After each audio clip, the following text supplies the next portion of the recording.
muted now if you want to say the funny thing. No, too late now. Son of a bitch! right before I hit the oh, you guys can see the Twitch stream. That's kind of funny. Right before I hit, it's fine. Right before we decided to go live, we were quoting Pedro Pascal to each other, and of course, right at that moment was when Fan went, "Daddy's a mindset," and So, now it's gone. Cast. Yeah. The music on YouTube's end is overlapping your voice. Oh yeah, it's because I forgot to turn it off. I forgot to turn it off. That usually happens. Don't worry about it. And then on Twitch's end, I got to turn it down just a little bit, just to keep the spooky ambiance going. Should be good now. All right, it's fine. That one will show up in the VOD, but that's besides the point. You caught it early enough. So anyways, I wanted yeah. I like went to the YouTube one. I was like, all right, let me see if there's anything wrong with this. Just so I can, just in case. Oh, I actually got a concurrent viewer on YouTube. Oh my god. Oh my wow. god. It's my best friend and coworker. Wow. It's funny when I describe you guys as my coworkers and then people are like, "Oh, like IRL?" and it's like, I mean, no, but technically. No, but technically, how do I we exist in the real life. We're not. Yeah, as I was saying to Fan earlier, for those who didn't see on Twitter, my canned energy drinks from GamerSups came in. They're not too bad. So I was slurping down Guacamole Gamer Fart 9000 today in just some random diner. It was actually called like the House of Pancakes, but not IHOP. Like it was a different House of Pancakes because I guess there's just lots of pancakes got houses on them. Dude, let me tell you, this place was so good. I got a big plate of huevos rancheros for like $12, and Dante got like, I want to say like, I want to say Dante got like 7 pancakes for like 10.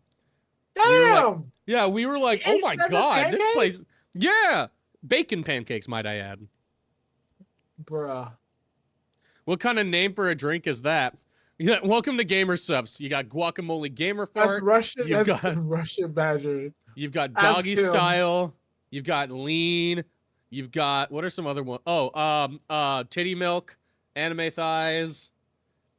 There's a couple of other really great, really great. Themed one. Remember correctly? I think it was. Wasn't that Contails? Maybe. Oh yeah, that's Sploosh. Not Splooge, but Sploosh. And potato. You know what? I have a screen right here, y'all. We're going to GamerSups. We're looking at some of these GamerSups flavors. We got The Witcher. Hell yeah, dude! I love The Witcher. I have all of the books. All right, how quickly can I get demonetized from YouTube for showing, for showing this, that, all of this? Oh, we got Foxley. Oh yeah, that's right. Blowhole Blast. I forgot about Blowhole Blast. Happy Juice. Happy Juice. That's the green one. Oh yeah, Happy Juice. Tricky.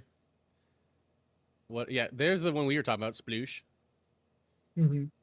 Grandma's Ashes.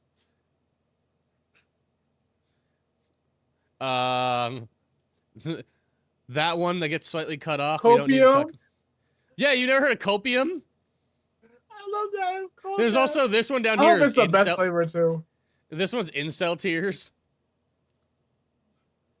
Meat Canyon has raw meat. Oh. Of course you did. Oh yeah, Sweet 6-pack.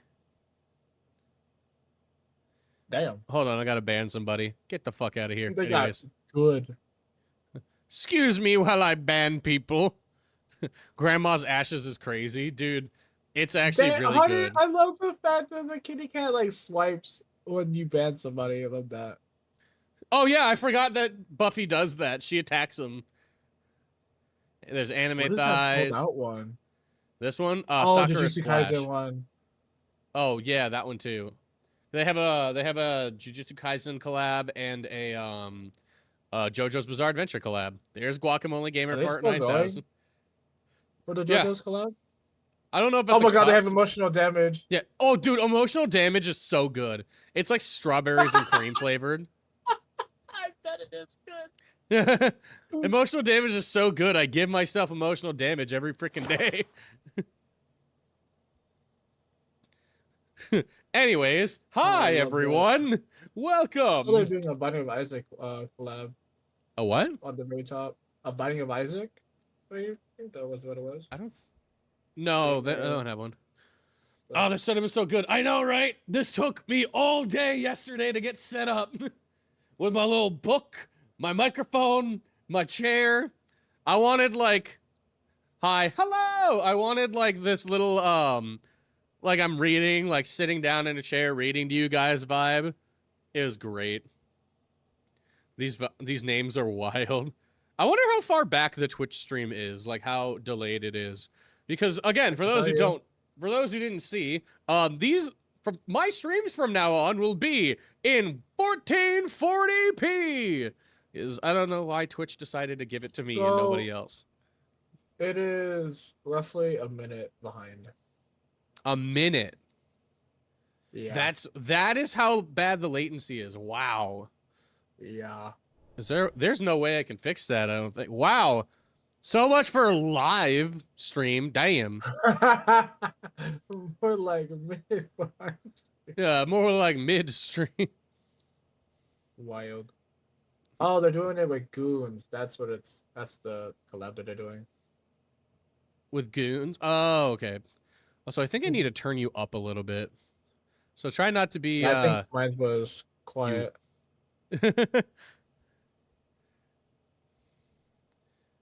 So, anyways, hi. I have Fan with me here today, as you can see. I've been kidnapped. Help! He has been kidnapped. I stole him away from. Thank you for the posture check. I stole him away from doing absolutely nothing, and the hydrate. Pretty much. Pretty much. Fan! Who summoned me? Median! Hostage and listen. Hostage and listen. That's crazy. So, hostage and listen. Yeah, just sit there in your chair that I tied with rope and chains and listen to me tell you the story of PENPAL. So, I love scary stories. I love scary stories from Reddit, creepypastas, all that kind of stuff. Fan also really likes horror stories from Reddit and creepypastas and stuff. But he doesn't know them as much as I do because, you know, me and him were children of creepypastas until the stabbing. And then and then we just kind of like, you know, maybe creepypastas don't exist right now. Where the fuck do you find decent chain? My hardware store's got some interesting selections. You can always forge it yourself. Oh, dude, you could. I know a guy.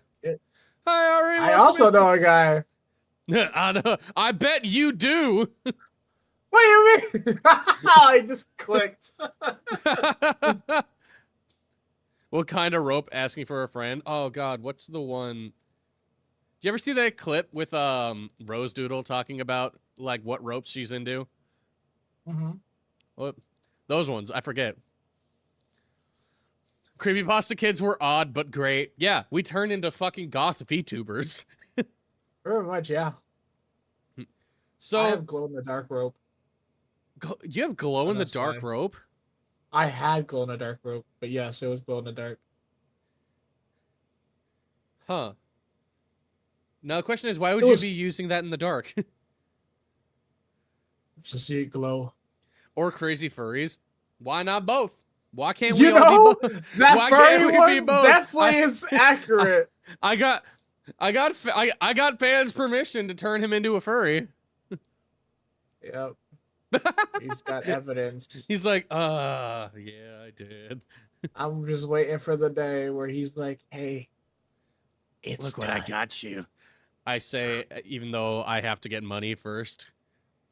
literally after he sends it to me, I'm gonna send it to all my furry friends. Like, look, here you go. You play VR chat. That's a lot of people. So true. Surprisingly, a lot of my friends are furries in VR chat. Actually, Well, doesn't surprise me at all. yeah, no, that shouldn't surprise you at all. I always tell people VR chat congregates the furries because you can be a furry in VR chat and you don't have to spend money on a fursuit. Exactly. Because Gotta it's spend all money on the there. avatar. Yeah. So what are you doing today? So, yeah, we anyways, what we're doing today. We're reading. So, I found this story online. Fan has not read it. I have read it. It scared the fuck out of me. You have to spend on a Sona and VR model though. Not always. You can retexture and that's cheap. Mm-hmm. So Fan hasn't read this story. I have. I was genuinely freaked out. Cass, you can read. Listen, I thought it. Listen, I thought of this stream and then remembered I was dyslexic. Median, thank you for the follow. I seriously, no joke. I was like, this would be a great stream, and then I was like, wait, I'm dyslexic. So. You share the story with me. I'm sharing the story with everyone. That's why I'm streaming it. If you need to share the story with me, what do you think all this is? I hope we get great clippable moments on the stream. Well, that's why I brought Fan with me too, so that Fan can help. Fan can help react to it, so that it's not just my reactions, but I also have somebody who hasn't heard it. And somebody who gets to react and help me do. There's a couple of voices we can do in this. There's a few people. Yay! Yay! I meant the link, dumbass. I bought this. I had to buy this book. I can't share the link with you. I have to buy the book on Amazon. The Amazon. This isn't just a picture that I have of the book. This is the book. Look, this is the book. I can scroll through the pages. It is the book. What is Amazon's like library thing called? Kindle. Audible? Oh, Kindle. They have Kindle's both. Kindle is the one for reading. Audible is the one for listening. I'm guessing that's the book is on both. Maybe. That's not where I originally. If you don't even know if it is on Audible, don't buy it. And the only reason I say that is because the way that I found this was through the YouTube channel and podcast Creepcast, and oh my god, their reaction to this story is so good.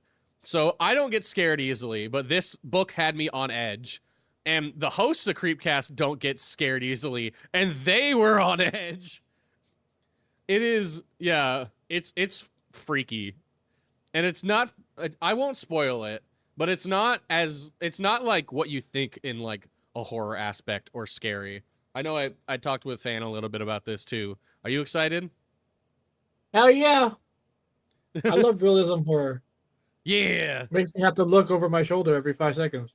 Yeah, this one had me doing that while I was at work. I was like cooking food and I'm like, oh god, I feel like I'm being watched. And then everybody in the room was like, dude, you're cooking food. No one cares. And I've read a lot of stalker ones before, like where the reader is being stalked or whatever.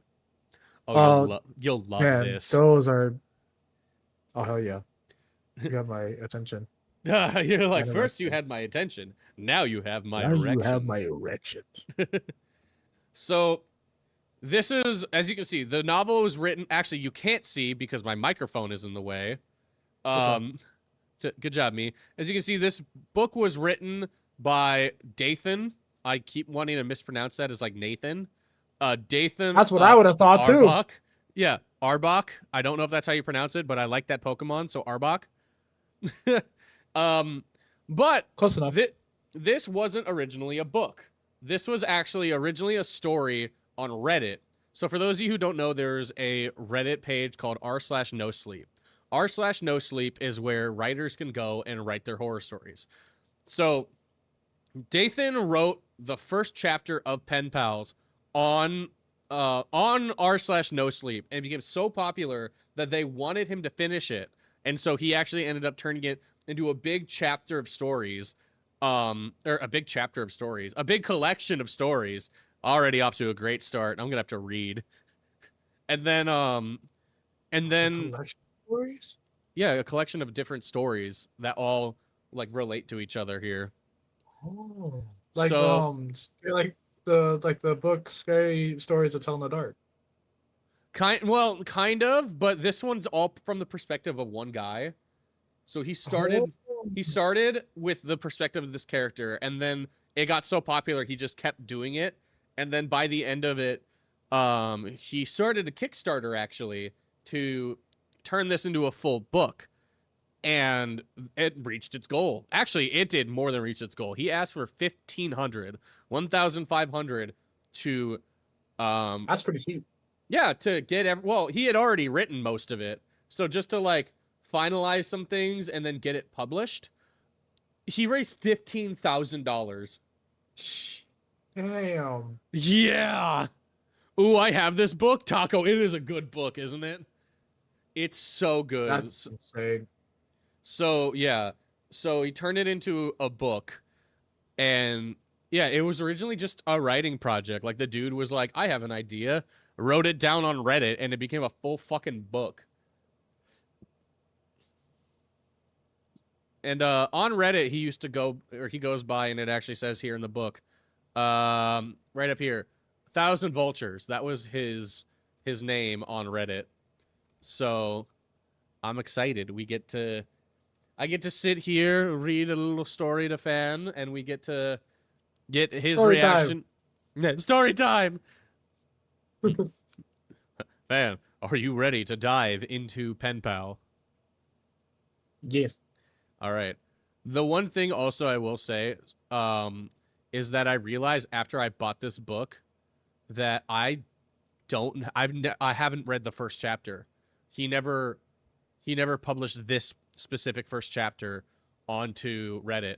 So the first chapter is memories, and then after that it's footsteps, and that is so I don't know anything about this, and then footsteps is where I understand what happens. So this is going to be new for you and me. Bet. Bet. All right. So, chapter 1, Memories.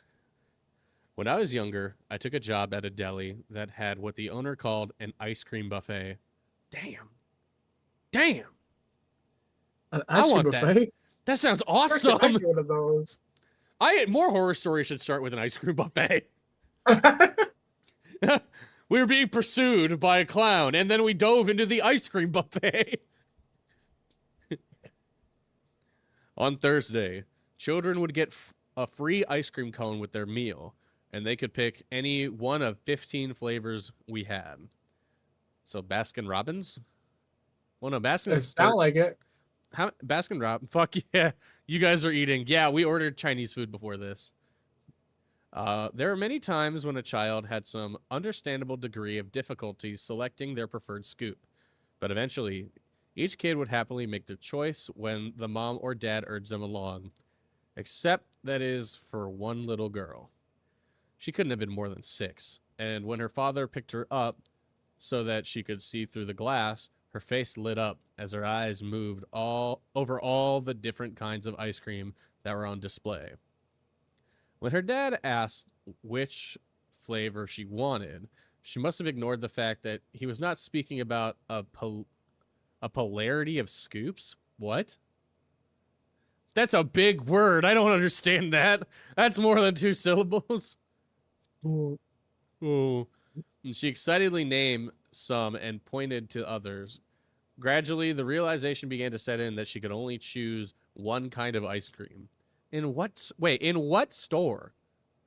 In what world can you go into like an ice cream buffet and only choose one thing of ice cream? I have no idea. I feel like they would let you pick multiple. Usually, yeah, you can get like a scoop of this and a scoop of that. Mm-hmm. All right. I'm drawing right now and I'm horrified by how good it actually looks. You better post that in the Discord. That's lame. I'm getting all the flavors, right? Try to fucking stop me. I'm an adult. I mean, this is a child, but I'm an I'm adult. an adult. Uh, and as I watched her try to pick just one flavor, I could see how anxious she was becoming. It wasn't greed that bested her. It was the results of wanting many things equally, but not having the emotional resource to settle arbitrarily on just one. What a fucking, like, poetic way to just say, this child can't fucking decide. Has As the anxiety consumed her, she began to cry. There was no tantrum. She didn't yell or pout. She simply could not choose. Wow. One of everything. Right? One of everything. What are we reading? We are reading PENPAL. We're reading a book. We are reading a singular book. As her father was comforting her, I caught his eye and made a gesture. He nodded, and after a few seconds, I leaned over the counter and called to her as I extended my hand. The little girl looked up to see me holding a cone towering with 5 different scoops of ice cream. What? Her mood, right? What the fuck? Where did this ice cream man come from? All right. I want 5 scoops of ice cream. That's all free, by the way. Yeah, I can't fucking get that at a Cold Stone. Hell no. Welcome to Cold Stone. What do you want? All right, well, vanilla. Do you want anything in it? Yeah, Reese's. Cool. Here you go, fucker. Her mood was transformed instantly, and I can say that with all sincerity that I have never seen another human being in such a state of pure jubilation. Dude, I would be in a state of pure jubilation. Are you kidding me? Dude, I'm a full-grown adult. You hand me a tower of 5 scoops of ice cream, I'm getting hard. Sir, no erections at the ice cream parlor. You gave me 5 scoops of ice cream. What was I supposed to do? What am I supposed to do? Not get hard? The Goofy Gray, thank you for the follow. That is a sentence to follow. Too. Oh, this streamer seems great. I'm going to check him out and follow him. Sir, please don't get hard at the ice cream parlor. You can't stop me. I'm paying. Hard over ice cream is the most valid reason. Dude, same. Yeah. I'd be in a food coma over 5 scoops of ice cream. I wouldn't be in a food coma. I'd be locked into my toilet. Dude, I'd be locked into my toilet. Oh, yeah, they'd have to strap me down with like an airplane seatbelt to that bitch. You ever seen South Park? You know that one scene with Randy? That's gonna be me after 5 scoops of ice cream. Oh God. Oh God. Anyways, the father thanked me and saw to it that the girl did as well. They left. We all moved on with our lives. That was years ago, though my mind returns to that day for a different reason now. And again, most of the time, I just think about how happy she was. But sometimes, I think about how, despite her seemingly limitless joy that day, in all likelihood, she probably doesn't remember me or the ice cream. This doesn't bother me. As children, we have terrific and terrible times. Events that, as we experience them, seem to be the most important things that have ever happened to us. But more often than not, we forget them. Truth to tell, at any point in our lives, we've forgotten more than we know about our own history. Okay, Socrates. The world moves on. He's not wrong. He's not wrong, but now... listen, this kid just got 5 scoops of ice cream and was super happy, and now I'm depressed. now it's like, oh. Oh, yay. Oh. Anyways. Where was I? The world moves on, and so do we. And what was once important fades away. But that's just the nature of memory. The events in our lives unfold linearly. Linearly? Linearly. This is going to be great. But in the mental reel of these past experiences, most of the frames that haven't been completely stolen by time are left distorted and blurred by it. When you try to reconstruct the series, you find that it isn't complete. But maybe this never really bothers you because you can't miss what you don't remember. We all have voids in our narratives, lost time that we attempt to reclaim with best guesses. Most people have whole parts of their stories they don't realize are patchworks of guesswork. And those who do realize it aren't likely to care. That's What? Yeah, it's literally up here. Hold on, let me highlight it. I And can't those who see. You got a microphone in the way. No, it's up there. It's Oh. up. And It's those up who there. realize it aren't likely. Oh, those who is there a comma? and those who do realize it aren't likely to care. That's how it's supposed to be. Weird forgot to do. Oh, okay. Yeah, those who don't realize that comma aren't likely to care. That, yeah. Okay, thank God. I was like, wait, grammar, no. I was like, dyslexia, please don't fuck with me now. We just started. Oh no. How do the snowballs work? Why did it not get snowballed? Where is snowball? Not get snowballs. I apparently just didn't get snowballed. That's not good. Where is my interactions to Twitch? There it is. Oh my God, I see me. Oh my God. Hold on, Oh we're my fifth. God. Slight Now I'm coding. sad. It's all right. What Don't the be sad. frick We're going is on that? Don't worry about it. We're going on a coding adventure. Oh my God, what is all of that? Don't worry. We're going on a coding adventure. There. What do you snowball. mean? What? What does that all do? This is all of the code to make sure that my Twitch interactions work.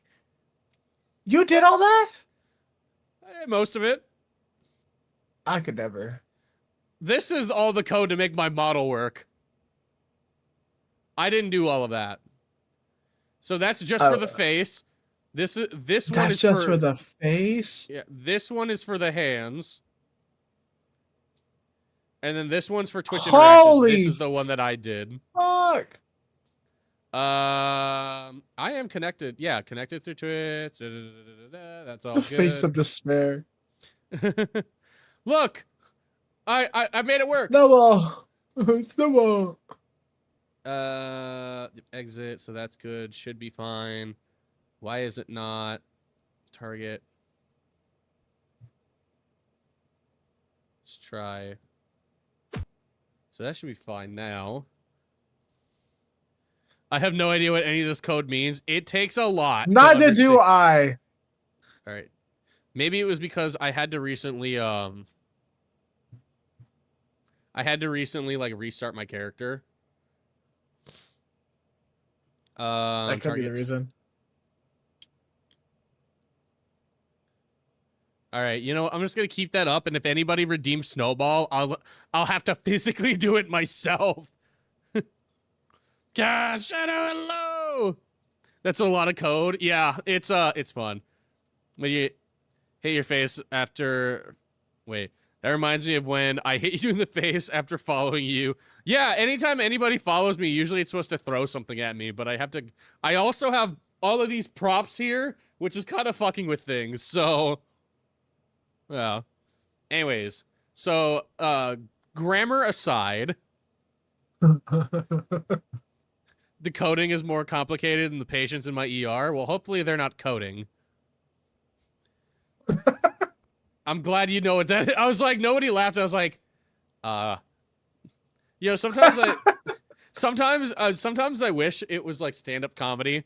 Because when I did stand-up comedy, it's like I can say something and then hear like chuckles and I'm like, yes. And then I remember I'm streaming and it's like a joke. Why is nobody laughing? Because you're all a bunch of fucking text. Cricket. That's how it feels to be a streamer sometimes. It's to like, you say a joke and then you look to chat and you're like, all right, when's the joke gonna catch up? Was it funny, chat? Yeah, what's the funny guy? Am I funny? What's the funny, guys? Tell me! I need reassurance! Guess what? What am I guessing? See if he has to hit himself. I do have to keep hitting myself. That was funny. Good one. Thanks, buddy. Imagine if that was the Live reaction Dreamcast. in a stand-up comedy. Like the stand-up comic says a joke, and then you just hear from the front row, "You're doing great, man." Grab his dick and twist it. Or you hear that. They Or just hired. Grab his dick and twist it. It's like, sir, you're at the wrong event. My bad. You're supposed to go to the UFC event. You ever seen Critical Role? Yeah, I have. Of course I have.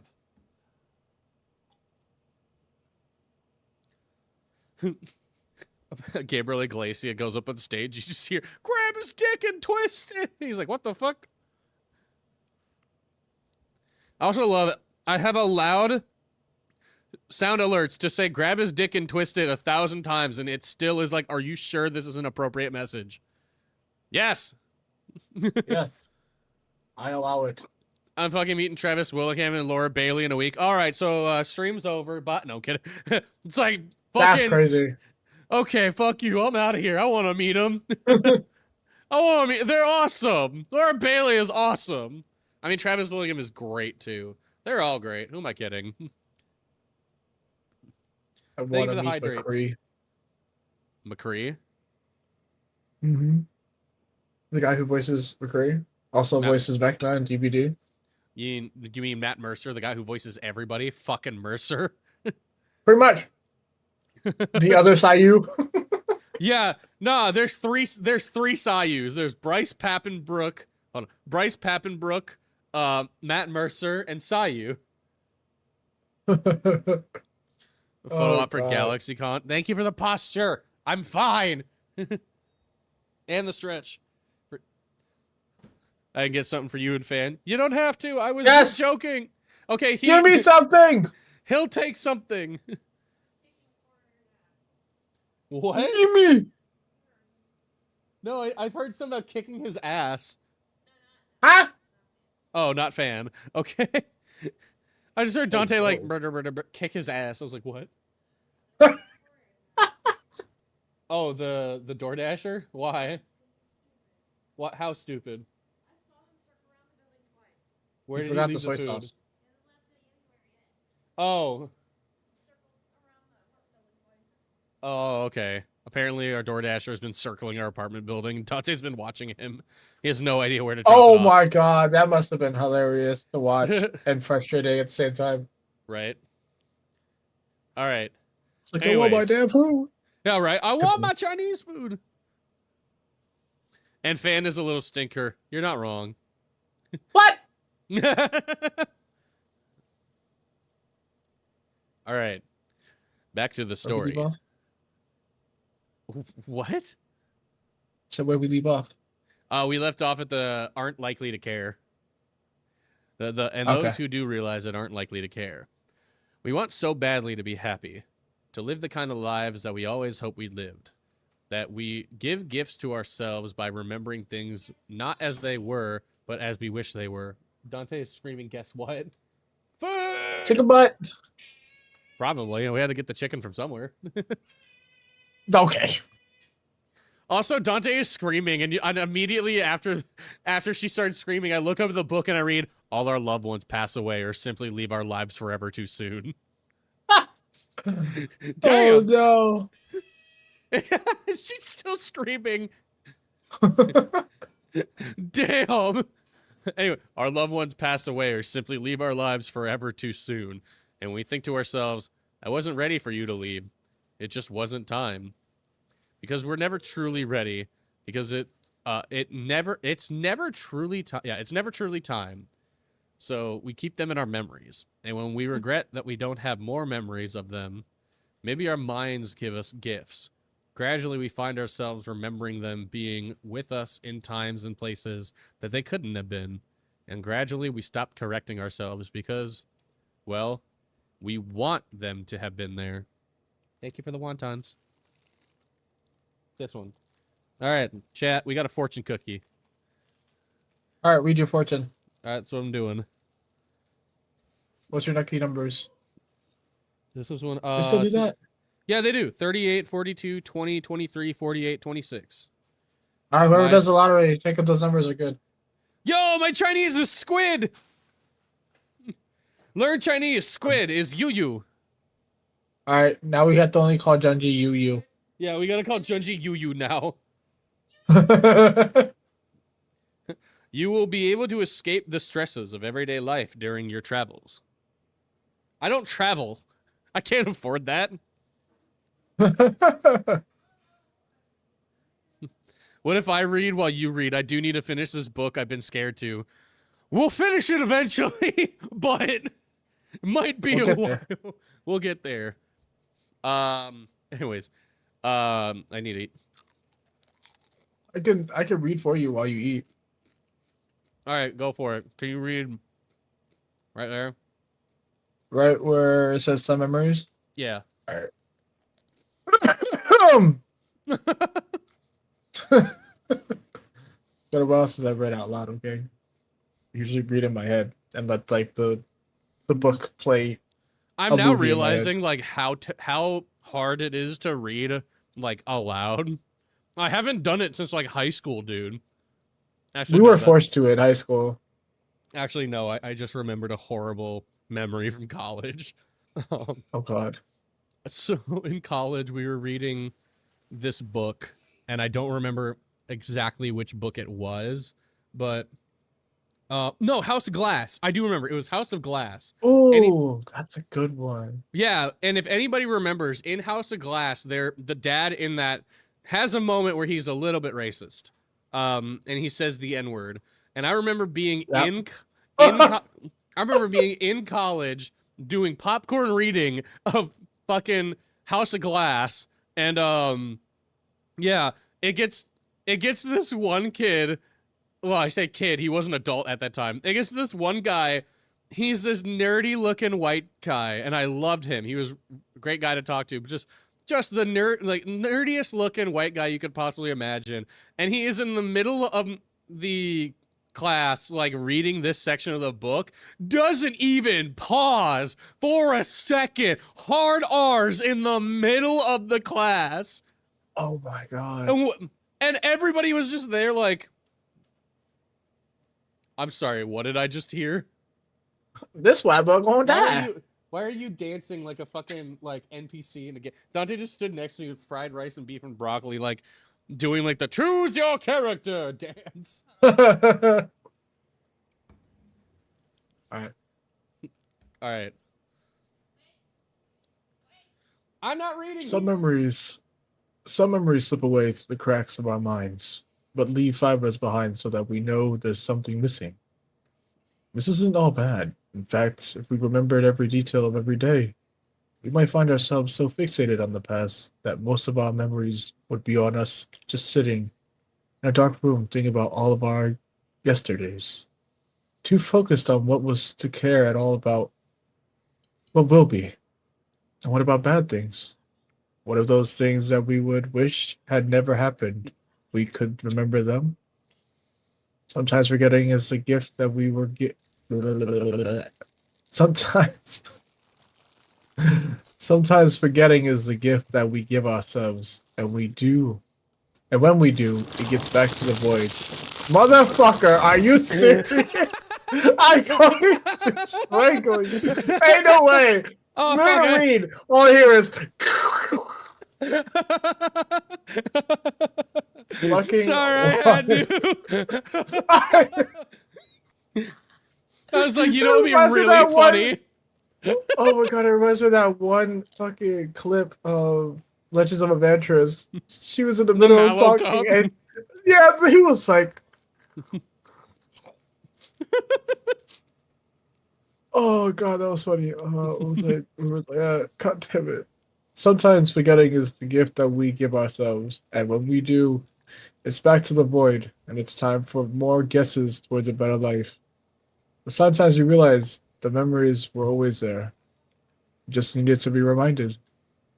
When this happened, it offers a previous lacked context for memories that would never, while never missing, were never understood.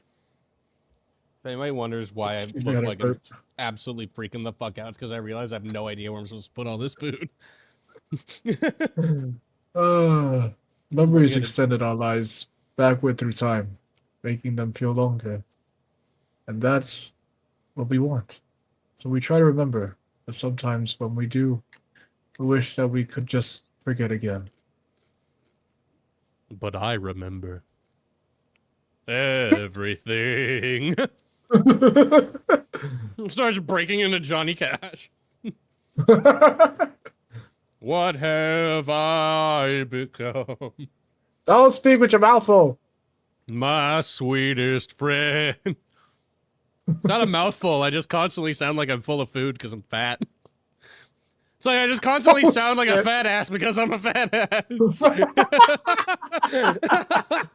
Oh, I'm dead. Oh my god. I could fall asleep to Fan's voice, not gonna lie. What about me? I thought I did a good job too.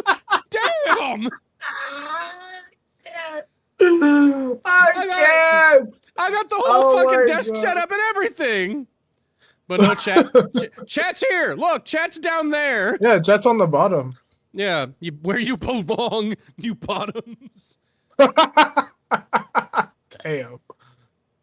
You're beautiful. Yeah, Duck. That's just how you spell it too. You're beautiful. You're beautiful. You're bootyful. Taco got string cheese. Fuck yeah, I got cheese wontons. You swear too much? Do you mean swear? Hey, we are an 18+ stream for a fucking reason. I think You were reading you much spell more- fan. I think fans should keep reading Just Being Honest. That's correct. You you squirrel too much? Yeah, Squirrels too much. it's called ADHD. You squirrel is crazy. Oh god. All right, I'm good to continue reading. I have a shit ton of food, but we can like bounce back and forth. Yeah. Just let me know when you want to take a break to eat. Gotcha. I'm ready. I have the screen full screen because I was not gonna be able to read it otherwise. I bet. All right. I got tiny. My eyes cannot read tiny letters. Excuse me. I had to get a good burp out before.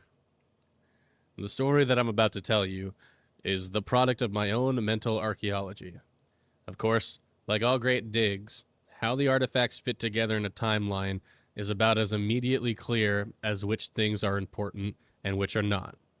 Some parts of this story I have always remembered. Others were buried deeply, and some I simply never knew about and only have recently discovered. As is often the case, remembering one thing helps you remember another. And as you learn new things about your old life, memories that you thought were insignificant, or at the very least irrelevant, parts of your overall story are suddenly its foundation. Sorry, I missed like 40 minutes of stream. Duck, what have I always told you? It's fine. You're not clocking into a job. Welcome. I'm just happy to see you. Welcome in. I'm peeking my mic because I've had to have this. I've said this so many times. I made a video on it. I will. Your mic. You're really peeking the mic. I'm angry. But you're not. Anyways, I began reconstructing and transcribing parts of the story on my own. And when I eventually and inevitably had questions, I turned to the other person who could claim any amount of expertise concerning my history. My mother. Over the course of several weeks, my mother and I had a series of increasingly strained conversations. And it was through these talks that the importance of some forgotten, ignored, or never known childhood events became clear. Dude, having read this story and not reading this chapter is like, oh, this is tied in really well. And it was through these talks that I already read that. Childhood events became clear. Looking back at these events all seemed to fit so squarely that I had hardly believed they required reassembly at all. But what we noticed in our lives, particularly as children, is so extraordinarily selective and contextualized that sometimes, oh God. We're reading Pen Pal, Duck. Ostensibly? How the fuck do you say that? Hold up. Where are you at? I highlighted it red. What is it? Hold up. There was a dictionary. What is the dictionary? Oops. It doesn't tell you how to read it. It just says what it is. What the fuck?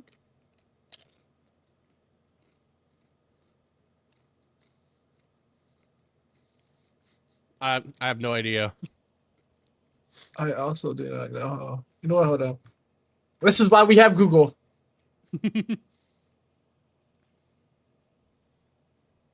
I spell it out for me. OSTENSIBLY.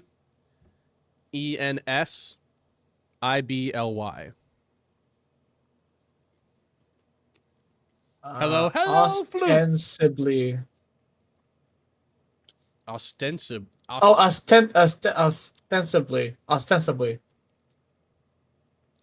Now, sometimes ostensibly benign or self-contained can be transformed by a single detail into something terrible and pervasive. Brother, I read Percy Jackson. I don't understand any of this fucking wording. I dropped out of college.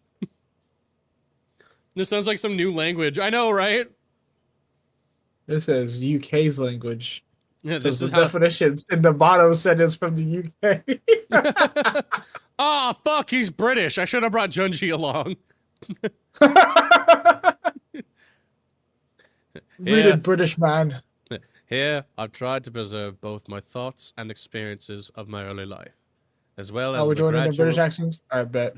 No, let's not, because I'm going to offend somebody. I'm so bad at accents that I'm just going to be like, oh, God. Read with a British accent, both of you now. Okay, as well as the gradual influx of new information. No, I'm kidding. Why is it so much louder and peppy? Because I was literally louder. They call Americans loud. I had to get loud just to do a British impression. We're Hispanic. Yeah. We're naturally loud. Yeah, but why did I have to get louder to become British? I think you were trying to go for that peppy British accent. That's why. I was trying to go for the joking, like the joking. The stereotypical. Yeah, like the stereotypical like Cockney accent, but I can't do that well. Anyways, as well as the gradual influx of new information, so that you might learn of these events as I experienced them. Parts of this story were written before I knew what I now know, all of which you will know by the end of this story. But I've kept the chapters as they were originally written. To the best of my ability, I've avoided contaminating my old memories with new revelations, and I've tried to be as faithful to the past as possible. Extrapolating. When extrapolating from my earliest memories, what I offer you here is a combination of what I remember, what I've learned about my past from my mother, and what seems most likely through my guesswork was restricted to gaps that are ultimately unimportant. If I was successful in all of this, then you'll understand now as I understood then, and the pieces of my history will fall into place for you in very much the same way that have only recently been done for me. The hell is extrapolating? It's like extracting, basically. It's very similar kind of word. I learned that word from FNAF. Did you? Yeah, baby. Circus Baby extrapolates your body with the scooping room. Remember? Just to let you know we're munching on KFC. Oh hell yeah! Oh yeah, that's a glass shit. Now beginning in the middle, and later learn the beginning. I will try to do a British accent when I do reading. You would just try. All right. So this is officially, I now know pretty much everything here is past footsteps. This was the original first chapter, the first post that was made by the author in r/NoSleep. So this was everybody's. So this was a popular thing. This was what made it popular. This is what made it popular. Correct. Right. Okay. In a quiet room, if you press your ears against a pillow, you can hear your heartbeat. As a 6-year-old boy, the muffled, rhythmic beats sounded like soft footsteps on a carpeted floor. And so as a kid, almost every night, just as I was about to drift off to sleep, I would hear these footsteps, and I would be ripped back to consciousness, terrified. For my entire childhood, I lived with my mother in a fairly nice and extremely rural neighborhood that was in a transitional phase. People of lower economic means were gradually moving in. My mother and I were two of those people. Those that spent any amount of time driving on interstate highways will see half houses traveling alongside them. It's an odd sight if you let yourself think about it. Two halves of a house built somewhere miles away from where it becomes, two halves of a house built somewhere miles away from where it becomes a home. Everything about those structures has a feeling of impermanence. Fun fact, I only know that word because it's a song title for a metal band that I really like. That sounds pretty hard. That sounds pretty cool. Want to hear the song? Impermanence by Architects. It's a great song. The wood that formed them is cut where it isn't used and assembled, where it doesn't stay. The most permanent thing about those houses are the concrete support columns that they rest on. But even those seem transitory. Transitory in a way. God, I can't fucking read. Why did I think as a dyslexic this was a good idea? My mother because and I... you brought me along. Yeah, thank God. Laugh at you. Read, dumbass. I'm bad at reading too, and I'm not even dyslexic. Dude, it's so like, I don't know if this happened to anybody else, but I didn't realize I was dyslexic until much later in life. And now going back, knowing that I have dyslexia and seeing how reading is to my eyes, it's so like, it's odd. Like, I don't like it, but I understand.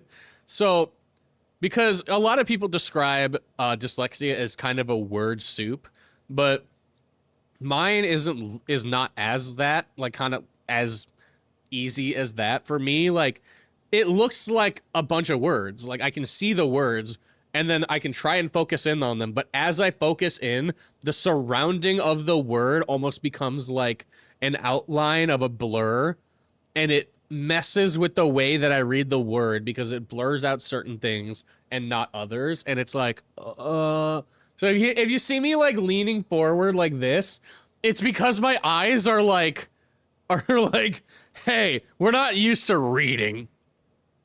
When you want to read, but the words become blurry. That's exactly how it is. Like I'm reading and I want to read, but then as I'm reading, all of the words around me become blurry. All right. My mother and I lived in one of these houses, but she took good care of it. As a kid, I always thought our house was quite nice. As I sit here and think about my old home and all the things in it, an amusing and pleasant conflict builds in my mind. I know now that we were poor, but had you asked me then, I would have had no idea what could have prompted that question. My mother must have had so little money to spend, but I never remember her saying the words that tend to become the mantra of some parents when they try to subdue their child's eager shopping. We can't afford it. I don't remember wanting for much. I even had a bunk bed despite being an only child. I'm sure this is the case for many children in low-income homes, but as a boy, despite the incongruity, I thought my home was as close to a palace as one could hope for. To me, the support columns under the house didn't represent what the house actually was, an imported structure on a makeshift foundation, but what it could be. I remember asking my mother if we could make the columns taller so our house would tower over all the others. Part of my love for the house stemmed from my general love for the area surrounding it. The neighborhood itself was relatively large in proportion to the town itself. Small towns lack many of the luxuries of larger towns or cities. What few stores there are closed down early. Traveling events don't stop there because they probably missed your small dot on the map, and there aren't many police or hospitals at your disposal, excuse me. But to a kid, these things don't matter because small towns often provide a luxury that can't be found in larger, more convenient or populated places. Freedom. Hey, did you grow up in a small town kind of area? Yeah. I would say This fan so. going to TwitchCon, money needed. Dude, same. But you If I grew had up the in money, I would definitely go. Dude, fucking I would say I lived in a small town, yeah. Mine. See, I lived like when I was younger. When I lived in Indiana, that was definitely a small town. But I mostly grew up like in just outside the city. Excuse me, I got a lunch on. All right, I'll take over. Let you eat. All right, it's just All right. this, like this second half here. Yeah. All right. So, Duck, if this sounds like a bad British accent, but stop. Of course, I had few rules to follow. I had a lot of them, in fact, but I didn't notice any of them restricting me because I was allowed to do the one thing a kid in a relatively remote area likes to do: explore. Just a short week from my back porch was a demise. A demise? Ah, you're dyslexic, dumbass. Was a dense and untamed wilderness that I spent some part of my nearly every day surveying. That's banging. That's crazy. I'm hungry. I'm fat. What was Okay, leave me that? alone. These woods and waterways surrounding the neighborhood were my playground during the day, but at night, as things often do in the mind of a child, they would take a more sinister feeling. The apparent change in the very nature of the trees and the lake, I think, was mostly my fault. One of my mother's rules was that I could explore the woods on the condition that I would be home before dark. To motivate my speedy return, I would play games in my mind when leaving the woods. At dusk, my feet moved more quickly, and I imagined that they were carrying me away from ghouls and beasts. And I would dream the footsteps would belong to these pursuers. Sometimes I'd pretend that a hideous and ravenous wolf was chasing through the woods just behind me. I'd imagine that would happen if I stumbled or fell and he caught up with me. Duck, by the way, I am fat. I'm not afraid to admit I am fat. Sorry, I hate to interrupt your great speaking voice with... This is like what it's like reading in public and somebody has like really juicy gossip. Like you're sitting there reading a book.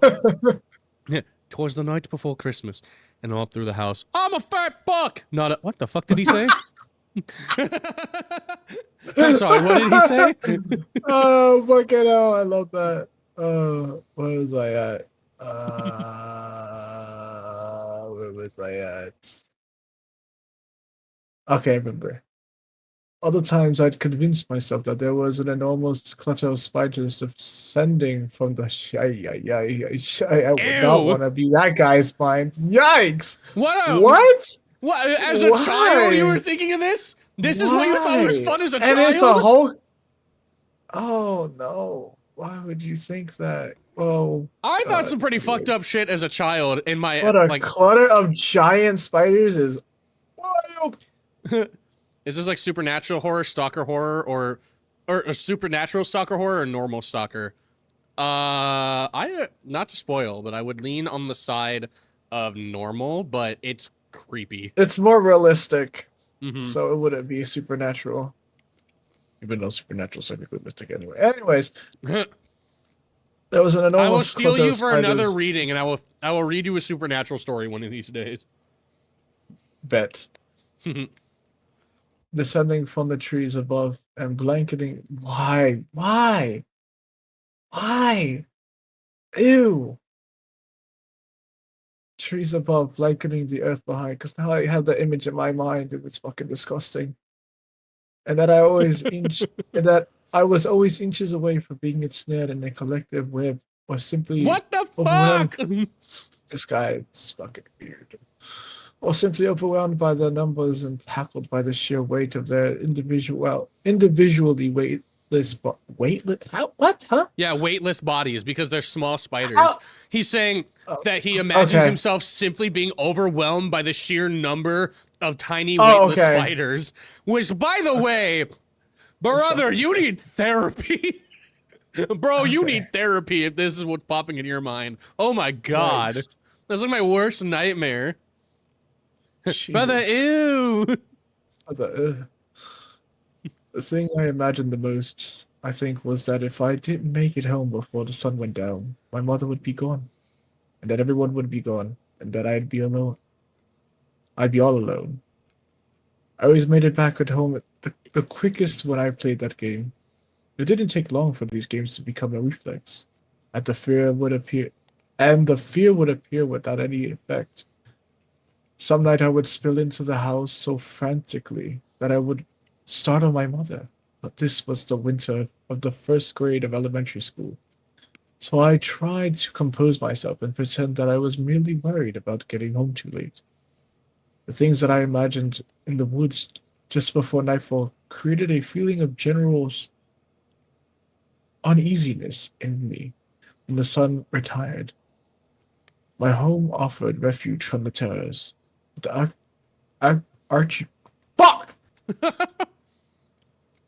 architecture of my house came to sabotage my feelings. If you don't stop moving and this mic, bro, keeps covering the goddamn words, I'm going to shove this mic up your ass. What? Why don't I just share my fucking screen with you? That would be so easy. You know, that would make my life a whole lot easier, wouldn't it? My bad.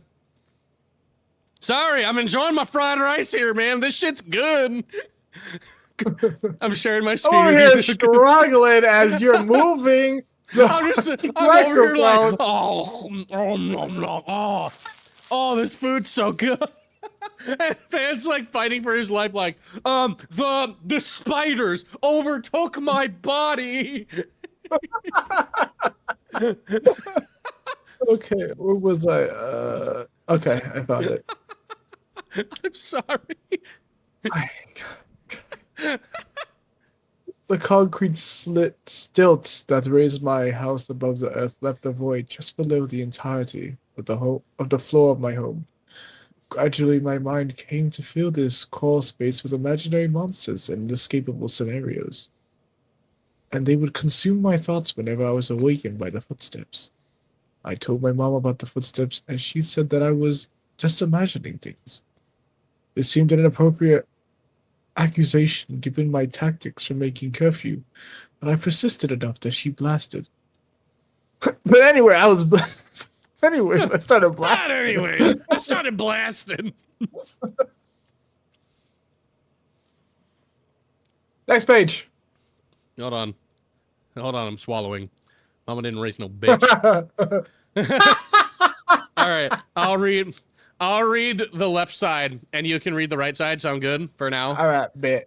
I'm almost done. I just had my fried rice left. I ate that shit a little bit too fast to be normal. Anyways, hold on. I need to take a good sip of my fruit punch Arizona to get my throat well lubricated for this. Yeah, all right, that throat, big boy. All right, I kind of have to. Told my mom about the footsteps. But I persisted enough that she blasted my ears with water from a turkey baster once just to placate me, since I insisted that it would help. Of course, it didn't. The footsteps continued that night, but I tried my best to ignore them, just like always. Despite the general eeriness that the games and footsteps would cast over the nighttime neighborhood, my life was a quiet one.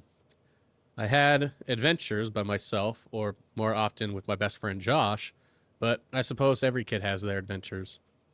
The only odd or noteworthy event that I can remember happening were the occasions when I would wake up on the bottom bunk despite having gone to sleep on the top. How would you feel if that consistently kept happening to you? I don't. I would wonder how the hell I got up to the top. Well, no, you're asleep on the top. Like, you go to bed, you get ready for bed, you do your brushing your teeth and everything, and then at the end of the night, you climb up the ladder and you go to bed. But then the next day, you wake up and you're on the bottom bunk. I mean, what DJ Penguin it says... I've fallen off the bed. Yeah, falling off the bed would be a good one. Without waking up, you just, in your sleep, rolled over. Deep sleeper. Boom! And then bounce right up into the bottom bunk. Wake up like, wow. It could be... How did I make it to the bottom bunk and I got this huge bruise on my arm? It could be they either climb down like sleepwalking. Could be that.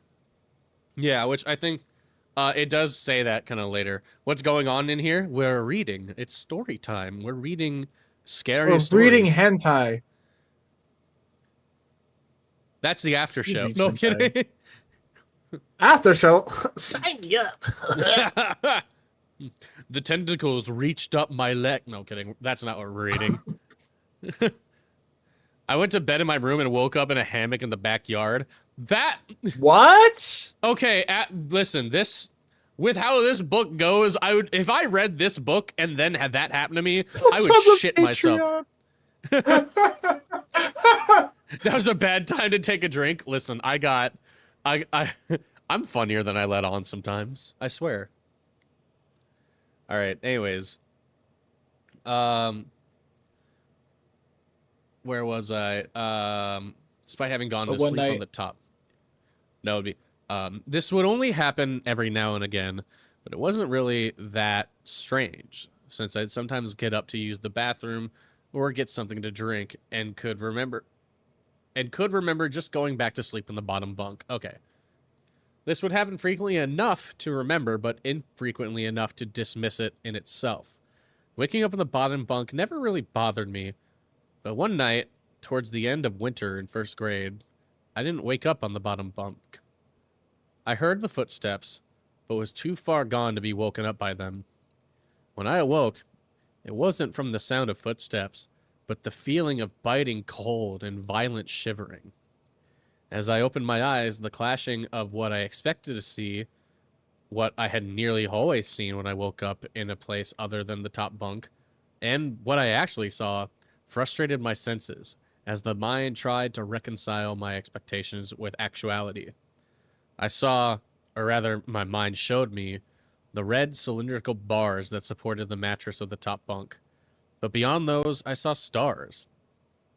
Gradually, the bars melted away and faded from my vision, and I was left with only those floating points of light and the jagged crossing limbs of the tall trees that arched across them high up in the sky. I was in the woods. I shouldn't be here, I thought. The coupling of the woods with darkness was something I had trained myself to avoid. I sat up immediately and tried to make sense of where I was. I thought I was dreaming, but that didn't seem right, though neither did me being in the woods. My eyes were slowly adjusting to the limited light, and gradually the trunks of the trees and the shape of the overgrown bushes began to take form. I scanned over the foliage without really focusing on any of it as I searched for something I might recognize, something that might give me some indication of where I was. An unnatural shape caught my eye, and I looked at it for what felt like a very long time, until I could finally discern what it was. About 10 feet in front of me, resting among a mass of tangled sticks and loose leaves, there was a deflated pool float that was in the shape of a shark. And even after I understood what it was, I continued looking at it, trying to figure out why it was there. This only added to the surreal feeling, to the point that I was sure I must be experiencing a dream rather than the world itself. After a while, though, it seemed like I wasn't going to wake up because I wasn't asleep. So, You ever when you're reading a book, you ever just like your mind just literally brings it to life? yeah. Oh, yeah. I literally just saw the freaking shark as you were talking about it, Dude, surrounded by woods. the author for this goes so in depth, but not like too in depth. Like you get a really good vision of what Mhm. the world around you is like, but it's not like to the point where you're like, "Oh my god, stop describing it and get on." Like he does it perfectly where like it's a good description of what's going on and it just adds to, it adds to it. Especially like this specific page is a really good example of it because you feel like you yourself are slowly picturing these woods as the Mhm. characters picturing the woods. Because he's like, my mind showed me Giving brief the red. description. Yeah, my mind showed me the cylindrical bars of, the frame that supports the bunk bed.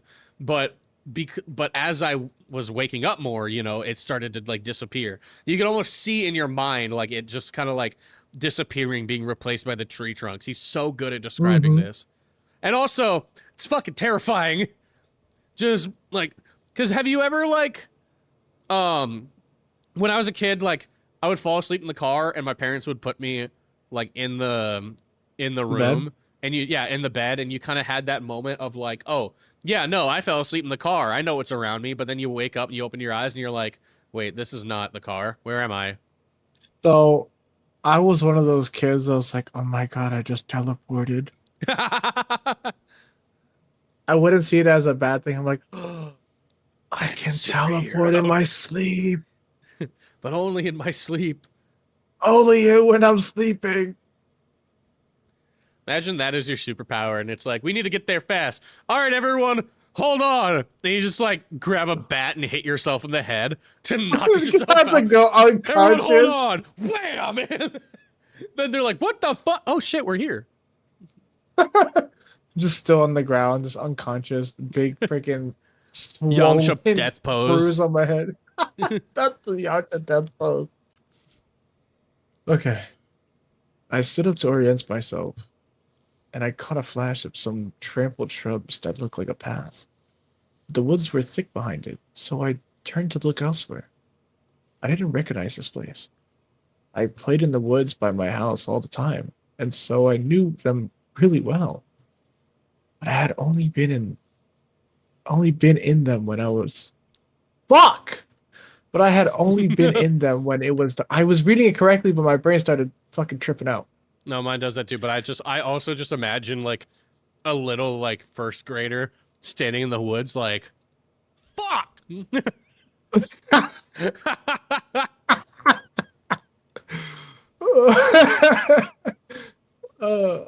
me repeat that sentence. But I had only been in them when it was dark once before. I had run through my woods straight to my house at the last edge of dusk countless of times without even having to think about how to get there. There's a big difference between dusk and dark.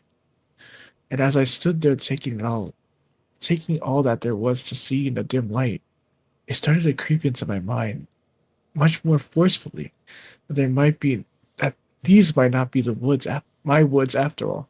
Fucking hell. A shiver that I think was only practically due to the chilled air ran through me as I wondered how someone was supposed to find his way to a place when he didn't know where he was starting. I took a deep breath and a single step and felt a shooting pain in my foot. I lifted my leg quickly and reeled off balance, falling back to where I had woken up only moments ago. Holy shit, this man had inception happening. I moved my eyes from the terrain to my throbbing foot and saw what I had felt. What had failed me? Oh, so I did read that correctly. Okay. Yeah. So I had stepped on a fucking. Why am I reading so bad? This makes me feel really good about being dyslexic, by the way. I'm not even dyslexic. I know. That's what's making me feel good. Is it's like, oh, thank God, I'm not the only one fucking up. I had stepped on a thorn. Oh, ouch. It stuck about an inch out of the middle of my. God damn, that's a big thorn. It stuck about an inch out of the middle of my foot, but it only bled when I quickly tore it out of my skin. I wound my arm back. Wait, Wound. that's what I thought. I wound my arm back to throw it someplace where it wouldn't pose a danger to me any longer. As I searched for a safe spot, I realized that there wasn't one. By the lit, Hold by on, the sorry, lights- hold on. Duck just came into the YouTube chat and said, I thought I just heard fan moan. He's getting really invested in this story. Oh my God, this guy's traveling the woods. Oh my God, getting stabbed in the foot. Ah! Listen, as a sadomasochist, I mean, technically that's not far off.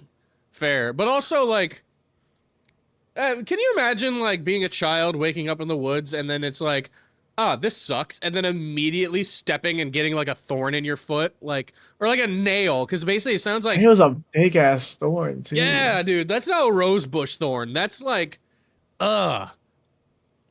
And like, dude, it would be painful to walk after that. Oh, absolutely. 'Cause now you had an Especially open depending on wound. where. And he ripped it out. Yeah. Well, I mean, you gotta, because it's only gonna hurt more. But like, now Yeah, think but about the fact ripping it that out he's and like pulling barefoot. it out is. Oh shit! That's right. He is Barefoot, barefoot. walking through the woods with a cut essentially on the bottom of your foot. And think That's about gonna get how infected. think about how hard grass used to be when you were younger. I don't know if it was the same for you, Ooh, but because now my that feet shit are felt like like calloused blades. up. Yeah, exactly. This sucks, Now I can walk on grass bro. no problem. 'Cause I My know. feet are covered in Because hard skin. yeah, because we're damaged.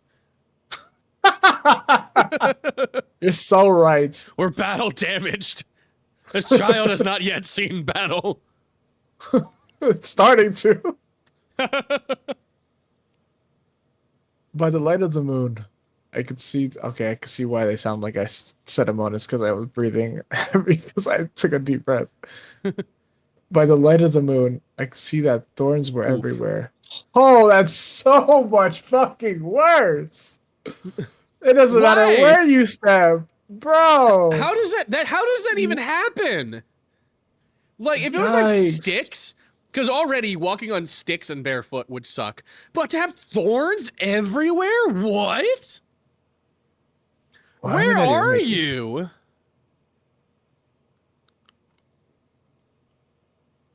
I just heard a noise. That shit scared the fuck out of me. It's starting. I'm about to turn my light on. Shit, that was loud. It's right in my ear. Oh no.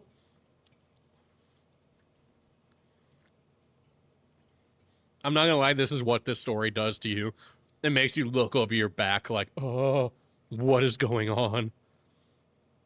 Okay, it's just okay. I know what the sound was.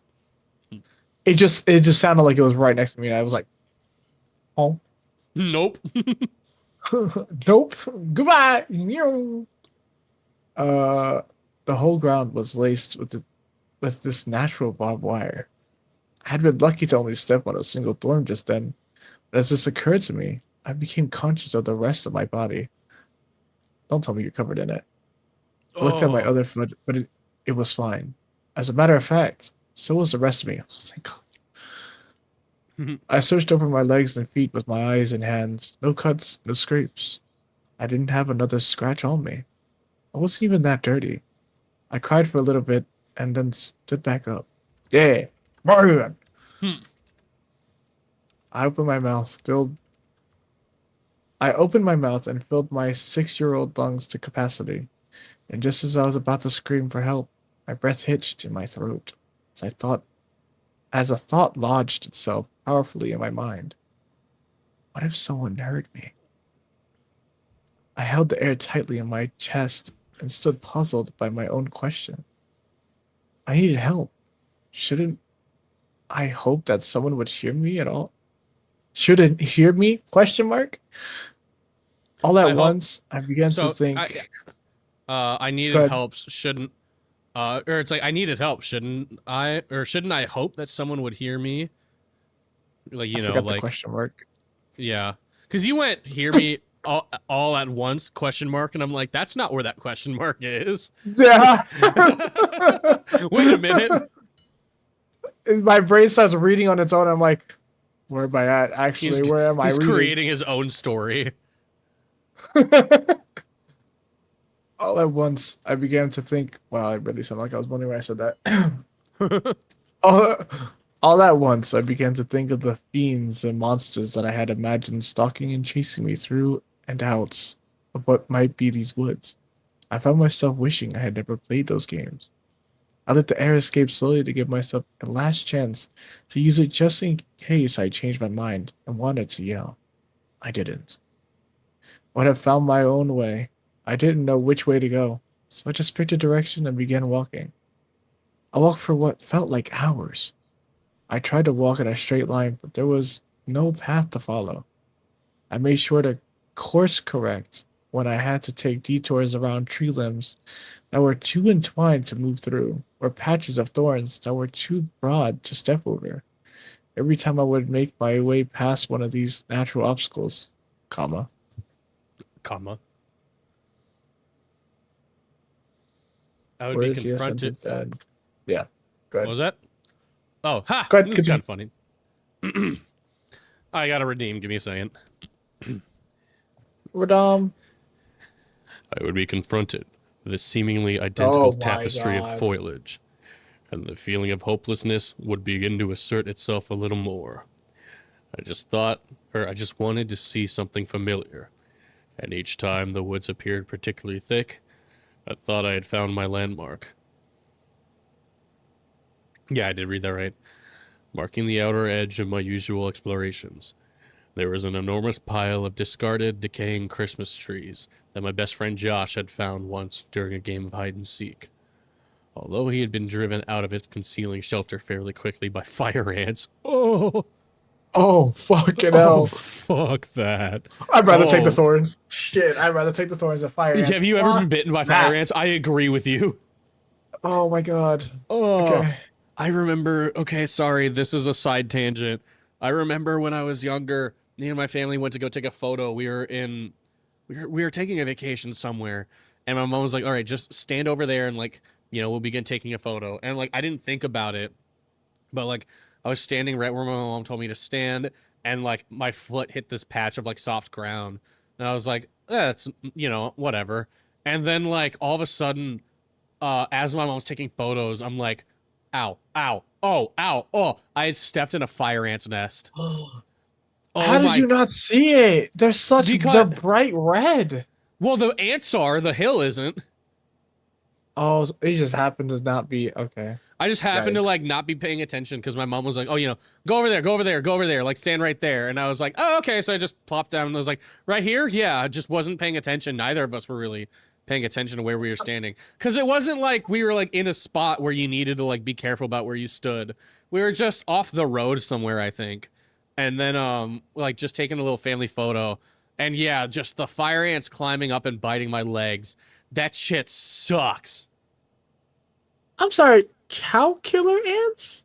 Yeah, they're big ass ants. Like, have you ever seen a bullet ant? Yeah. Imagine like a little bit less than that. Fuck that. I'd rather be bitten by fire You're like, ants. you know what? The thorns on the bottom of the foot don't sound so bad right now. Nope. Nope. God. Fire ants, cow killer ants. God. Bullet ants.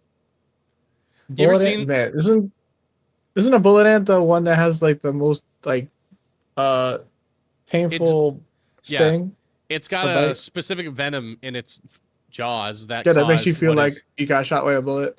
Yeah, and it's considered the most painful animal sting in the animal kingdom. And do you know about the tribal like the tribal I can't speak. The travel? The tribal there's a tribe wherever bullet ants are found. I don't remember exactly, but they have this this ritual that they do that proves like you became a man. And do you know what this is?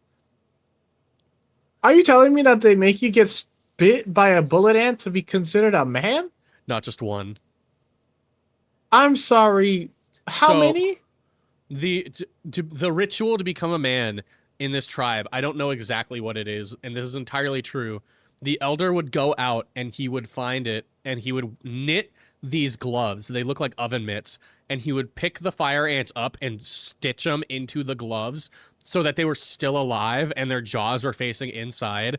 And to prove that you What? were a man, you had to stick both your hands into these gloves filled with fire ants Oh my and- god. and let the fire ants bite your hand while doing like a ritualistic dance or something, if I remember correctly, to prove that you were a Ow. warrior and that you were a man. And you had I'm a and warrior. by the way, this dance lasts like 10, 15 minutes of just consecutively, is that the right word? Getting Yeah. bit on the hand by the most painful sting in the animal kingdom. Again, it's called the bullet ant because it literally feels like the bullet ant is biting, like, is like shooting a bullet through you. To beat the femboy allegations, get bit by a bullet ant. You know what? 50K likes. No, I'm kidding. Don't say that. 50K likes, and I'll get bit by a bullet ant. I'll travel out to the jungles of South America or wherever the fuck they are. Do you realize what you just did, Cass? And it's 50,000 likes. On average, my YouTube videos get 0. What if you get those 50,000 likes, Cass? What you gonna do then? Quit my job and go get stung by a bullet ant, I guess. Oh my god. You know what? Godspeed. Make it a redeem. There is no amount of channel points I would trust you guys with to get bit by a bullet ant. Are you fucking kidding me? Listen, this man ate a spider with hot sauce. I don't think he wants to get a freeze-dried tarantula covered in the world's hottest hot sauce. I was freeze-dried? Yeah, here's the thing though. When you put liquid on a freeze-dried, like a freeze-dried spider, it doesn't become so freeze-dried anymore. But the... Yeah. Also, chat, you're getting pet because I'm not over there. But thank you for the pets! Alright, anyways. Fire ants. And I still have to do the deep voice, so excuse me. Ahem. I'll do the deep voice for when I read, just so it's fair. We would return to it many times to trample on the stray and spherical colored ornaments that had been left behind. Oh, these were actual Christmas trees. I thought it was like just pine tree. But it's like an actual rotting Christmas tree. What the fuck? Anyways, we had many stories about where the tree had all come from, but I assume now that the genesis of the pile was much more ordinary than what we had hypothesized. Whatever the origins, what was left was a tangled mass of still decorated, however sparsely, holiday trees that looked from a distance to be a single colossal Christmas tree. This would be the easiest thing to spot in my woods, and if I found it, I would know where I was. That was only if these were my woods. As I stepped delicately through the brush, an idea began to form in my mind. If I could climb a tree, I might be able to see my way to the woods exit.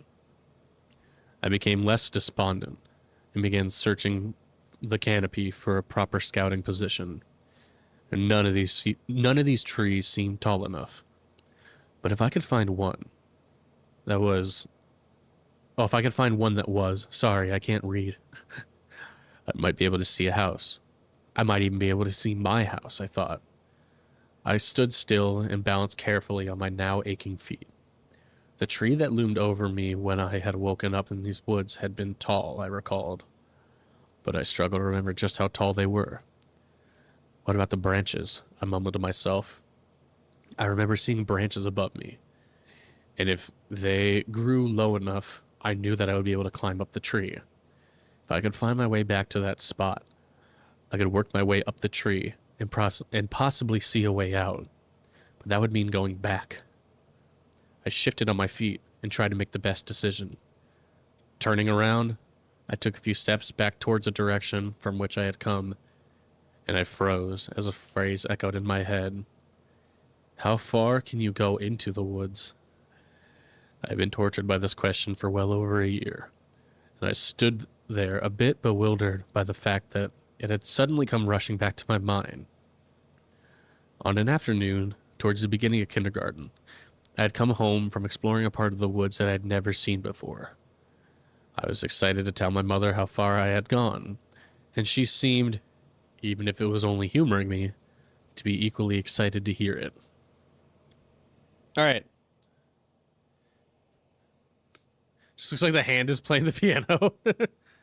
Country deep voice. British deep voice country. You sound like Dante. Dante wants me to do a bunch of shit in my deep voice. Anytime like I do deep voice, Dante's like, can you do it in a country accent? I'm like, hon, I'm from the north. I'm from the north. You sound more south than north when you do that. All right. So, let's just do this. would this be your first would this be your first idea of like if you just woke up in the woods, you had no idea where you were, like climb a tree? Well, actually, no, we're fat. We wouldn't be able to. That would not be my first thought. I was gonna be like, that wouldn't be my ass ain't first. climbing no trees. I'm trying not to freaking die. You're like, I I'm would getting out of breath fall. just walking to the next tree. Let alone I ain't no monkey. I'm not gonna climb. I was just like sitting there like, yeah, would you imagine climbing a tree? And then I'm like, if you're fat like me, our ass ain't climbing no tree. I'm gonna just sit there. Let God take me at that point. I ain't climbing no trees. I think my thought, and this is just, maybe this is a horrible idea, is to like at least make it to daytime. Like try not to go as far as you can and wait until daytime. That'd be mine. But then daytime is just as dangerous as nighttime. Yeah, but because then you'll see everything. Yeah, but the things that are out to kill you are not usually out during the day, like in woods. Usually. Not usually. I mean, not always. Yeah, but like, but that's why it's like I'd want to like, but I just want to be able to see further because at night you can't see that far unless it's like a full moon. But just and something. you're on your bare feet. Yeah, that too. Ouch. Cass, can you say something for me? I can try. Hey, all right. Dad. What? I'll let you say what they want you to say first. All right. Let me go show my fried direction. Oh yeah, stuff your face. Wait, hold up. Syndicate. 999,999,999 points. I don't even think it even goes that high. I don't think so either. Can you say happy birthday to me? Do you want me to do it in a deep voice? Is that what you're saying? Like, happy birthday, duck with a bow. Is that what you wanted? You sounded southern when you said it like that. I did. I don't even know where that came from. Sorry. The Sam Elliott that lives deep inside of me came out for a second. Yeah. The Sam Elliott that lives in every man just crawled out through my vocal cords for a second there. Happy birthday. It's crazy. Happy birthday to you. And a happy birthday to you. Did you like, it sounded like, did you blow out a gun when you did that? It suddenly went, like you were trying to blow out like the smoke of a gun. No. No.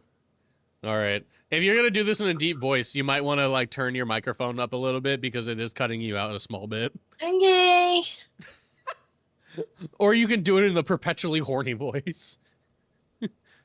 I could. Please no. Again, by the way, this is from a perspective of like a 6-year-old. Yeah, let's not do that. Anyways. Actually, no, because this is an adult telling his story. So technically. Yeah, from when he was a 6-year-old. Fair enough. Yeah. Anyways. I don't even know good looking. Again, I'm from the north. I don't know these southern things. Hold on. Let me make sure that. Hold on. Wait a minute. Hold your horses. Jen, is that you? Make sure that. Anytime anything British. Oh my god, Junji Yoshida. Junji, is that you? Oh my god. Alright. You can hear me, right? It's not cutting out? No, you sound good. Right. Cool. Alright. When I had finished describing my journey, she graduated me. And I asked... Congratulated, dumbass. That's what I said! You said she graduated me. No, did I? Come on, man, get your VTuber mindset out of the way. Nobody's graduating. My... Brother! Oh, God. All these... He saw Garat in the word, and his VTuber mindset kicked in. I didn't even see the gun. I saw the grad. I was like, oh, congratulations. Yeah, my mother graduated me. That's kind of...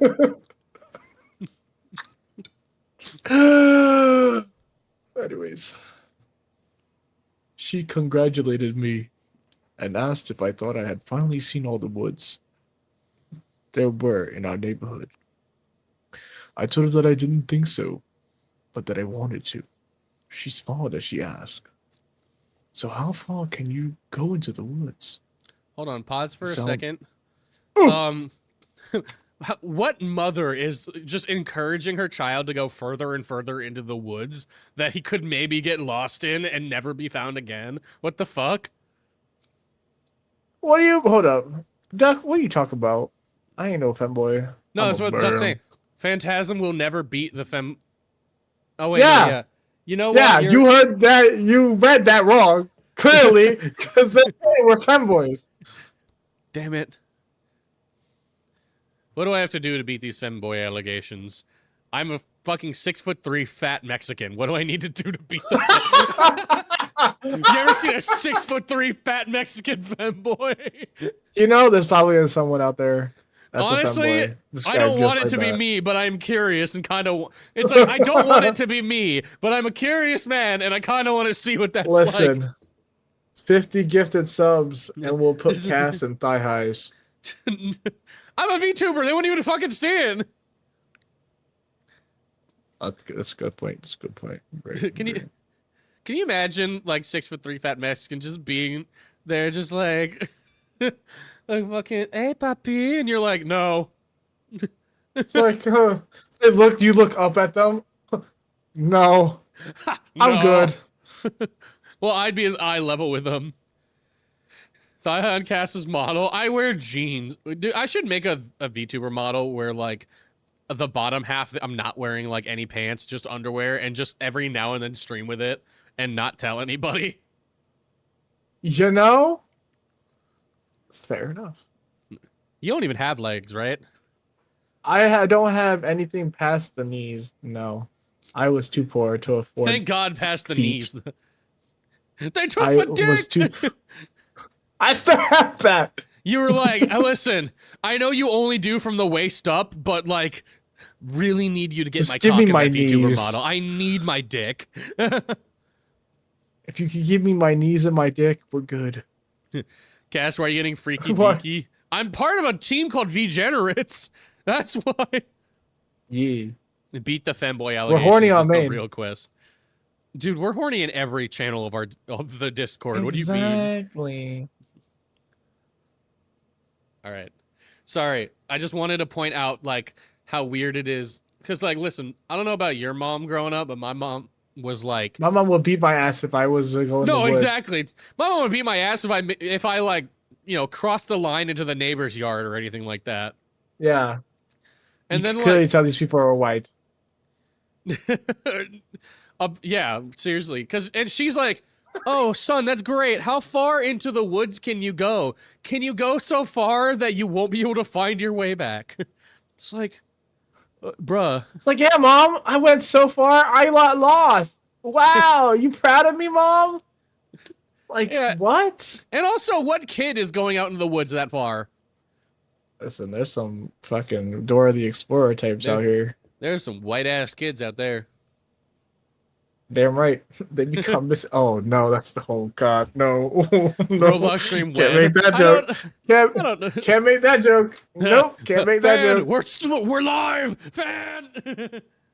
Fan, we're live! Well, I'm gonna text you what I was gonna say, and you tell me if it's okay to say. Okay, hold on. Before you do that, just to Yeah. be safe, because this is a display capture, Uh-huh. and I don't want it Can I to do a display. spoiler thing? Can I do spoilers for You words? might be able to. Well, I mean, because like right down here is where that notification would pop up, and it would just show up. Okay. I'm gonna hold on. I know how to do this. Okay.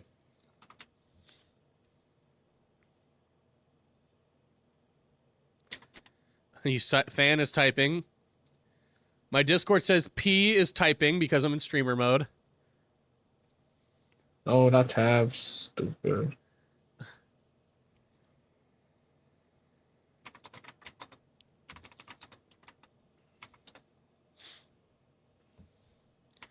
Damn, you type slow as fuck. Fuck off. A, B.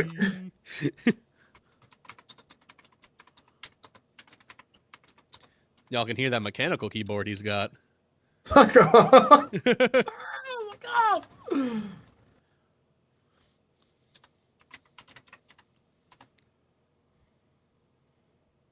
See if that didn't pop up. I don't think that's too bad, but It's pretty bad. it's not great, but you know.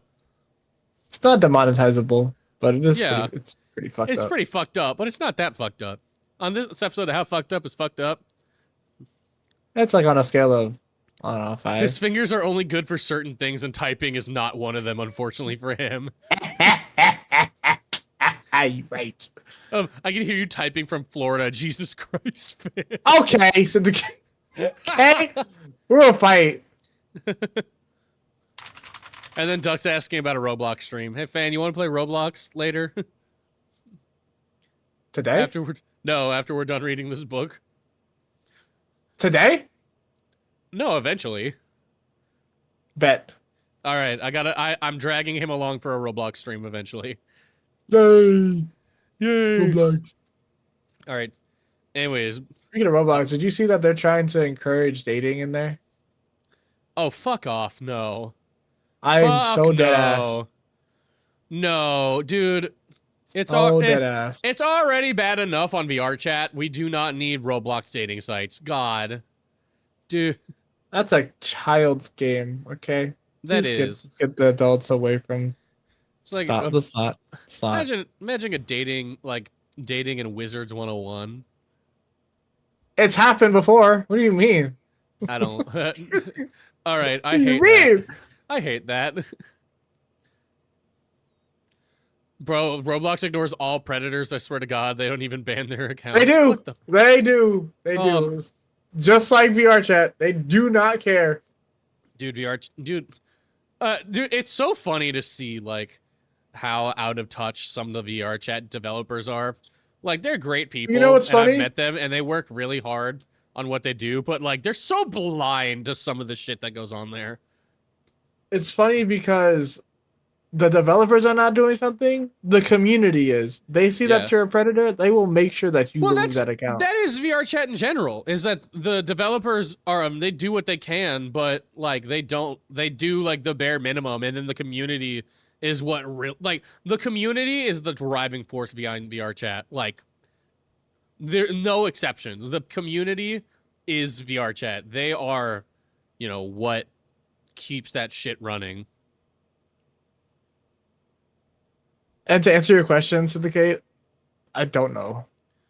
Yeah. It's I don't know. Genuinely, I believe again, it's the not doing that's just doing the bare minimum. But I hate black cat lobbies, brother. Same. The Black thing cat lobbies are the worst. The thing I hate though is that you can't really blame VR chat for having kids on VR chat. I mean, you can, but I think the original problem stems with Facebook. I'm not even fucking with you. Fucking true. Because before getting a VR headset was an investment. Like the Vive is $1,000, and that was like one of the bare minimums to get into VR. And then the Quest came out, and the Quest made it very accessible to get into VR for a couple $100s, which puts it on par with something like an Xbox or something like that. So it's not genuinely their fault, because at first adults were the only people who could afford VR headsets, and now everybody can, and it's like, oh no. Yeah. For as much good as it did, that it did bring VR to everybody, it brought VR to everybody. When you make something accessible for everybody, there's gonna be some not so good people involved in that. Everybody. Also, Star, hello, it's good to see you. MetaQuest is fucking cheap. It is, bro. It's actually crazy. They have to be selling those things at a fucking loss. My theory is that they sold the MetaQuest 2 and 3 at a loss, but they sold the MetaQuest Pro at such a huge upcharge that it counteracted the loss that they made for the 2 and 3. Does that make Agreed. sense? Yeah. I'm like Yes, that. I 100% agree. But also, they can sell that shit at a loss because they're Facebook and they're selling their, they're selling your data to China. China. China. All right. Where was I at? I blame parents. Yes, and parents, by the way. Sorry. We Yes, keep getting on this parents topic. are the real like problem when it comes to that. I, As a parent myself, yes. Oh, yeah. As a parent, Parents are the you could biggest definitely. issue. Like, at what age do you think your child would be on the internet? Like, like, On the internet? the broader part of the internet, because like, I would wait till he's at YouTube least in his teens. Yeah, because like YouTube Kids, if I understand that, there's people who I know a couple parents who like, they don't have cable and they don't want to fucking purchase Netflix and stuff like that, so they have like YouTube Kids and they use the programs on there. I mean, Snoop Dogg's got a program on there and it's awesome. But even that, it doesn't protect them from everything because I don't know if you've seen, but people hack into those you're right. programs. No, and, you're right. Like spread so much bad shit. No, you're right, and I agree with that. But at the same time, that is another one of those like, it's a parent thing at that point too. Like, Yeah, as a parent, you need to monitor your child. And I think nowadays people have become complacent in the fact that there's so many things in place that you don't have to watch your child, but you still need to.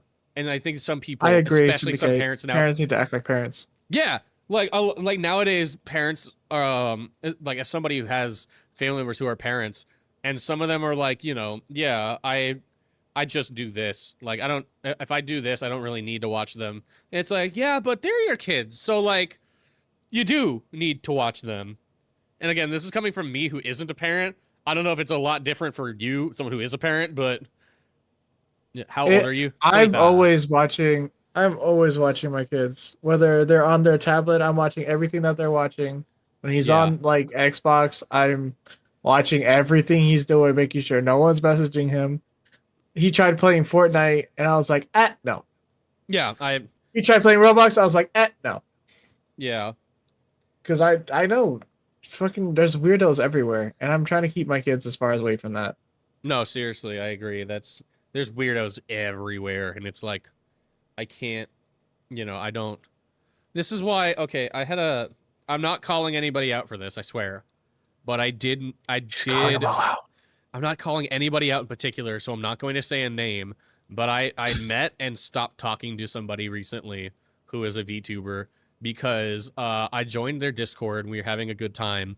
And then like I had posted like a meme or something like that I found in there, and it got taken down by one of them, like by mod staff. And mod staff reached out to me and they were like, you can't be making jokes like that because there are people under the age of 18 in this Discord. And I said, shut the fuck up. There should not be. And they were like, I was like, I will continue to do that in a different Discord, but there's no fucking way that you just told me that there are people under the age of 18 unmonitored in your Discord who have access to, have a greater access to just chatting with random people. That is insane. That's terrible. That is insane. And as a creator, you should not be putting up with that. I've always said that I foster an 18 plus community, and I understand that there are people who are not 18 plus in my community. I do everything I can to keep it that way, and I know that people lie. And that is, I understand that children will lie, and that happens. And that's why I'm not hard on myself about like, oh, that person has been here for this long, but nobody knew. But if if it is in your community and they are under the age of 18 and you know it and you openly put up with that fact, you're fucking stupid. And you're also the problem.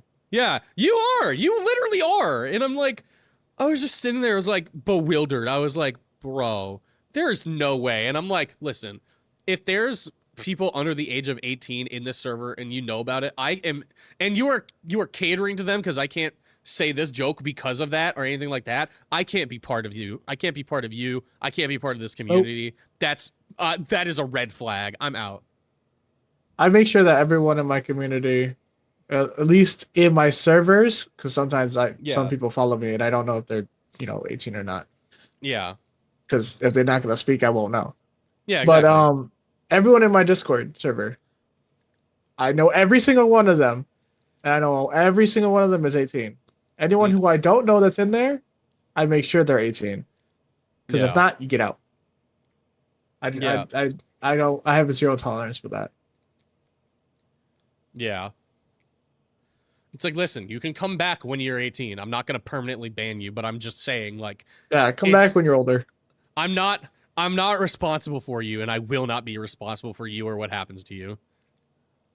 Exactly, Syndicate. Black Pedal's a site. Yeah, dude, for real. Get rid of them. Fan calls me a baby jerk. Yes, it will, baby. Well, baby. All right. Love how we just like went on a whole Not trying to tangent on catch a that. case, dude. I ain't. Yeah, no. Well, to be fair, Exactly. to be fair, when we get you're a parent, and I'm just someone who gets riled up very easily about shit like this. So I was like, when it comes to that, yeah. I Oh no, gloves are really- off. yeah, I don't tolerate any of that. Absolutely not. If I find it, you won't disappear Out. faster than you blink. Yeah, it's like it's nothing against you. It's not out of anger or spite. It is out of your own safety. Even if they are 18 and they like find that okay, or they encourage it, get out. Yeah. It's like, oh, well, I'm 18. They're only 16. That is still an adult and a child. No, I'm not. Yeah, I'm not putting up with that either. I agree. Nope. Because I know a Nope. couple of people who would pull shit like that, or Nope. I've known people who have pulled shit like that, where it's like, oh, this is my friend. We go to school, and they want to be part of your community, but they're 16 and I'm 18. It's like, then they're not allowed, and I don't want you to be allowed if you're going to be the one, trying to push them in, because that's just Because unsafe. they could end up making a fake account and sneaking into your thing, and you will never know. Yeah, and it's like, bro, that's wild. Like, no, Mm-hmm. I'm not your parent, and I'm not your parent. I can't monitor what is going on to you. I'm not here to babysit. Yeah, exactly. It's just, oh, anyways, scary story. All right, back to the scary story. Mhm. All right, deep voice. Hi, It sounded Vesper. like a challenge, and so I answered confidently. But none of my answers seemed satisfactory to her. Really far, super far, even all the way, were all rejected as viable responses. After each attempt to close the issue, she would just return with the same question, becoming more amused by the minute. At a loss, I waiting to be able to answer the question. Shut the fuck up. Yeah, I did. I realized that's the right word. You're right. At a loss and wanting to be able to answer her question so that she would stop asking it, I asked the only other authority figure I knew, my teacher.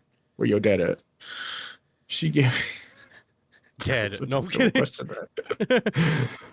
She gave me a quizzical look and asked me what I want. What I meant. What I want. Oh God! I What a can't girl breathe. wants, what a girl needs, whatever makes me. Bros ignore me. I said hi. I just had to say it quietly because I didn't want to ruin fans' good voice. Oh my God! Stop. Oh my god! Shut up and fucking read. We're not freaking beating these allegations. We gotta stop. Family. Right. Continue the story, buddy. What was I at? I didn't really know what I meant. And so I just repeated the same question. I just added a word to that. She thought for a moment and said, I don't know. Let's see. As she walked me over to the map that was tacked. What? Tacked? Oh, okay. Like, Tacked to our safety classroom tag? wall. Yeah, thumbtacks. Yeah. She asked me the name of my street. She's trying to dox me, which I had memorized. She took a moment to find it before touching my shoulder and holding her finger on a big patch of green. I think these are your woods, she said. I repeated my question yet again. I told her that my mom had been asking me this question repeatedly. As I told my teacher this, she seemed to realize something and took her finger off the map. She smiled coyly, saying, I don't know. How far can you go into the woods? Bitch, Why that is didn't your answer my teacher question. encouraging this too? Yeah, it's I don't know. that didn't answer my question. You just sound worse than my mother. My mom keeps asking me how far I can go into the woods. I keep telling her I can go in really far. And the teacher's like, well, how far can you go into the woods? It's like, no. I'd be like, why are you going in the woods, you stupid fuck?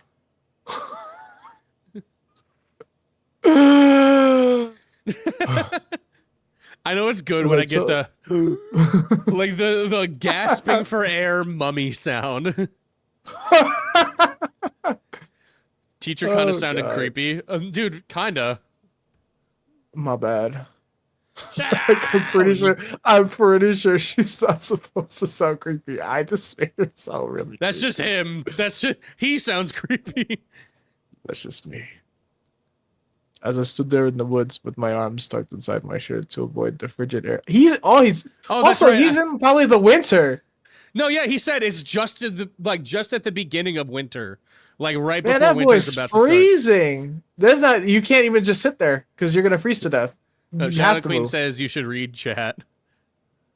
Oh, you want me to read chat? Hold on. Hold on, wait a minute. I think it's because it's the and I'm leaving. I can't stand when fan narrates stories by. What do you mean? What do you mean? What I do? Yeah. Anyways, why don't you like when I narrate stories? You know you like it. Anyways, You know you love me. I'm an audiophile. Shouldn't have come to the reading stream. yeah. It's like, I get turned on by good audio. Then why did you come to the reading stream? You know.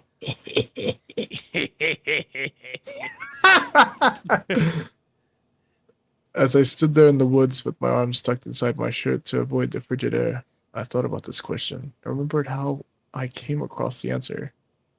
It stirred a warm fondness in me that I almost made me forget about the reason that question had come back into my mind to begin with. I discovered the answer just a few weeks after I asked my teacher. My grandparents called to chat with my mother and me.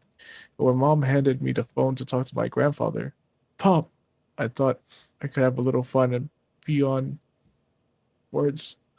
Pop, I thought I could. Wait, huh? What? He calls his grandfather Pop. That's what he's saying. No, I know that, but okay, that's where he stopped. Okay, Pop, I thought I could have been a little fun and been on the giving end of an antagonizing. I did read that correctly. For once, before he could even ask me how I'd been, I charged at him. Hi, Pop. How far can you go into the woods? What? What? What did you say? What did you say? Tell me I'm good here. How far can I go into the woods? I repeated, knowing, although I knew nothing at all. Oh, well, I suppose about halfway, he said, snickering. What? How come you can only go halfway? And then, as if he had been waiting for this moment his entire life, he bellowed, because if I went any further, I'd be coming out. He began. That is a dumb joke. That's a dumb joke. Grandpa, that's so bad already. Grandpa, that's a dumb joke. He began laughing so hard that it transformed into a coughing fit. Okay, I like it. I like him too. And he handed the phone off to my grandmother. It took me a while to appreciate the nature of the question and its answer. I had never heard a riddle before, but the more I thought about it, the more I liked it. I would ask the question to dozens of people in the months to follow. Back I had to go over vacation plans with the husband. I wish I could go on vacation. With the husband? I'm paying. Yeah. You say that like pants?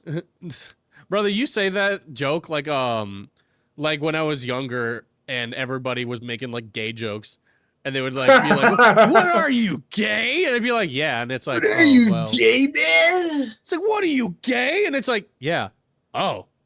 Well, yeah, what of it? Now my joke doesn't work that well anymore. All right. Reverse attack. Standing there, barefoot in the woods, thinking about this riddle, I found that it wasn't amusing anymore. However, now it was more than just a silly question. I had walked a long way. For all I knew, I couldn't walk any further in. The last tree might be just ahead. If I turned back now, I might be walking back into the woods rather than out of them. I pivoted where I stood and resumed the trajectory that I had adopted when I set out. Everything was eerily quiet as I pressed on. The only noticeable sound were those of crickets, cicadas, and the light grinding of leaves under my sore feet. Occasionally, however, I would step too hard on a healthy stick, and its cracking would drive the noisy creatures to silence.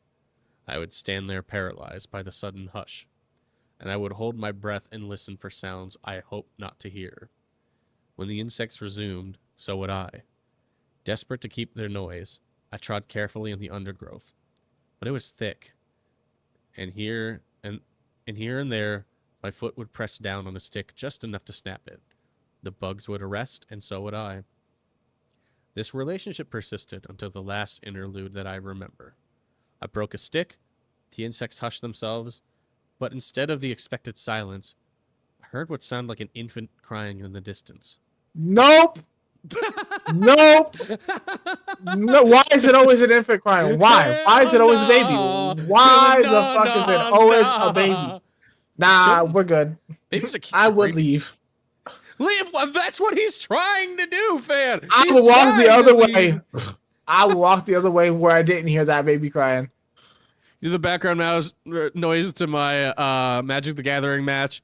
I'm here too, but I can't type off the TV Reenie's husband. What?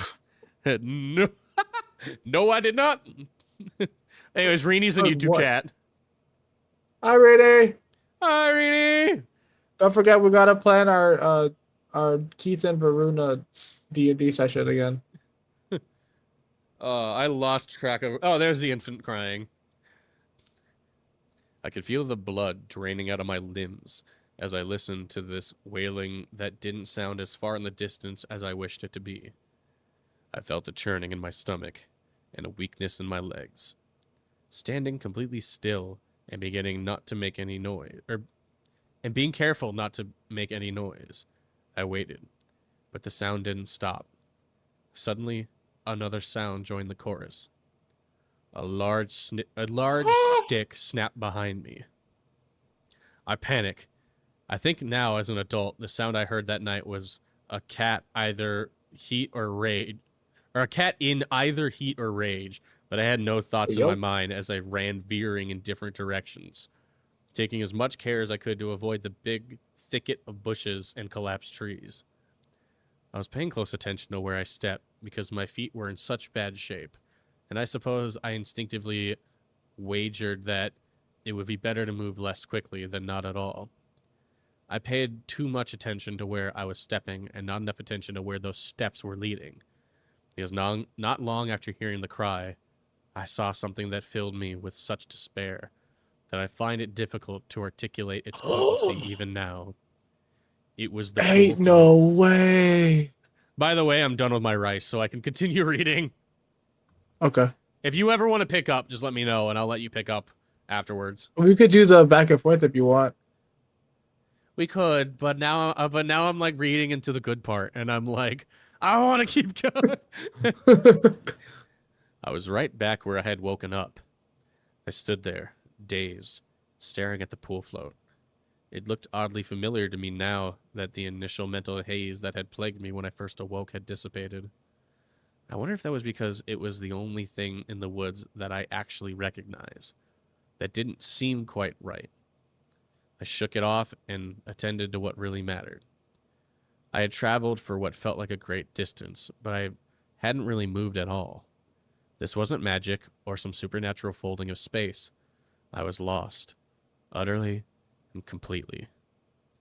Up until that moment, perhaps in an effort to focus on what I could control, I had thought more about getting out of the woods than how I got in. But being back at the beginning caused my mind to swim. My feet had not hurt at first, but they were agonizing now. I know it says agonized, but that doesn't feel right. They were agonizing now, and I had made not even an inch of progress. I had been hoping that these were my woods from the time that I had woken in them. I had hoped that I simply didn't recognize them due to the obscuring and distorting darkness. But my optimism had long since disappeared, swallowed like everything else by the engulfing blackness. Had I run in a huge circle around that spot? Or did I just get turned around and start making my way back? I realized that even if I set out again on that path, or on the path I had tried to follow at the outset, there was no way to be sure I would actually chart the same course. And if I took a completely different course, then I wouldn't have even made progress in terms of scouting the area through my original excursion. And although I had pushed it to the very back of my mind, rhythmically like a metronome, my mother's riddle marched back into the frontness. Its footsteps, faint at first, but gradually building in a crescendo, that became so loud I could think of nothing else into the woods. As this echoed through my thoughts, I suddenly pictured the woods as a vast circle of trees. As I turned on the spot on which I stood and looked around me, a fear crept into the back of my mind that I might be standing at the very edge of the circle, and that whatever direction I picked would just lead me deeper, further into the woods. As I continued scanning the landscape around me, my eyes fixated on one of the trees that I had seen towering above me when I first woke up.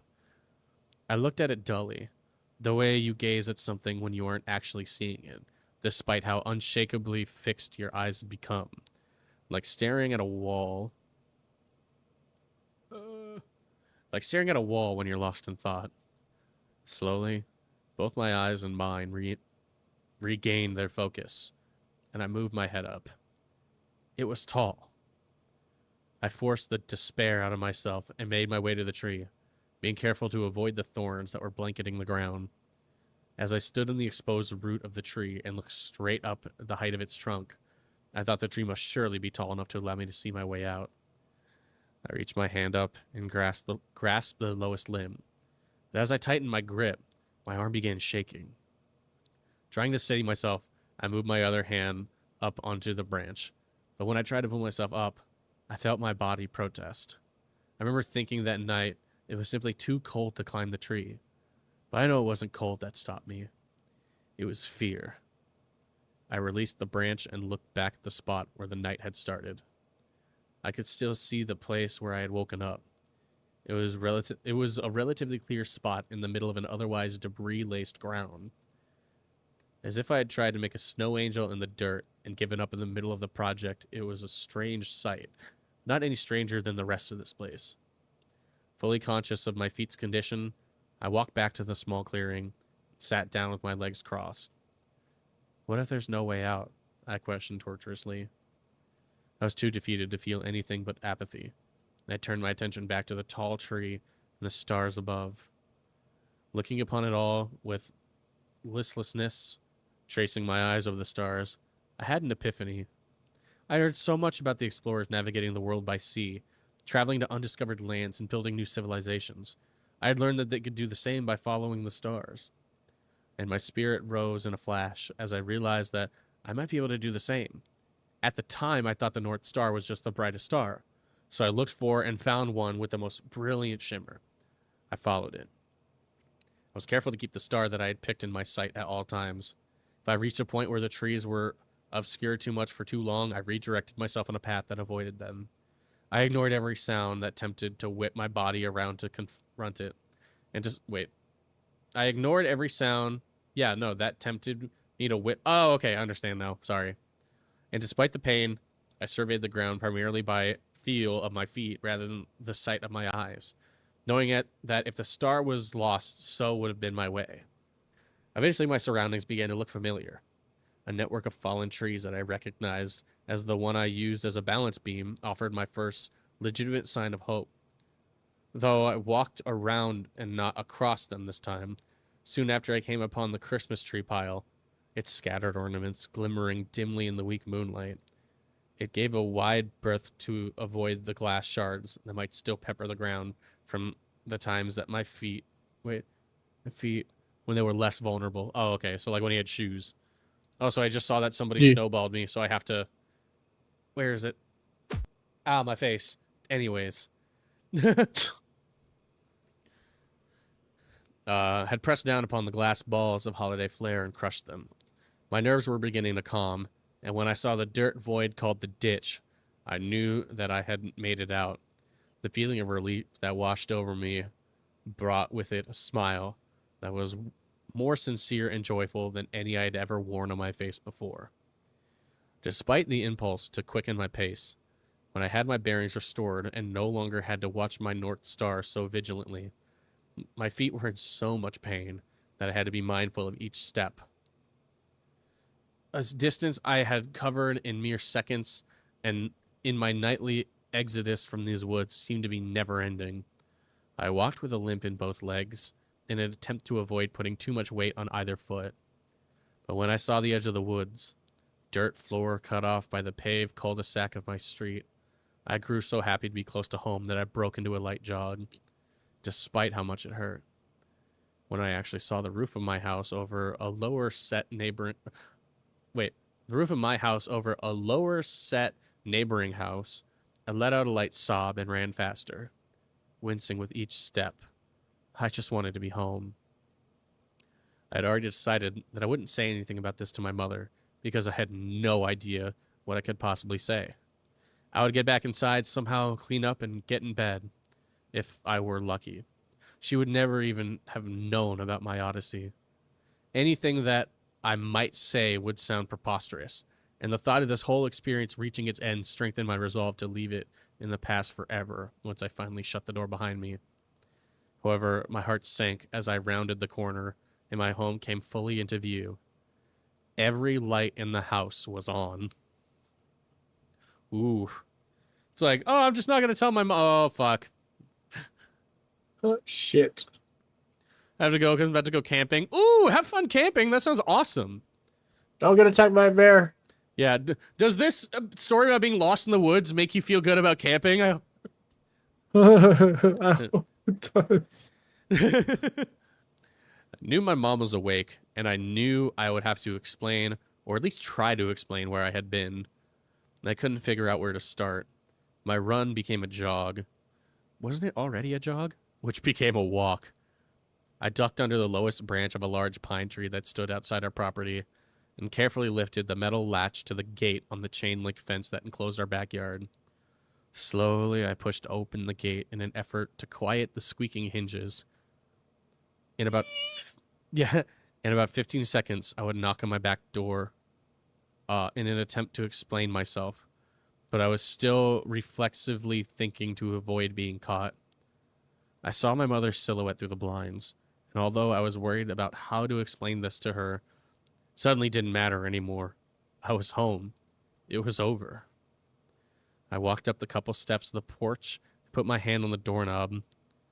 I turned it, thinking that it might be unlocked since my mother was awake. There was no sense in delaying the inevitable. There's no reason to knock. It turned the full motion, and I felt a mixture of both relief and apprehension.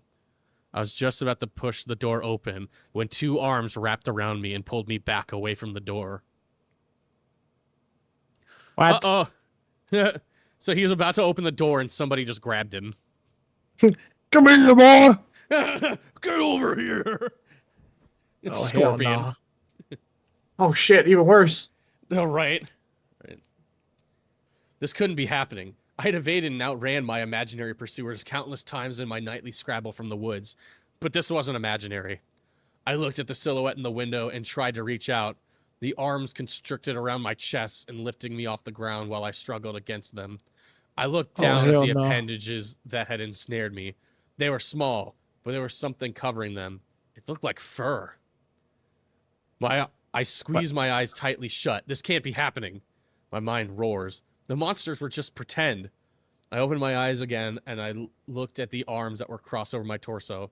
It was fabric, not fur, but this brought no real comfort.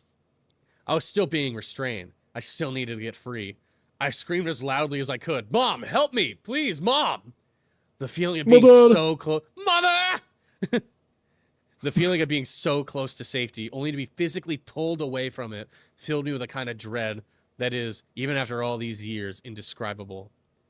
The door had been torn away from my open... Wait. The door had been torn away from open, and a flash of hope shot through my heart.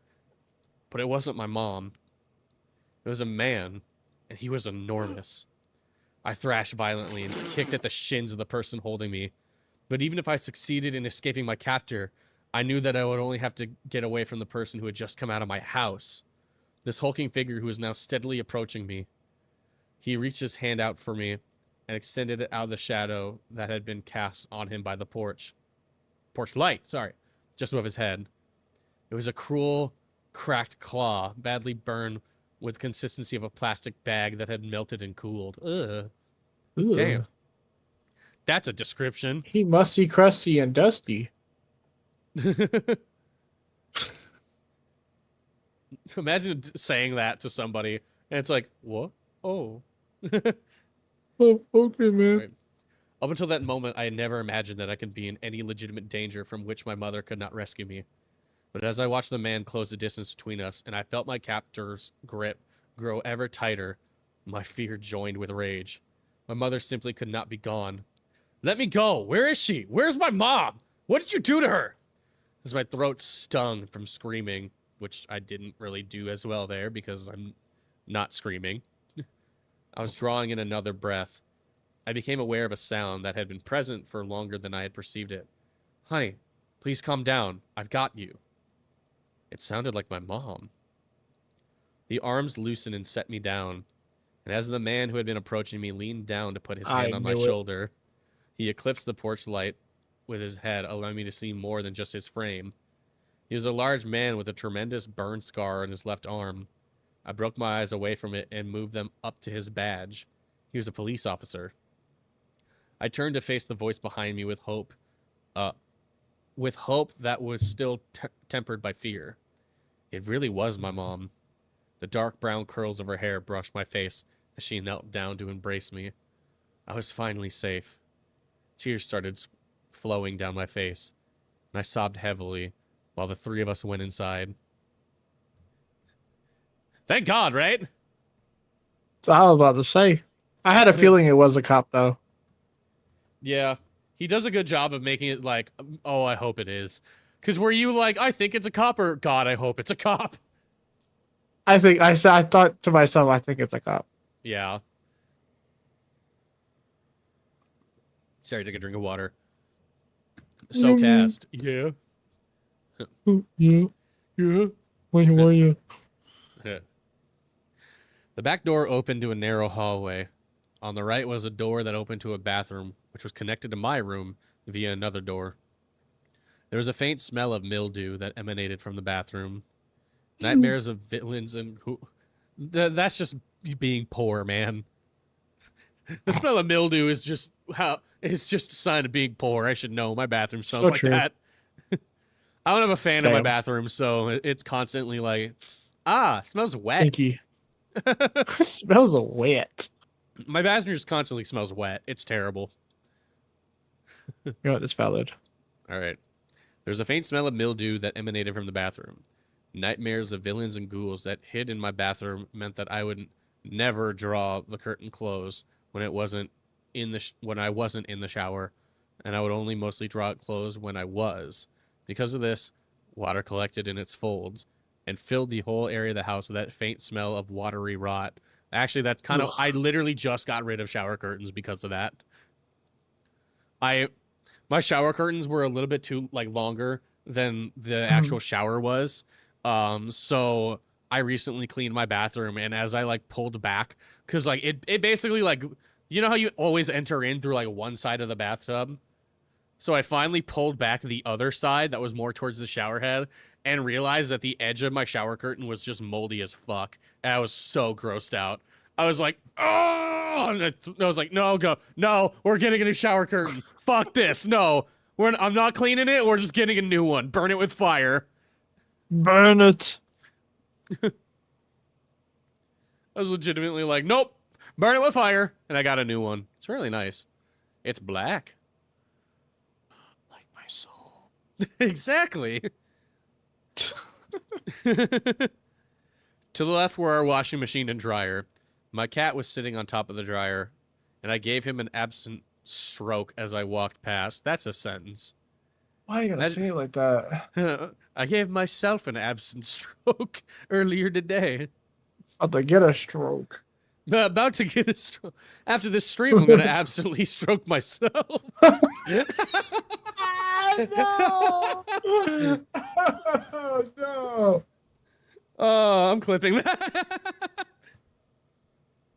After stream, Listen, you have someone to do the stroke for you. Anyways. Did not need that info. Hey, well, what can I say? You're welcome. A black shower curtain? Hell yeah. Because I'm goth as shit and I like everything Oh to my be dark. god. You should get that carpet that's like white, and then when you put water on it, it turns It's the red. blood stain. I want that. Yes. I've seen that I'm on gonna get TikTok. that. I want it. 100%. When I get my new place, I'm definitely getting it. Dude, I would love that. That sounds fucking amazing. I also want like the drying mat that's the rock. Have you seen it? It's like a stone that absorbs water and dries out super quickly. I really thought you said The Rock. I'm like you Dwayne want The Rock Dwayne The Rock Johnson. Johnson on your fucking tail curtain. I was like, okay, yeah, I mean, with that face that dude, he makes, that's like what the you want. suspicious face. So he's just looking at you like, you really stepping on me? yes. I like black too, but I wouldn't be able to see shit with a black curtain. Well, it's not like, it's got like a mesh on the top of it so that you could still see out of it and like Ooh, light goes black in. mesh. Yeah, but it's Ooh. not like a blackout curtain. It's like, you know, it still allows some light in so that, you know, you're not tripping over yourself. I love, you know what, same. And then I could tell Rini's significant other came in. Excuse her, I'm about to hit her with the horny stick. Guessing he likes black things, he likes black people more than whites. I never said that. That's crazy. I never said that, and I ain't arguing the other side. I feel like no matter what way I answer this, I'm fucked. So, yeah, pretty much. good night, Just don't everybody. even No. answer. Goodbye. You know what? That's the end of the stream. Maybe I shouldn't have read that, but I did. It's too late now. Wouldn't matter. I'm blind as fuck. I feel blind as fuck as I'm reading this, dude. Having to read I this am is blind like, as fuck. having to read this is just like, oh god, I'm really dyslexic, aren't I? But I'm having a good time. I is too. Anyways, absently stroking the cat, and turned left towards the dining room. We sat at a table that my mother and I used as a dining area when we ate, and a workstation when I had school projects. I didn't finish that sentence right. It was a fairly large square table that had been painted white, but there were different... Wait, there were... No, I read that wrong. There were several spots where daily use had started to chip the white paint away, revealing layers of different colors on top of the original coat. Whatever that might have been. One area that looked almost like a cross-section of a Jawbreaker candy. Jeez. How many times you got to paint over a table? Hi, hon. Cash reminds me of Tubbo with his dyslexia. Dude, this is hard. This is hard. Where was it? With its constant... Fuck. Concentric? Yes, it's constant fuck. No, with its concentric, is that how it is? How it said? It's concentric and rainbow-colored rings through my idle or nervous hands had helped along that more excavated section. Whenever I sat at the table to do homework or to have serious talk with my mother, he's a fidgeter. Same. Historically, the more nervous I was, the more frantically I dug. I learned that night the first coat of paint was yellow. Oh. Damn, he scratched that far. He scratched the shit out of that. Oh, his mom gonna be pissed. I don't think she's so pissed right now. Well, yeah, Yeah. fair enough. For now. Yeah, for now. Yeah. I'm so Actually, glad that's the same mom that wants him to Oh, go yeah, into the to woods. disappear into the woods. You're right. Look, as somebody who has read this story, there's a lot of things about the mom that just make you go, huh. Question. What about Yeah. I have why several you do this? questions. Anyways, I'm so glad you're home, sweetie. I was worried I'd never see you again. She began to cry as well. Where'd you go? I don't know. I don't know what happened. My fear of the whole event began ineffable?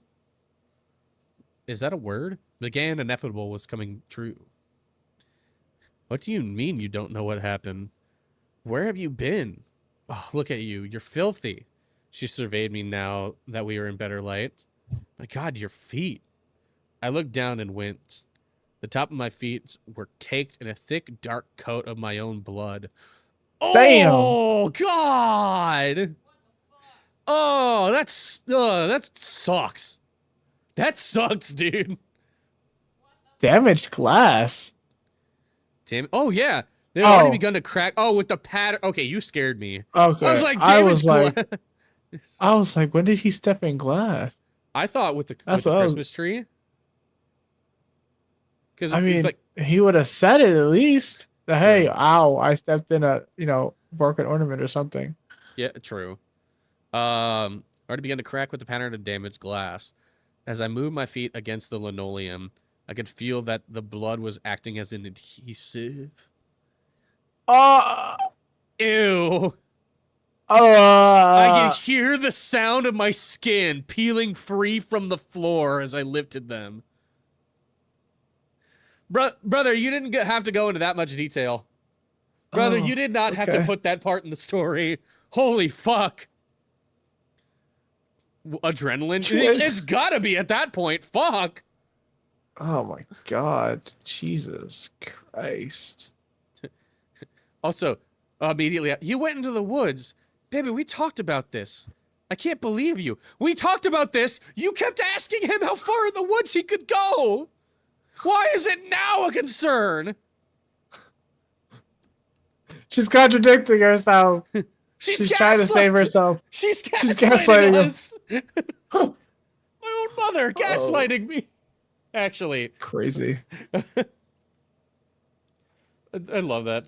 Mom, I don't know what happened, I protested. This was quickly becoming an argument, and neither my mother nor I was feeling up to it. It's okay. It's fine. Honey, just don't ever do this again, okay?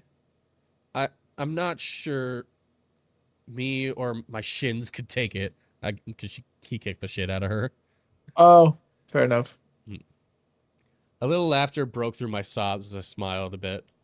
Well, I'm sorry for kicking you, but why'd you have to grab me like that? I would have kicked the shit out of her too. Right? If anybody comes up behind me and bear hugs me, you'd be lucky if all you got was a bit of a kicked shin. Brother, I'm digging teeth into you if you grab me from behind. I'm ripping chunks of your flesh out with my own teeth if you're sneaking up behind me to grab me in some the dark people are like into that. Fair. You know what? Fair. Say anything. Mom, I don't know what happened. Anything but that. Yeah, any person who had just a mother who didn't fall for shit like that. You don't just go, I don't know what happened, because your mom would just be like, yes, you do. You have to have. And it's like, well, that argument just became invalid. I did not need to hear about that chunks of skin. Dude, it's only going to get worse. Yummy. Right. I was just afraid that you'd run away again. You had just come home. I wasn't about to let you run off again after what you wrote. I was confused. What do you mean? We found the note you left on your pillow, she said, and pointed to a piece of paper that the police officer was now sliding across the table. What? I picked up the note and started to read it as my mother and the police officer walked into the kitchen. The note that said I was unhappy, that I never wanted to see her or any of my friends again. It was a running away letter. While the policeman exchanged words with my mom, I stared at the letter. I didn't remember writing any letter. I don't remember anything about this. There are many times when I would do things in the night I couldn't recall.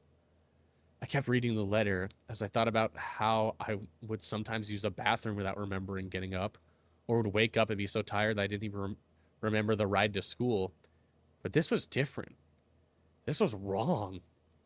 even if I sometimes went to the bathroom at night and didn't remember, or even if I couldn't have gone into the woods on my own and gotten lost, even if all these things were true, one thing repeated endlessly in the background of all other questions and doubts that filled my mind.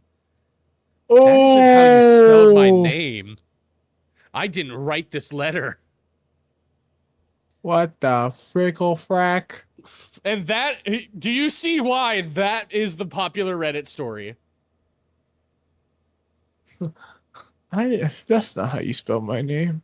I didn't write this letter.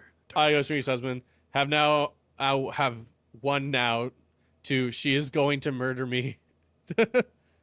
Yeah. Crazy. She's gonna murder you. We all know it. In your sleep. All right. So, what did you think of that? What did you think of footsteps? So then, like, so does it explain later on that who did it, or no? Kind of. Fair enough. Okay, I will wait till then, because You do get to learn more about it in chapter 2, which is where we're going. okay. You freaked out yet? There are a couple things that got us. The spider thing. I'm still not over the spider thing, by the way. Spider thing, man. What kind of fucking child is just sitting there like, the darkness is the spiders that will consume me, and I will be crushed under the weight of their infinitely weightless bodies. It's like, kid, you're 6 years old. You need therapy. You need more than therapy. You need to be in an asylum if you're thinking like that. Straight jacket. Go to your room. Spider thing, I missed that. Yeah, at the beginning he was talking about he would run away from the darkness because he to make it home, and he imagined that if he didn't make it home in time, the darkness would consume him, and the darkness was made of like a cloud of spiders that would ensnare him in a web and cover him and crush him under the weight of an infinitely amount of spiders. And we were just like, I'm sorry, what fucking 9-year-old thinks of shit like this? 6. My only question about this story is, why does the author have a thing with feet? It did come from the internet. Yeah, I mean, yeah, that's pretty much your answer. It came from the internet. It came from Reddit. What'd you expect? All right, I'm gonna use the bathroom. All right. The back. Chat, what did you guys think of chapter? Well, technically this is chapter 2, but the first real go into the story of Pen Pal into Footsteps. Never gonna sleep again. Spiders are creepy. It only gets worse from here. I can assure you, it only gets worse from here.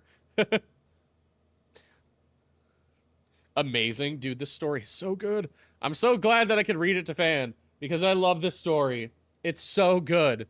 When I watched the Creepcast episode, I was like, oh my god. I still don't know the plot. It's just creepy shit that, so he's unraveling and like learning about his childhood as we go. It's so good. He's like learning about he's remembering and learning about things from his childhood as we read this story. Is good from what I've heard. It's very good.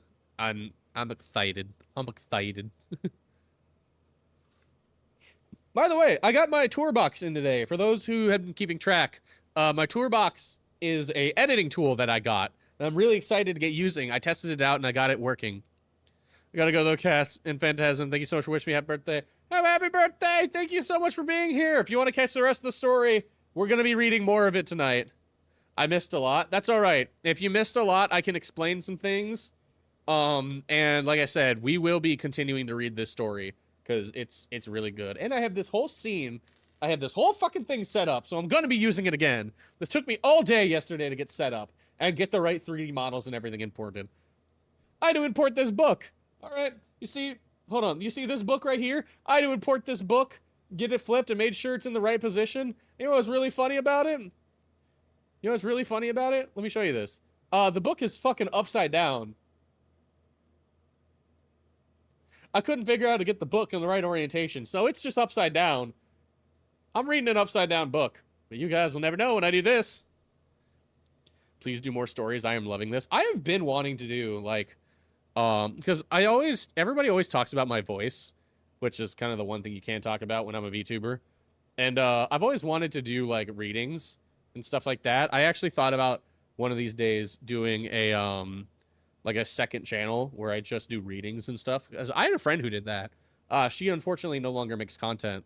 But my friend Arisande, I wonder if her old videos are still up. I want to find this. You guys can see on the screen over there. Yeah, here she is.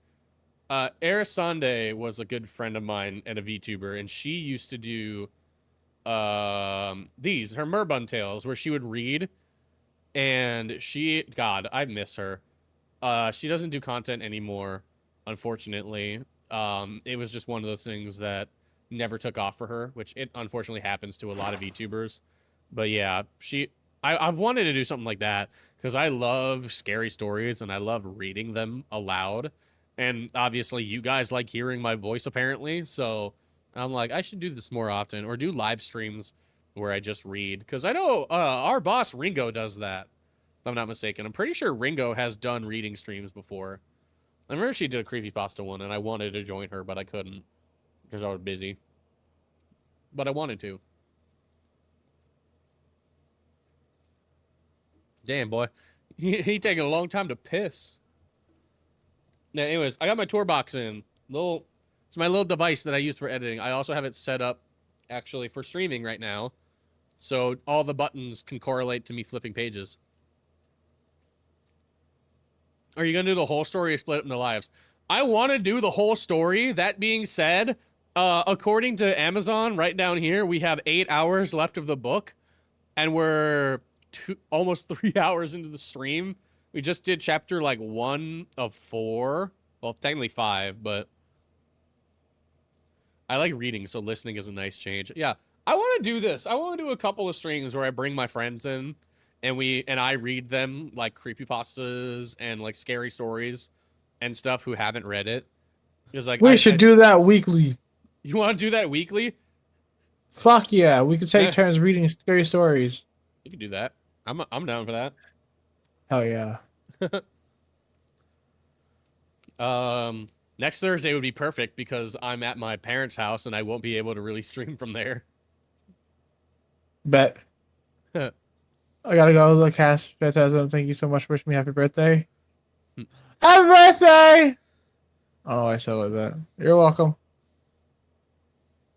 What can I say except you're welcome. I used to tell stories all the time. Unfortunately, my audience left me, so I had no one to tell my spooky stories to. Well, you have me now. And Cass.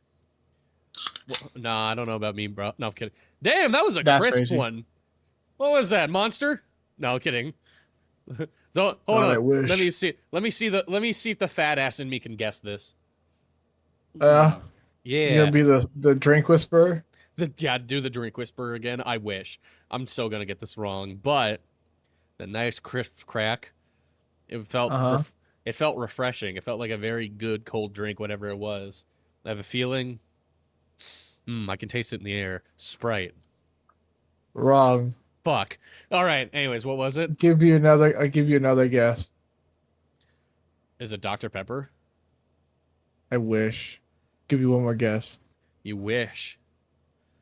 I You wish wish it was Dr. Pepper. It ain't something like Yes. Coke. It's not Coca-Cola, is it? It is Coca-Cola. Oh, that's sad. I know. I I'd would rather wish it be was Dr. Pepper too. I love Coke. Sounded like Coke. Oh, yeah. I feel like it's like, what do you mean it sounded like Coke? Sounded like a Coke variant. Apparently, I just don't know what Coke sounds like. See, I thought Coke sounded like Coke Zero. That's what I thought Coke sounded like, but It is Coke Zero. yeah, I like zero sugar sodas. Call me crazy. I only like Coca-Cola Coke Zero because it actually has some flavor to it. Yeah, well, like I said, the zero sugar ones, not the diet ones. Zero sugar ones are the diet ones are a lie. That is literally sludge. Garbage. If you break down a diet soda, it will be sludge. It is Yeah. disgusting. It's garbage. Anyways, you ready to get into chapter 2, balloons? I love balloons. I like balloons. You're not gonna like them after this chapter. I'm warning you now. You know what's so funny, Cass? You know What? how like when you Fuck, brain stopped They were working. hydrating When you the first heard track and about everything. this book, right? Yeah. That they said that they were like unable to sleep. I'm about to fall right my ass to sleep. Look, this first one, yeah, this one, the first chapter, I could fall asleep to. But now we're getting into the second chapter, and towards the end of it, like, shit really starts happening, and it's really fucking freaky. And then after that, it's like, yeah, I don't think I can fall asleep. But the I first bet. one, kid I'll getting hold you lost in the to it. woods, who gives a fuck? Yeah. I'll give a Sounds fuck like a about typical kids. Tuesday. I drink Diet Coke, it tastes like dirty gym socks to me. Yeah, it's bad. How do you know what dirty gym socks taste like? It's rainy. Again, really? What is that? I'm doing a So word if you puzzle, hear so me I sound don't... like really loopy, it's because I'm trying to stay awake. Like If I it got me to the point where I'm like drifting. if I get you back to the fungus portion of you being sleepy, the You beating the might get fuck me out of the that. fungus. I can't believe you remember that. How could I I was half forget? asleep. I was talking in my sleep. Okay, leave me alone. I know, and we were in VR chat. It was immediately Uh, preceded by "Let's go," and then fucking I walked off, and I'm like, "Fan isn't going." I was like, "He just said let's go, but Fan isn't going," and then it's just, "Oh, the fuck out of this fungus, fucking narcolepsy was kicking my ass. bro, for Holy real." shit, All right, kicked my ass. All right, continue. Chapter 2: Balloons. Balloons. Oh, does this just get right into it? Yes. Oh, it does. Oh, okay. In the Reddit story, he explains a little bit, and then he's like, I told my mom that we got, like, this post became really popular on Reddit, and she said, why don't you just read the fucking, or tell him about the fucking balloon story? And that's when this started. Why So, she got a curse at him? yeah, that's a really big part of the story that she curses at him, apparently. I What love a stories fucking like these. asshole. Been reading them since middle school, and I used to write these in middle school. I used to write creepypastas. I did too. Eh! Listen, Alright. I got so in depth with some of my original characters. I gave him like a whole story. Like I made a whole Oh, I did the like same short thing. story of them. Nerds. Yeah, we are. That was a good Damn one. right. Man. I know, I That felt one, it that from one my came from soul. the inner Alex Terrible in you, from Slaughter to Prevail. All right. Oh no, I'm starting to get loose. 7 out of 10. All right. I'll take it. That's average. That's a C in the United It's States for some reason. It's over average. That's all I care about. It's above average. The most I'll be able to say that in my whole fucking life. Oh shit. Above average, and that's the only time I ever get to say that in my life. Chapter 2, Everything balloons. else is below average. I wasn't very proud of my work. I would write a little bit, hate it, and then burn it. We all do that. Burn it? Damn. You just gotta find the urge not to burn it and just keep going. I never burned my Cast work. 70 is no happy. longer a passing grade in the US. What? You've gotta be fucking kidding me. Are you serious? That's insane. Hold on. Fucking United Let's States look this education. Where did I go? Oh, fuck. What is the pass? That is the high school passing. It's with a P, not a B. What's the passing? Shut up! Grade. Not grass. Grew up in the middle of nowhere, upstate New York. Getting lost in the woods was a Tuesday. Horror stories are Passing relatable. grade. Rini, I didn't know your husband was white. Hey. Rini, I The didn't know your lowest husband was passing- white as fuck. What do you mean? It's a D. D is the lowest you can get to be considered passing. Yeah, D's get degrees. Did you read Rini's husband's comment? I grew up in the middle of nowhere in upstate New York. Getting lost in the woods was a Tuesday. These horror stories are relatable. I was like, I didn't know your husband was white as fuck. Yes, we're in BC. Yeah, we're in BC. Where else would we be? We're in Narnia. Fans on my couch. No, I'm kidding. Oh, Yeah. chat's getting bonked. That's what they get. All right. Anyways, Boonk. when I was 5 years old, I went to an elementary school that, from what I've come to understand, was really adamant about learning through activity. Liberal, got it. No, I'm kidding. A liberal school, That's gotcha. crazy. He's at elementary school. One of them liberal elementary schools. Sorry, I have. You can read? What, are you fucking gay? First off, yes. Second off, I can't fucking read. I'm dyslexic. What are you fucking gay? It's crazy. That's my buddy Ranger. That's my Pookie. Oh god. When I was 5 years old, I went to an Chad, don't elementary. mind me. I went to a liberal elementary school. We're very adamant about learning through activity. Liberals. The school was part of a new program designed to allow children to rise at their own pace. And to facilitate this, the administration encouraged teachers to come up with intentive? I thought that was intuitive. That makes more sense. Intuitive and engaging lesson plan. I think that might be a typo. Part of the underlying rationale, I think, was that if teachers could trick the students into forgetting that they were at school or that they were doing homework, the students would be more enthusiastic about their work. Sir, that says inventive. Hey, remember that whole I'm fucking dyslexic thing? I'm like looking at the word, I'm like, that does not say intensive. And intuitive would not work either. Cast took So, 3 hours to get through inventive. chapter 1. Motherfucker can't read if his life depended on it. Hey, we got through 2 chapters, I'll have you know. Fuck off. We got through 2 chapters. I also had to like look for that word. I was like, wait a minute. We made it 38 pages in a 200-page, almost 300-page book. Yeah, I don't hear, but wow. We're in it for the long haul. Fan is going to fall asleep during this stream. If you hear a loud thud, that's my skull hitting my desk. Fan, you want to take over? Oh, okay, gotcha. Gotcha. Anyways.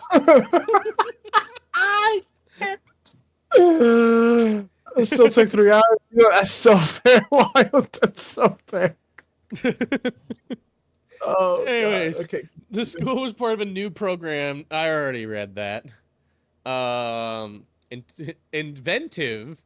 I literally thought that was a T.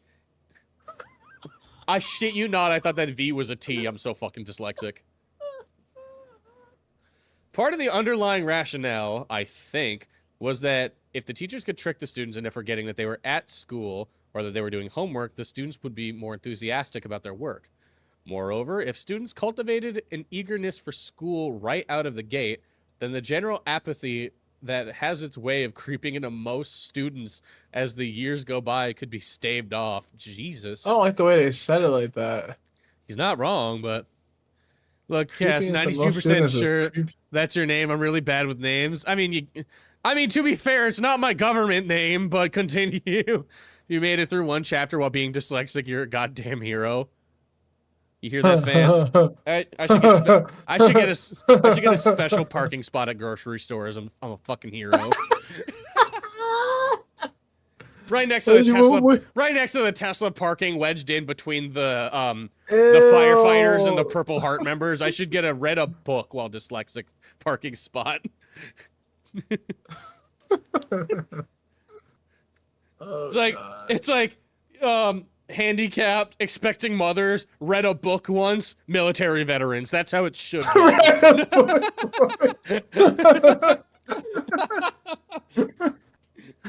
Oh god. You have a special parking spot, Kaz. His ego is big enough. Let's not inflate him anymore. Yeah, do not look up VTuber inflation on the internet.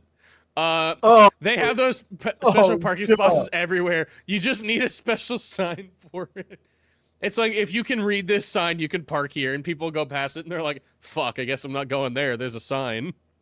I'm not reading that. Oh god, I'm so loopy. All right. I'm like laughing at the dumbest shit.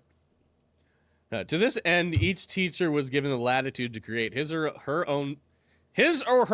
own themes that would run for the duration of the grade. And all these lessons in math, reading, etc. would be designed in the spirit of the theme. These were called groups. Easy enough, I guess. There's a space group, a sea group, an earth group, and the group I was in was community. Imagine if it was like, there's space group, sea group, earth group, and group D. And that's where I was in. Just and the other guys. It was they put all the kids in group. They put all the kids in these special groups, but for some reason they kept putting mine in a different classroom than everybody else. Oh my god. And my bus was a lot smaller than everybody else's too. Oh no. I was the special group. That was the yeah. That was they called my group special. Oh god. All right. Regardless of the creativity of the curriculum in kindergarten in the United States, aside from very basic writing skills, you don't learn much except how to tie your shoes and how to share. We never learned that one, apparently. And as a result of that, most of the grade isn't very memorable. This is particularly true if you enter kindergarten with most of the writing skills that they expect you to develop by the time you have exited. As one of the students who is in this position, I find that as I look back now, I remember the people fairly well, but the actual curriculum remains mostly a mystery to me. But perhaps this isn't too unusual. Why do I now imagine him as like Stewie Griffin? Like, he's just talking about how much better he is than all the kids there. Could be Richie Rich. This is particularly true if you enter kindergarten with most of the writing skills that they expect you to develop by the time you have exited. And as one of the students who is in this position, I find that as I look back now, I remember the people fairly well, but the actual curriculum remains mostly a mystery to me. Okay, kid. Shut the fuck up. Go eat your fucking caramel apple lollipops or some shit. I don't know. Caramel apple sounds so good right now. Have you ever had one of those caramel apple lollipops? Or was that like a... Yes. Those are shit. It was like the really flat ones, right? Yeah. With the green wrapper? Yeah. Yeah, they had the green wrapper that always was like super stuck onto the caramel. I remember. All right. I do remember like chugging soda. Soda.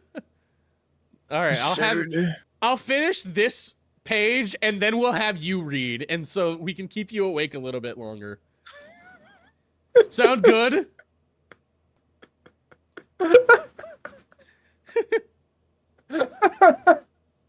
Are you okay with that? Uh-huh. All right. I do remember two things very clearly. I was the best at writing my name in the correct way, which I had mastered sometime before entering the grade, and the balloon project, which was really the hallmark of the community group, since it was a clever way to show how a community functioned at a very basic level. The concept of the balloon project was fairly straightforward. Each student would release a balloon with a note attached, and then would wait for a response from whoever happened to find the balloon. What?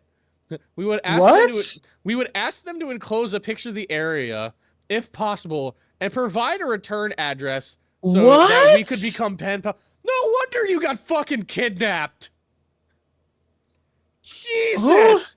This sounds like a pedophile's dream. Oh my god. Oh my god, what teacher thought this was a good idea? God, give me a sign from above, and a balloon falls down with a name and address of a child. God, not that sign. I don't want it. I take it back. That's not the sign I want. What the fuck? Whose fucking idea is it? This is like the worst possible idea ever. Oh my god. And it's kids on top of that. It's kindergarten. It's fucking holy shit. Excuse me. Holy brother, that one was a good one. Holy fuck. That one creeped up behind me. Gee, no wonder you got kidnapped and thrown in the woods with fucking thorns, dude. Jesus. Oh my god. All right. Fucking Art the Clown found the balloon. Oh god, no. Oh god, no. Since it was a clever way to show how a community functioned at a very basic level. Ooh, yeah, basically over there are the pedophiles, and that's where the balloon's going. Oh my god. Jeez. When does this take place?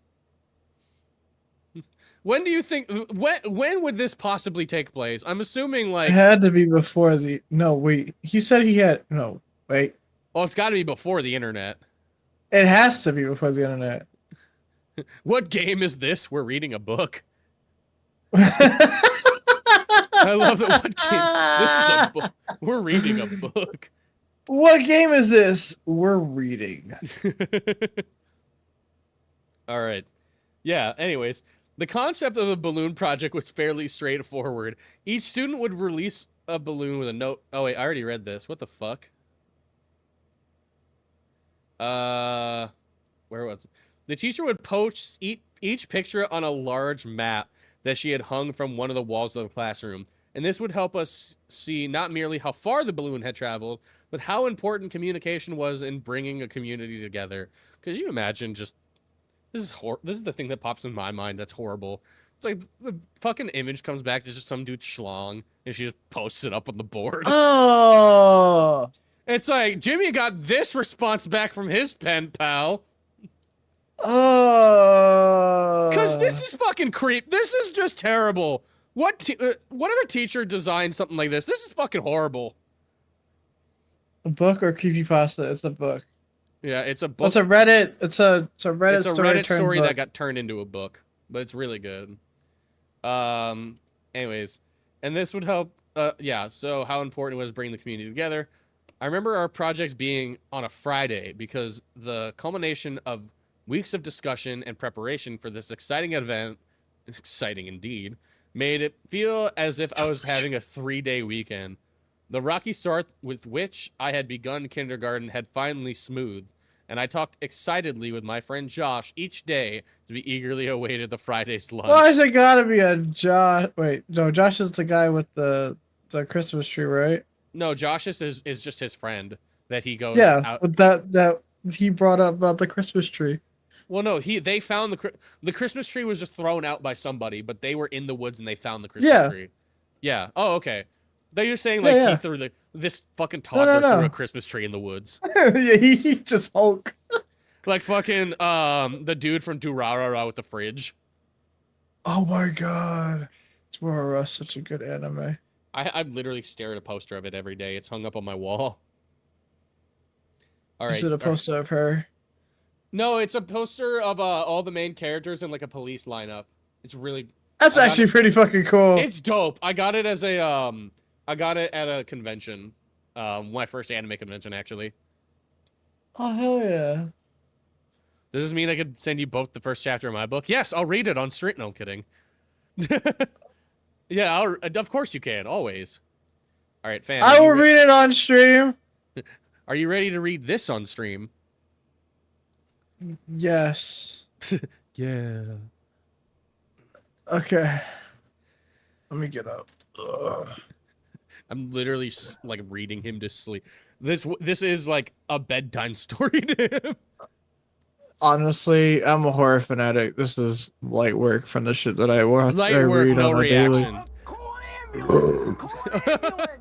But not for me! I'm so scary. Dante Sorry. is calling for an ambulance. Call an ambulance! Call an ambulance! But not for me. All right. I read. All right. Starting from the morning of the launch. In the morning of the launch, all the students walked into the classroom and saw that there was a fully inflated helium balloon tied off with a ribbon taped to each desk. Our tables was laid out on a grid, and so the balloons had the same arrangement as planted trees in a lot. From the right angle, they would all line up, but if you move just a little to your left or right, it would fuck. Rini, I don't need a reminder to drink water. Somebody just redeemed it. Thank you. Continue. Sorry. You could see them all again. We had known about this project since the first week of class, so we had known, at least abstractly, what to expect on Balloon Day. This is a day? Yeah, he said they made a whole day out of it on Friday. Fuck that. Despite this foreknowledge, however, walking to a classroom full of balloons gave the room the same ambience of that of a birthday party with no cake. And in response, the kids behaved as if it were one. I mean, that's Maybe fair. they did get cake. Probably. Balloons were all different colors, and upon seeing this, students began bartering heatedly with one another for their. Yeah, I figured that would be the case. Oh, of course. For their favorite colors almost immediately. It took the teacher much longer than normal to organize and stifle the students, but gradually were subdued at our desk and were asked to take out our assignments for the day. Subdued? Yeah, they were subdued. You know, like they were calmed down, basically. Not Whenever like I subdued, heard, not whenever like I in a hear that chokehold. word, it's like they're being held down. Yeah, I can't get like it. the teacher's just going down, like, settle down, just throwing them on the ground, fucking RKOing them. Oh my god. Oh, here comes Miss Milinovic with the chair. Oh god. Oh, little Timmy's down for the count. Without little Dude at his desk. Oh god. The preceding Friday.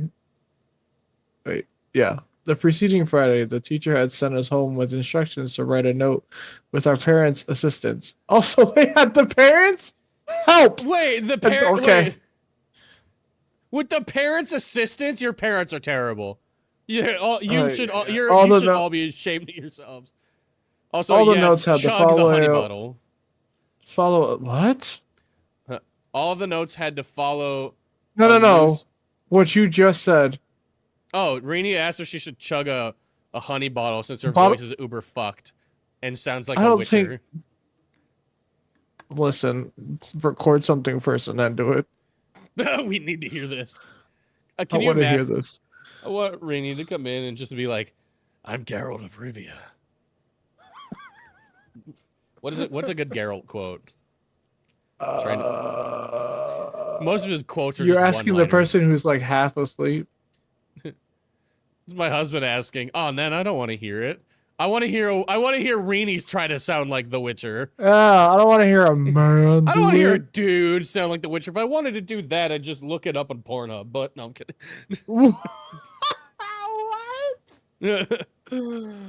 Oh god. This The is preceding the teacher had sent us with instructions to write a note with our parents' assistance. Stupid. Of all note, all of the Continue notes reading. I had gotta to go put follow my a dishes. loose structure. Follow a loose structure. We were allowed to be creative with those boundaries. My note read something like this: "Hi, you found my balloon. My name is and I attend elementary school. Okay, keep the balloon, but I hope you write me back. I like Mighty Max, exploring, building forts, swimming, and friends. What do you like? Write me back soon. All right, when did Here's Mighty $1 Max... for the mail." He gave money? They gave money? Bro, he's balling if he gave him money. Mighty Max. So this was the 90s, apparently. Oh, damn, I like Mighty Max. I don't... You Remember know that? what? I don't think I ever heard of this. I have. I've I've- never had the toys, though. We were I've broke. never heard of this. And it's got Tim Curry and Rob Paulson in it. I should know this. God, Tim Curry. What a I love legend. what a fucking goat.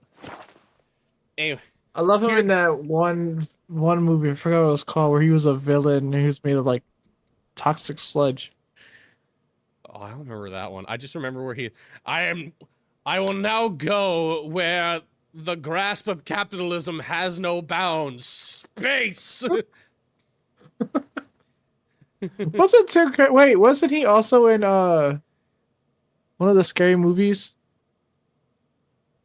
Wasn't that him? Was he? I think so. I don't think he was in.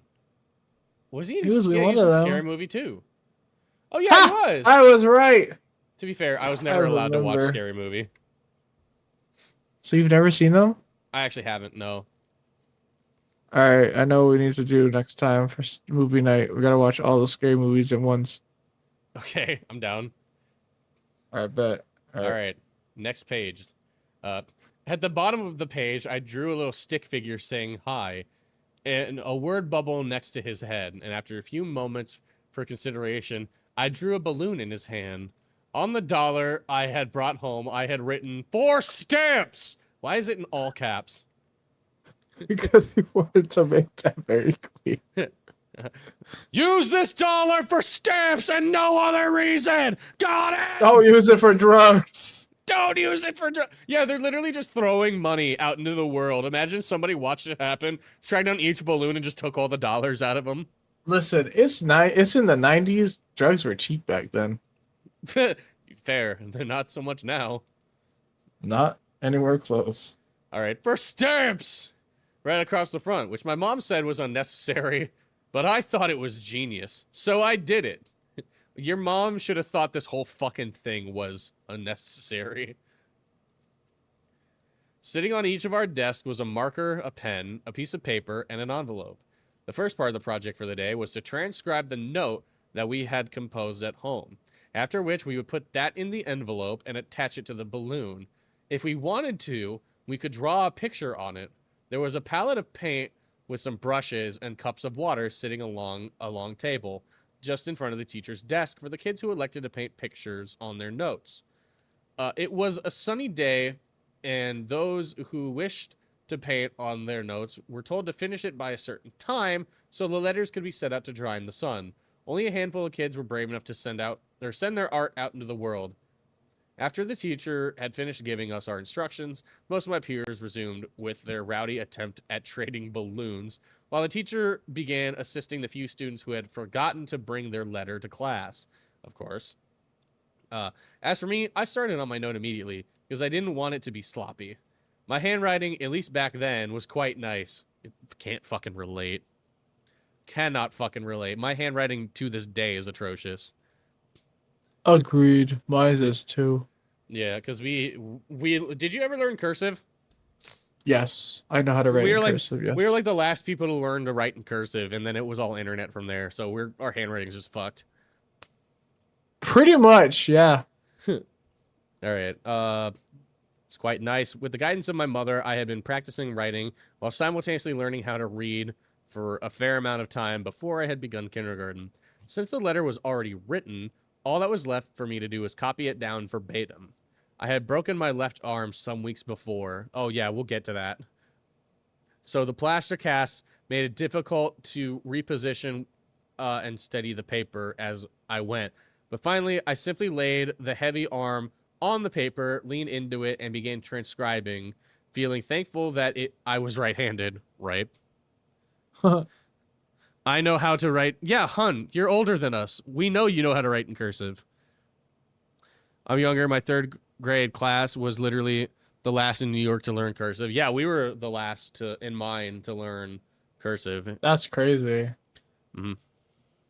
I never met a man whose handwriting wasn't ass, except for my dad. Hey, we try. It's not wrong. Yeah, we try. We just fail. It's not our fault. We were built terrible. Built wrong. We weren't built to write. We were built to read. We were not even built for that either. I was about to say, I wasn't. What the fuck are you talking about? I wasn't either. I took care with each stroke of the pen because I knew that I wouldn't be able to erase. I had never written anything important in pen before. Everything of any consequence that I had ever marked on a page was only as permanent as I wanted it to be. But now each straight or curved line I marred the paper with had a tint of finality in it. Okay, child. Literal child. And this only served to threaten the stability of my penmanship even more. But this was the way it had to be. Why wouldn't you be able to write in pencil? If some teachers don't let it be allowed, which is dumb, because I feel like pencil is a lot better than fucking pen. I can write cursive. Cursive was required in 3rd grade for some reason. My senior math teacher had the class write their name in math. Why do you math? How do you cursive what math? Math teacher you? Right? What math teacher you got? You were built different because you were built incorrectly. Yeah. You're so right. I was built fat. How'd you know? Okay. I was built fat. I was made to be a fat kid. I was Alright. made to be this way. I was born this way. Okay, Lady Gaga.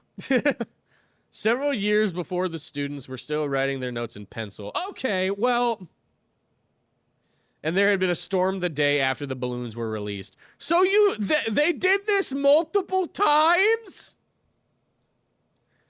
I can't get... Dude, I can't Every get over Friday. I hope not every Friday. Jesus Christ. It's a Friday thing. Well, they were putting money Friday. in there. You could not do it every Friday. There's no way. $1 is not much. Yeah, but $1, say there's like 13 students in a class. That's $1. $13 for whoever takes all the balloons. All right. There had been a storm the day after the balloons were released. Virtually no letters were mailed back, although there was no way to determine exactly why that had been. It was suggested that the pencil marks washed out much too easily, and so to be safe, we should use ink from that point on. Oh, that's to be safe. That's the point in which it to be safe. Gotcha. I drew the last line on the paper and sat back with satisfaction. I interrupted my teacher's conference with another student to show her the letter, and she approved enthusiastically and sent me back to my seat. With the remaining time, I took to decorating the balloon. Mine was red, and that suited me just fine. With no interest in trading my balloon for another color, I tried to think of what I could draw on it. I decided that Spider-Man would make the most sense. Oh, fuck yeah, dude. I fucking love Spider-Man. Math teacher. Okay, class, I want you to write your names in cursive, otherwise the paper gets a 0. Brother, I'm not the kind of parent, and I'm not even a parent, but if I was, I would not be the one to, like, fight with teachers, except in that circumstance. I'd be like, brother, you're an embarrassment. You are an embarrassment. Yeah, you are an embarrassment to mathematics. All right, do you want to take over? Try to keep you awake a little longer? Yeah, where you at? I lost. Spider-Man. Got it. Next page. I got to work and spent about 2 minutes. Okay. Cast me. I got to work and spent about 2 minutes trying to figure out how to draw Spider-Man's head before I realized that it was impossible. You're just fucking terrible at drawing. Anyways. So it's literally like one of the easiest things to draw. Deciding that a plain balloon was actually better than one with a drawing on it, I mean, I guess. I put the marker away and went to talk to my best friend, Josh, and his brother, Drake. Jake, not Drake. Try not to get copyright strike. It usually took him a little longer to write things because he was left-handed and would occasionally smudge what he had just written at his hand as his hand moved against the paper from left to right. I went over to him that day, partially to help him, but mostly because I wanted to invite him to my house after school for what would have been our first sleepover. When the teacher told us to return to our desk, I walked back but froze as my letter came into view. Oh, hell no. Oh, the next words. It was wet. I looked around to see if... It was crazy. I looked around to see if someone might betray himself by laughing, but all my peers were sitting attentively at their desks now. I craned my neck over their workspaces and saw that quite a few kids have painted pictures. I realized that someone who must have been trying to dry a paintbrush had carelessly sprinkled. Oh! Wait. What did you think happened? I thought his balloon came back. They haven't sent the balloon out yet. He's still making the note. I realized that. It's a dry paintbrush and carelessly sprinkled water droplets onto my note. What an asshole. The cat already began to run into an outward hour. Fucking mustache stabbing my face. You have a mustache? Yeah. Huh. I don't know. You sound like a cleanly shaved man. What the fuck does that mean? You just sound like a cleanly shaved man. You know what? That doesn't make any sense. The ink had already begun to run in outward arcs where the water touched it. The letter was still legible in parts, but some words were nearly obliterated. Wow, that's a big word for Elmo. Others were Not simply recent, not bigger the words. recent Elmo. Not Even bigger words. no, Incomprehensible. did you see the recent the Elmo's account got hacked and started saying a bunch of anti-Semitic shit? What? It got hacked and Why does started Elmo saying have an account? Period. on Twitter? That's even worse. Why does Elmo have a Twitter account? Did you not ever see? Because like a couple months ago, Elmo did a tweet that was like, "How's everyone feeling?" And then everybody started trauma dumping on Elmo. The Elmo Twitter account is not doing well, bro. Oh my god. That's so dumb.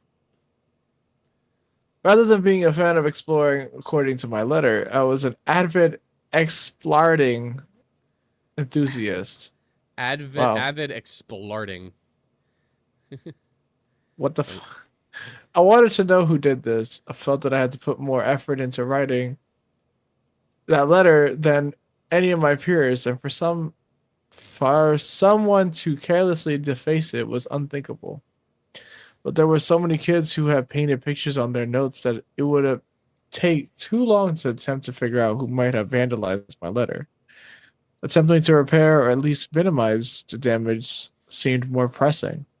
There was no time to recreate the letter in its entirety. I thought about rewriting just the damaged parts, but if I crossed them out and tried again, my pen pal would think that I didn't know how to spell. I mean, because you don't. Oh yeah, no, this fucking kindergartner doesn't know how to spell, loser. Loser, you expect to be my pen pal? Get out of here. Yeah, because that's what they totally care about. Is like, oh, this kindergartner sent in a note. Oh, he's too fucking stupid to know how to spell. Yeah, He's just stupid. I don't want to be they his friend must have anymore. sent me a balloon from the special class. Just gonna take the Oh money. my god. Gonna take the money and run. 4 stamps. 4 stamps. We use it for drugs. Oh god, I forgot about this part. I read ahead. Please keep going. I reassured myself that there would be other letters and other chances and walked quickly to the table where the paints were. I tore off a paper towel and tried to dry off the note, which is such a dumbass idea, as best as I could without smearing the... Well, yeah, because that wouldn't smear it more, but you know, it's okay. Smearing the reanimated ink. The teacher called us alphabetically to the far side of the classroom. One by one, we stood in front of the wall-sized map of the city and smiled with our balloon tethers held tightly in our fists. The mechanical whirling of the Polaroid camera repeated as each of us had our pictures taken. Wait a minute. Yeah. After the film had developed, we put the... Wait a minute. No. They did not.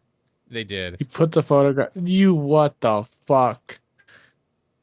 Not only are they sending letters to strangers with return addresses, they have a picture of you now. Yeah, a photo of the child who sent this. I can't imagine how this could go any amounts of wrong. Good thing we have 200 pages to tell us exactly why this is terrible. If you're a teacher watching this video, don't do this. Don't do If you are thinking of it, look at the mirror and then slap yourself in the face for being stupid. That's like the equivalent to this would be having a child make a Twitter post, filling out all of their information on a Twitter post with a photo of them and posting it online. That's literally what the equivalent of this would be in modern day. Yeah, pretty much.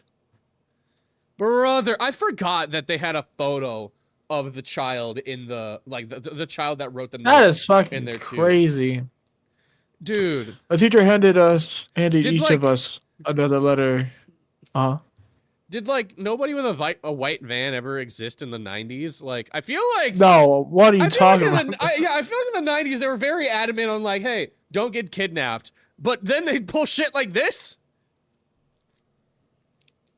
I guess they want to be kidnapped. No wonder they're so adamant on not getting kidnapped. All right. Listen, man, if Continue they with want to this. be kidnapped, No, they can don't be finish kidnapped.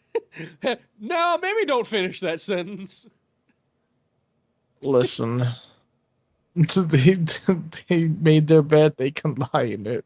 They didn't even make their bed. Their fucking teacher made the bed for them. Well, the Their bed teacher's in the gonna force thorns them of to the lie down. forest outside their house. Oh, the 1-inch thorns. Oh, fuck. Yeah, in the center of your foot. Remember that? Ah! And then it gets so bloody that it fucking gets stuck to the floor. Did Fan You fall peel asleep off yet? your He's close. I can tell by his I'm voice getting he's there. getting close. I'm trying to keep him awake. The teacher handed each of us another letter to enclose, which I imagine explained the nature of the project. Oh, so you just have another letter to just say, "Hey, we're sending you this letter Dear because whoever finds this balloon, please do not send a photo of your cock into this school. We will be these are children. We're gonna find you." we will be very upset. Very upset. What was I at? Explain the nature of the I can project. tell Also by his expressing voice he's getting appreciation. close. Hey yo, not like that. You getting close? Are you close? The Like that PENPAL's what- Markiplier meme. Are you Are you close? close? Are you close? Are you close? Are you close? You close? You close? Fucking love that fucking episode so much. I miss Channel Redacted. Channel redacted. You are crazy. you are tired if that's what made you laugh that hard. Oh god. Anyways, the pen pals would have been provided with the mailing address of the school. Oh my god, you have the school's address. No. Here's where you could stalk our kids. Our recess time is between 11 and 12 o'clock. Oh my god. Would have provided with the mailing address of the school, asked to mail their letters promptly so that the Thank you for project the would bit. progress. Fucking wild. Thank you so much for the bit. Yeah, this is fucking Thank you for the bit. Give us more money. Is that for stamps? I mean, give Cass for more money. stamps? For stamps! Oh my god, you peaked so much. For stamps!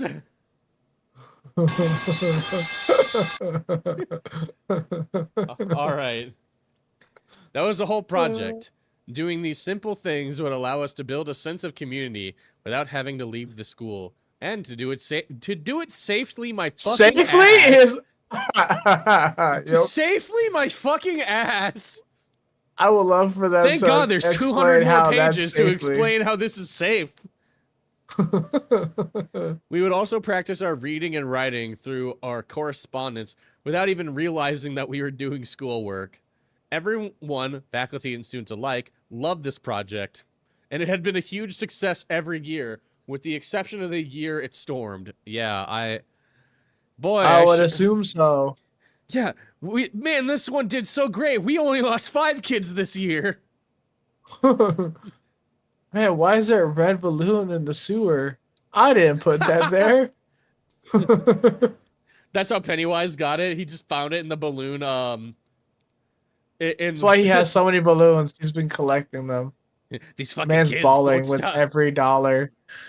He's just balling down there, making it rain on a fucking lizard or something. The lizard is crazy. I love reading. Optimal kidnapping angle is the west side of the playground by noon. We don't watch that angle. The kids wander over there.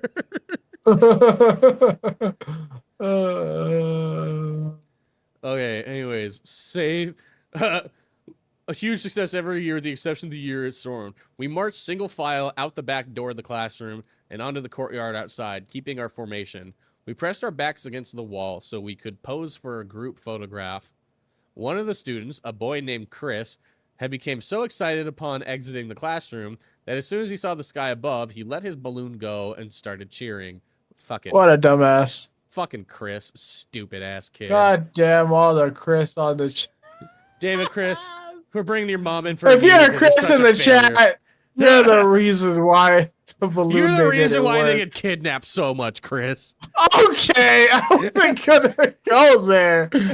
They just let the balloon go. The teacher looks at him and goes, Chris, I hope you're first. Anyways, kids. Oh my god! The teacher's well aware of what's about to happen. Chris, you're first. I'll make sure of it. I know where your balloon's going, Chris. You're first. Guys, if Chris doesn't come back to class next week, we know what Don't happened. worry about it. Who's Chris? Yeah. And she just starts scribbling like names off of the seating chart. They were never here. What are you talking about? Chris, why don't you wander by the woods for a bit? Is wild. Every Chris I've ever met is a dumbass. I didn't think I knew that. My brother's name is Chris. Is he a dumbass? He's pretty dumb. Yeah, I thought so. He thinks he can rap. Oh no. Is he at least like, you know, a shade tanner than white? Yeah. Okay. He's good. actually pretty dark. All right. It's acceptable then. Yeah. If I were to go rapping, it would be. In a family of singers, he's the rapper. I forgot that your He can't family. sing. I forgot that your family does a lot of singing. I totally forgot about that. So, the only ones who sing in my family is me, my sister, and my dad, who's obviously where I get it from. Yeah. My mom can't sing to save her life. She has 2 left feet, and she can't keep a beat to save her life. Mom, if you're watching, I don't even know how you found this channel, but you know it's true. No, that's like my mom can't sing for shit, and I remember, or I don't remember, but my mom would always tell this story of when I was younger. My mom would do like the typical mom thing of like, you know, you'd sing your kid a lullaby to go to sleep, and so my mom one night was trying to sing a lullaby to me. I just took my hand and I put it over her mouth, and I went, "Mommy, no sing." Oh my god! Are you serious? Dude, I was a shitty child. That's such a dick thing to do. I wouldn't even have the balls to do that. My mom will kill me. Damn, She'd be like, that's harsh. "Excuse me?" I don't know. I wasn't a sentient human at the time. Okay, what can I say? That's wild. I My wasn't dad is sentient. deaf musically inclined. Oh, Oh. that's my mom. My mom can't keep a beat. So funny enough, right? We would be in church. Everybody's, you know, on beat. You would have my mom with the tambourine on a beat short. Rainey, shut the fuck up. You got a good voice. Sorry, continue, fan. Every beat short, and you can clearly hear it. And I'm like looking at her like, "Mom, put it down." You know what popped into my head? I just imagine. You ever seen Whiplash? Yeah. I just imagine he's a fucking 3-year-old going up to your mom. Were you rushing or were you dragging? So you do know the fucking difference. I cannot repeat the rest of that speech, by the way. Go watch Whiplash. God. That scene is fucking intense. It really is. And yes, Renee, yes, you do. Shut your face, hole. All right. Anyway, oh yeah, fucking Chris. I think this enthusiasm would have spread quickly if the teacher had been a little slower in scolding him. Now you're going to be the only one in the picture without a balloon, Chris. I mean, it's way better than what we were saying. She snapped. The boy started to cry. He had a sore let him throat. cry. So he had a sore throat, so his complaints were hoarse and raspy. We're getting bonked. I remember thinking that he sounded funny. Wow. No. It really is like, everybody laugh at Chris' fucking failure. That teacher really was like, "Chris, you're a failure. Get out of my class." All right. And I suppose that there's some justice in the fact that I caught his sore throat a couple days later. I would like to say that in a demonstration of solidarity, at least one other student let a balloon go, or even better, that we all let ours go and stood by Chris balloonless and proud. But this was kindergarten. Most of the kids stood there with restrained amusement, while others advertised just how funny they found Chris's plight. Why? Okay, by the way, this was not in the Reddit story. I would like to point out that this whole fucking Chris plot was not in the story, and I do not know why they added in this plot of fucking I feel everyone like berating Chris. I don't I understand. feel like the author doesn't like Chris. Yeah, just halfway through, he got in an argument with a dude named Chris, and he's like, I'm gonna write you into my horror story as a fucking failure child who let his balloon go with a sore throat. Like, this was not in the Reddit story. Alright. Chris sulked at the very edge of the group and held his left hand out of frame, clutching an imaginary balloon with a frown etched so firmly on his face it seemed it might just outlast the lifetime of the picture he was posing for. What did Chris ever do to you? Bro, author, if you're listening, I love this book, but what did Chris do to you, man? Chris is gonna be the first. How did he hurt you? That's insane. That's me, the failure child. Rini, shut the fuck up. Rini, I'm going to attack you. We're going to vocally attack you by using our deep voices on you. Yeah. You forget, we are in a D&D campaign. We're in 2 different ones. Only one of them is actually gonna do something to you, though. I mean, we could all of a sudden change our characters to have deep voices for the next Legends of the deep voice Lost. warlock. I can be a deep voice rogue. Like every freaking rogue out there? No, they're raspy. They're not deep voice. Every rogue is like fucking I stole a coin from the marketplace. I think the only one that's deep voice like that I can think of is Skyrim, and that's just because everybody in Skyrim looks like they bench press a cow every single day and eat nothing but protein shakes. So fucking true. Fucking Brynjolf walks up to you. I mean, they fight dragons.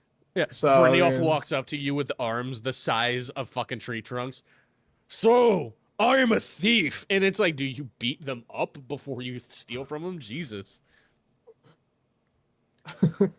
I saw this one clip on TikTok. It was a rogue saying, "Yeah, I'm good at stealth. Paladin, I'm also good at stealth. You sneak away in heavy armor? There's no one to talk if they're all dead." I've seen that. Oh, you're so right. You're so right. Anyways. After the photo was taken, we formed a circle around Chris and started pointing and laughing at. No, we formed a circle around the teacher, who said a few things about friendship and community that I imagine went mostly unheard by the students, whose attention was now myopically focused on loosening the grip of their balloons. Tethers. Their balloons tethers. Okay, that was... I don't know why that was so weird to me. I just call them strings. I didn't know they were called tethers. Well, you know, he's being a fancy smancy author. He's used a lot of big words. My bad, yeah. He's using the big boy words. Like inventive. Yeah. All right.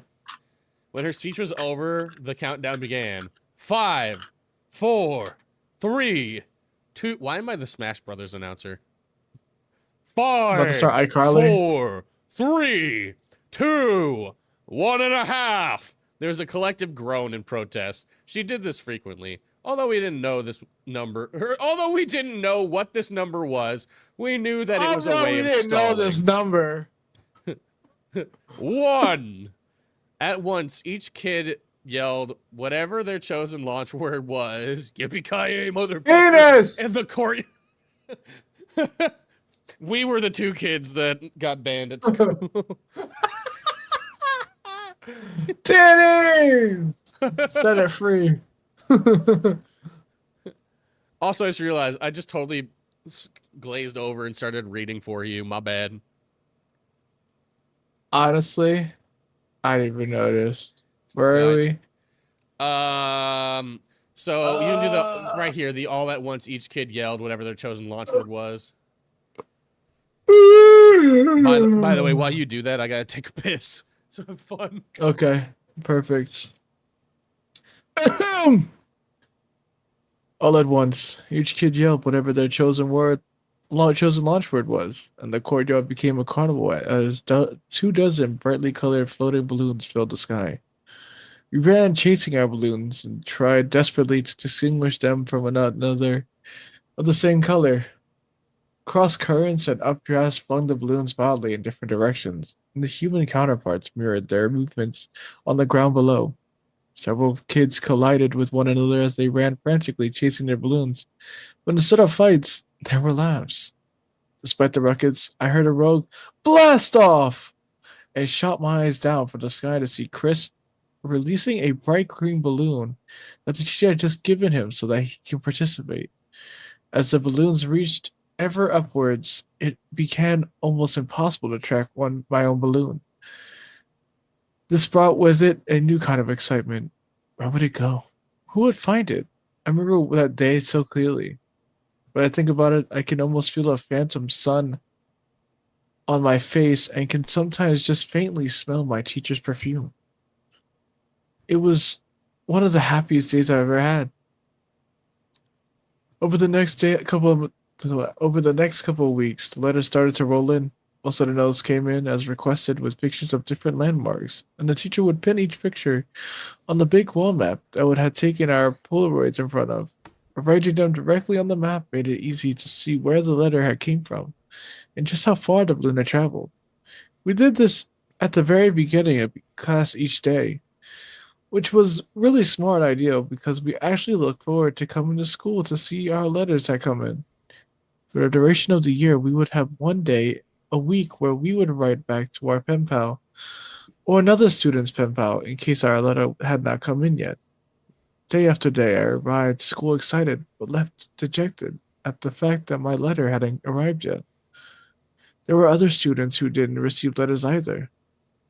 Not every balloon would be found, and this was something the teacher had reminded us frequently. But this fact didn't offer me any consolence. Consolation. Oh, Come on, man. I'm dyslexic. consolation. Keep up. Fuck you. I worried that all my hard work would have been for nothing. I started to resign Wait, myself. Oh, never mind. My dyslexia kicked in then. I'm like, that's not. Wait, yeah, you're right. Sorry, I'm dyslexic. Started to resign myself to all the idea that I would have to write one of my peers' pen pals if I wanted to have anyone to write to at all. Breathe. And then one day it came. My letter was one of the last to arrive. Upon entering the classroom, I looked at my desk and saw that once again there was no letter waiting for me. But as I sat down, a teacher approached me and asked me about the letter I had written. She asked me if I remembered what I had sent away with the balloon. I was a bit taken aback, but I told her about what I wrote and about the dollar. For stamps! For stamps! And about the drawing. When I finished, she brought her hand from behind her back with a smile. I think this is for you then. Alright, I'm gonna hold on. And it was Art the Clown all along. No, you know what's really funny? In the original Reddits. Oh yeah, no, it's coming up here. I don't know why this is in here, but I'll continue. I was delirious with excitement, and my confusion regarding her question about the letter I had sent ended when I saw the envelope. On the back, right over the seal, there's a drawing of a stick figure holding a balloon, just like the one I had drawn. The letter really was for me. I must have looked ecstatic because I was about to open it, and she put her hand on mine to stop me and said, "Please, don't be upset." I didn't understand what she meant. I still don't, by the way. Like, why? What do you mean? Don't be upset. You got a letter back, but don't be upset. I feel Okay. like she's like telling him because he might not have nothing else in it. Don't be upset, and it's just a photo of a murder. It's a snuff. Look, kid, I killed somebody for you. I tracked down your balloon, found the person who got your balloon, and killed them. What? I cut up his body and wrote your name with his blood. I made the little stick figure out of his blood too. This red ink isn't ink, it's his blood. Cherish this photo. We're horrible people. We are. Anyways, I didn't understand what she meant. Why would I be upset now? Why would I be upset now that my letter had come? I was mystified that she would even know what was in the envelope. But of course, I know now that she had screened the contents to make sure there was nothing obscene. Uh-huh. I left a finger in the envelope as a gift, kid. I also love y'all need therapy. we do. Why do you think we're VTubers? But sitting at the desk, I was baffled by her concern that I would be disappointed. My balloon hadn't gotten lost. The person who had found it hadn't just thrown my letter away. All other possible details seemed negligible and insignificant to me. When I had opened the envelope, I understood her reaction. There was no Asshole! letter. Oh, dude. Oh, dude. Anyways, the only thing in the envelope was a Polaroid, but I couldn't make out what the image was. It looked like a patch of desert, but it was too blurry to decipher. It appears as if the camera had been moved while the picture was being taken. I turned the Polaroid over. There's nothing on the back. It was just a Polaroid and nothing more. There wasn't even a return address.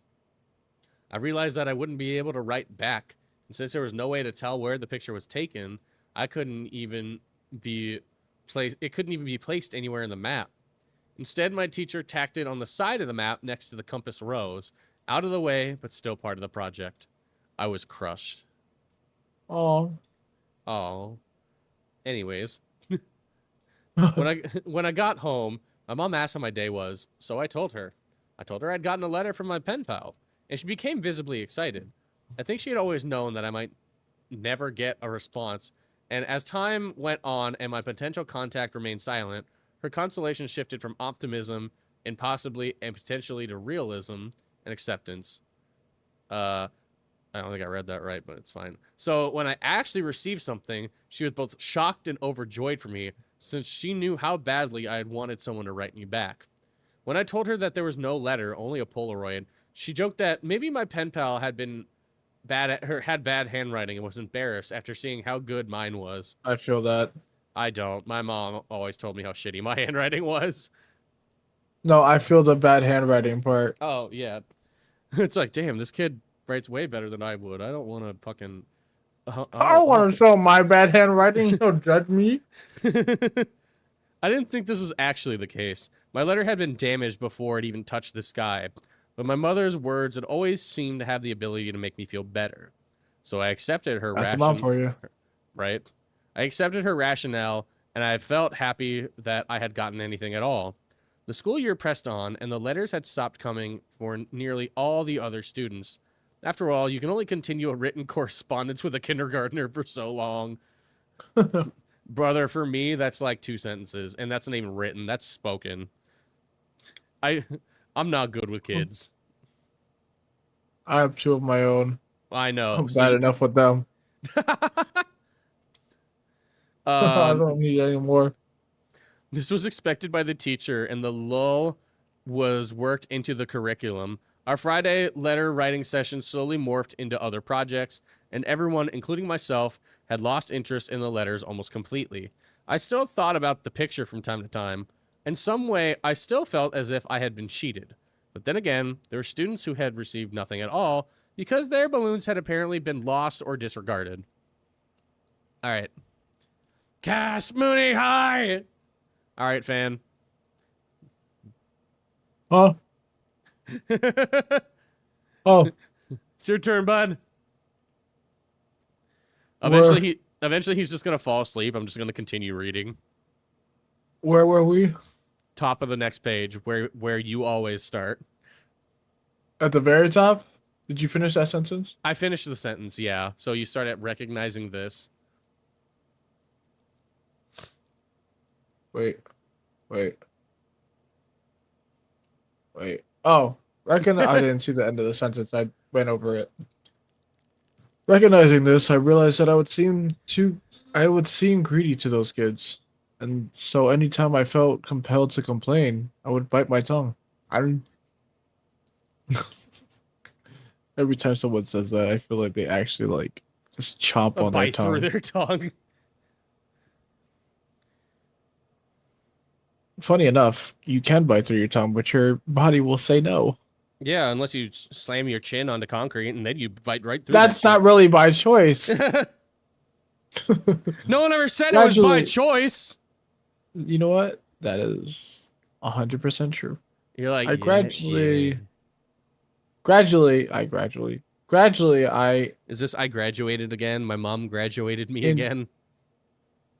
internalized this pretended acceptance. Oh, sorry, my tongue got twisted. Gradually, I internalized this pretended acceptance and simply moved on both in appearance and thought until I got another envelope. My excitement was rejuvenated fully. Fully? What? Why did I say it like Fully. that? Yeah, Fully. fully. Fully and full. Am I saying it wrong? My excitement was rejuvenated fully, comma. Fully.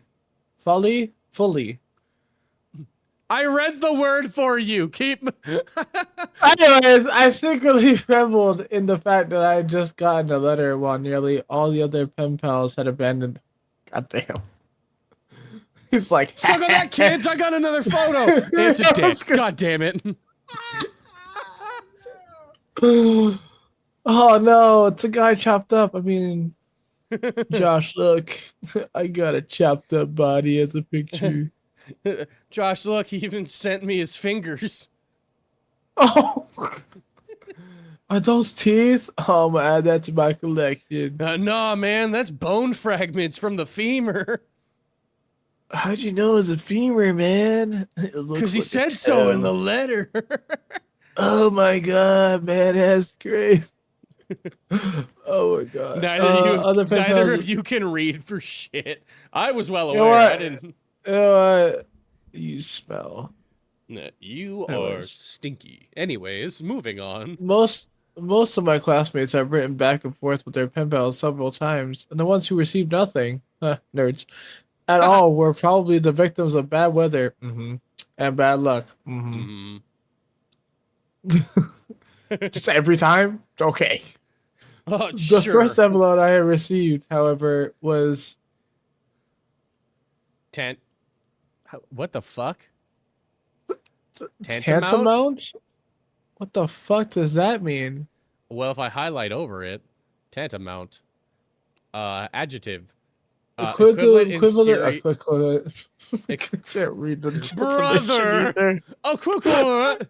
I'm tired, okay? I'm tired, Grandpa. It's only like, what, 11 for you? Yeah, because we're reading a book. I haven't read a book in honestly. Neither have I. I'm still wide awake, motherfucker. Listen, I have 2 kids, okay? Leave me alone. Yeah, fair enough. Equivalent in seriousness to virtually the same as the resignations were equivalent in seriousness to. That's it. Okay. Oh, okay. So it's okay. Yeah, it was tantamount to someone laughing in my face. It's damn. It seemed as if someone had gone through just. Someone just had gone through enough trouble to let me know that he didn't. Shit. Okay, child. Shit. Damn. Holding the correspondence. This kid needs therapy. First the spiders, in my hand. And now I'm being laughed at by someone I don't even know. In my hand, validated my objections to the original arrival. It had made sense that I received another delivery. It made sense? Really? He's like, it had oh, been of course. Nothing but a blurry picture in the first one. Yeah, he's This like, was oh, of probably course I would that. have received a new one because there was only the photo in that one. They needed to, like, do something different. Oh god, another picture. But again, there was no letter at all. Just another picture. It was his penis. This was more distinguishable. Oh, hey, our manager walked in right at that second. Hi, boss. Hey, Ringo. Sleepy. Have you read this story Hi, before? Ringo. I've read this story before. Yes. It was my first time reading it. I will. Yes, Ringo, I will let you know I have screened this story before. Nothing that bad happens. There's no, like, anything that Twitch would be very mad about. Except for maybe one thing, but it's not anything We'll really, get to really it bad. till we get to it. Yeah, that's in one of the final chapters anyway. Are we sure? Okay, why are both of the bosses in chat? I'm positive. I have screened this book. I have read it. I know what happens. Fan is the only one who doesn't know what happens. I I've read it. You've read PENPAL? Yeah. What? Because I see you in the chat. I'm sleepy. I can't talk. You read Baraska on stream? Is that bad? Yeah. How bad are we talking? Let's go 1 to 10. Like Twitch allowed kind of bad, or No, like hold not Twitch on. allowed?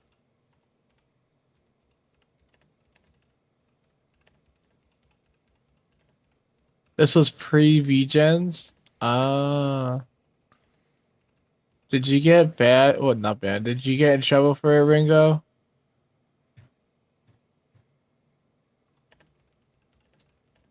I just cracked my toe. Ow.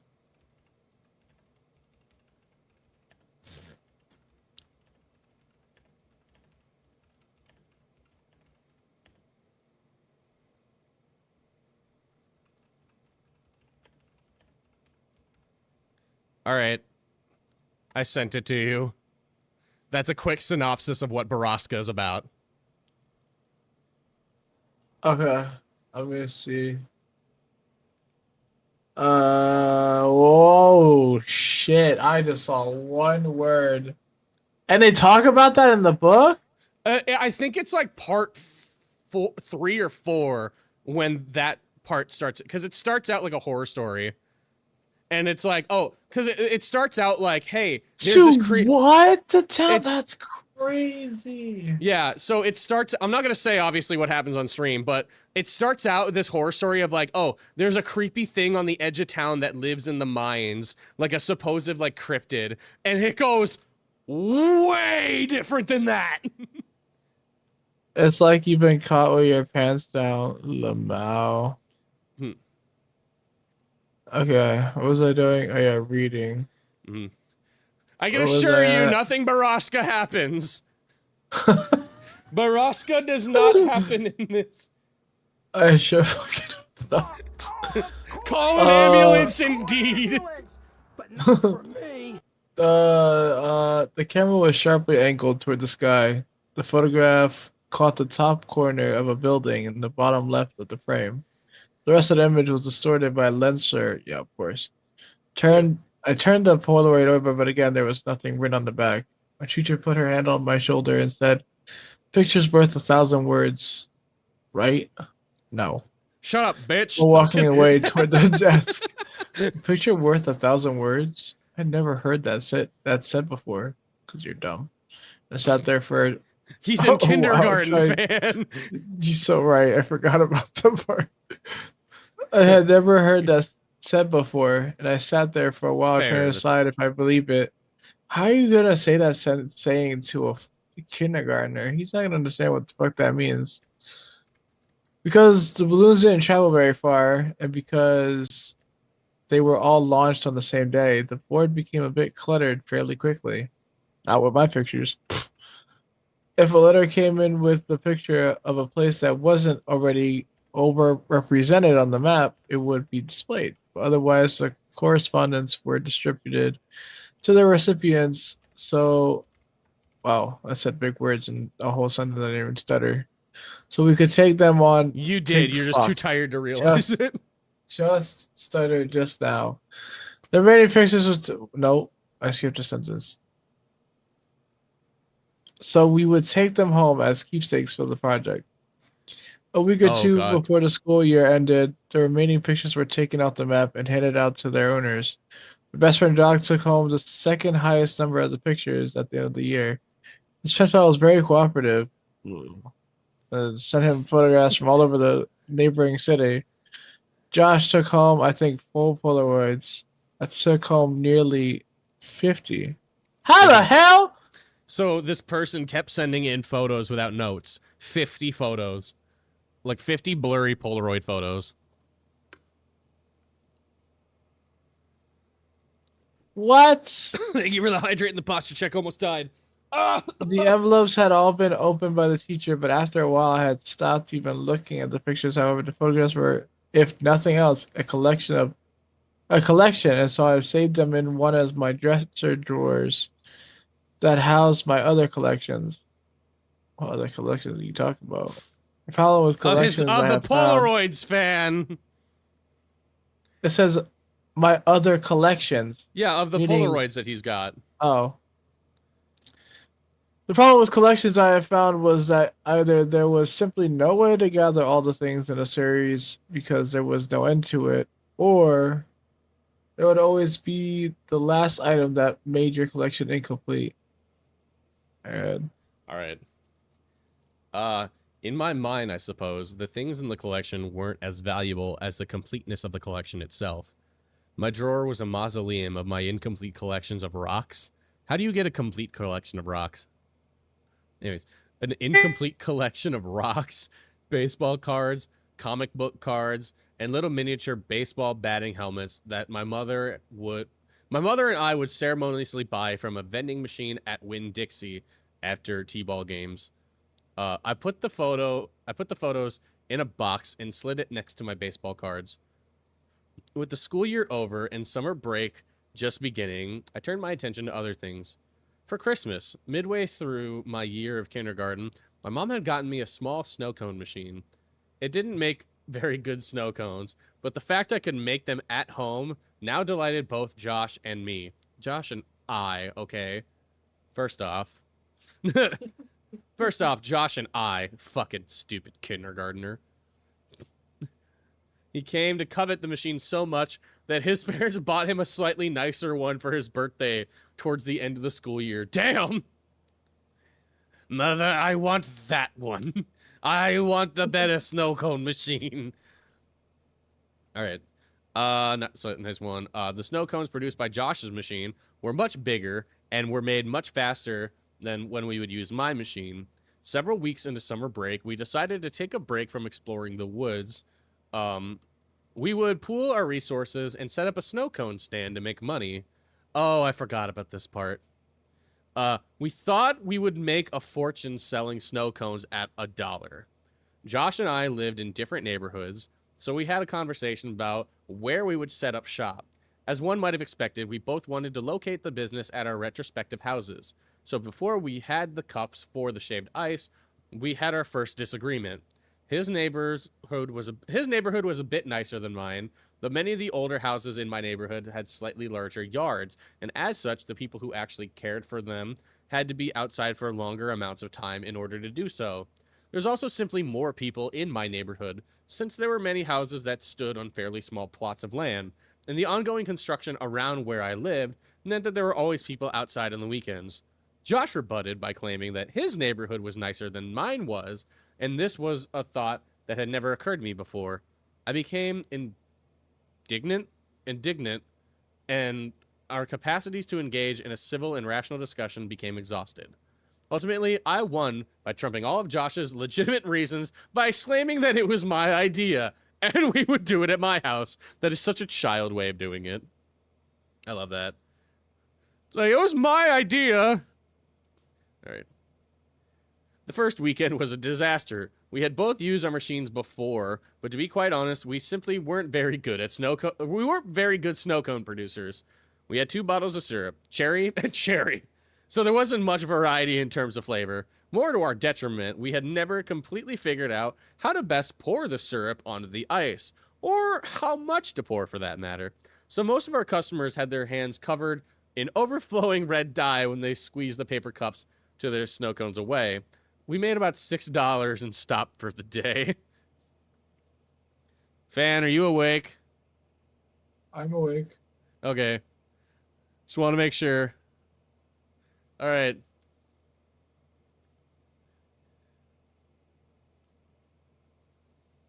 It's your, it's your turn. Yeah, it's your turn, right? Where it says we didn't fare? Yeah. Okay.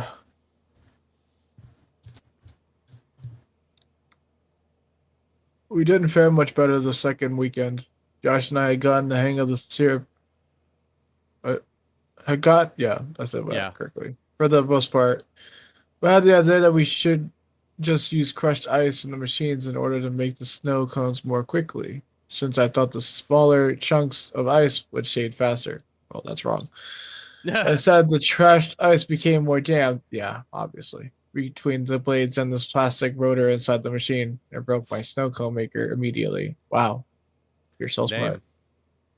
Damn. No one told you to have a snow cone maker at your age. Did you? Yeah, you missed the. I don't know if you missed the part that he got it for Christmas. Like his mom got him I a heard snow that cone part. machine. Which like She really shouldn't have. He is so young to be. out of all the things to give a child, As a blades! kindergartner- Yeah, out of all the things to give a child for Christmas, a snow cone machine. It's not a very seasonal That's gift. So yeah. It's like you see all that It's snow like a very outside. Wouldn't summer it be gift. better if you could eat it?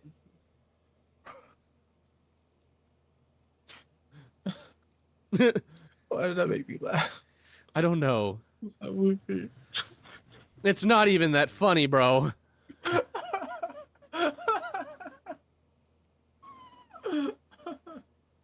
I'm losing it. Oh, anyways. I took the top off and looked inside. See the chunks of ice that were jamming the blades. Oh my god, Oh, I don't no, like where this don't. is going. And so, why? Okay, and so I picked up the plastic case and banged it on the table a few times. You're so smart because you did that in an attempt Yeah. to dislodge it. At least you didn't shove your hand in there, because Hold on, your it would stream be a is blender lagging. Your situation. model and audio keeps freezing. Uh-oh. That's not good. I'm wondering. I think it's from me streaming it to you. Hold on. Sometimes Discord is just kind of fucky when it comes to shit. So I'm gonna stop streaming to Fan real quick, and then Well, I can't read. give me a second. I'm working on it. Okay. All right. Can you still read That's- that? What was I saying? Yeah. Okay. It's just slightly blurry, but it's okay. I can read that. Yeah, it Where was was I at? because my bit rate immediately shot back up. Just give it a sec. Looking up, I can see. Okay, let me know when you're ready. Because yeah, Discord is a pain in the butt sometimes when it comes to this stuff. So Absolutely.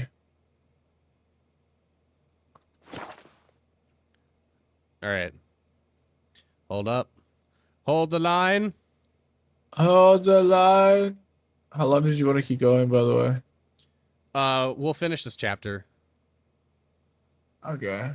I expected you to be like wide awake. I didn't realize that reading put you to sleep. I think it's because I don't know why, actually. There's not really. It's because I was just tired today. A lot happened today. Yeah. I exerted my energy. Oh my god, pizza. Oh man, I'm fucking starving. All right, is it better? Are we doing better, chat? Is it lagging still?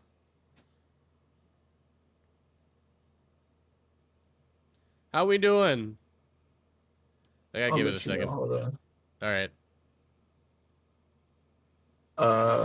Yes, it's lagging. It's still lagging. Tremendously. Tremendously. It's it's weird because like It's really lagging bad. You are flickering basically in and out of existence. Jeez, hold on a sec. Is it because of the you're at what 2K? I think you lower that and see if it works. Well, no, because I see what it is. It's my my bit rate keeps going past what it should be, and I don't know why. My god, yeah. Okay. Because it's supposed to be 13,500 kilobits per second, and right now it's going at like 1,400 for some reason. And when it goes over, it still lags, and I don't understand it. Let me just check my task. Yeah, because my task manager shouldn't be insane. Yeah, nothing in my task manager is running insane. It's just OBS being stupid. As usual. Alright, it's good now. It's good now? Also, I just heard myself because of obviously the latency. God, I sound fucking tired. You do sound really tired. How much more do we have, like, of... we still got a ways. Oh God, what did you do? What? I can't read. It looks like ancient writing now. I just... Oh, yeah. Oh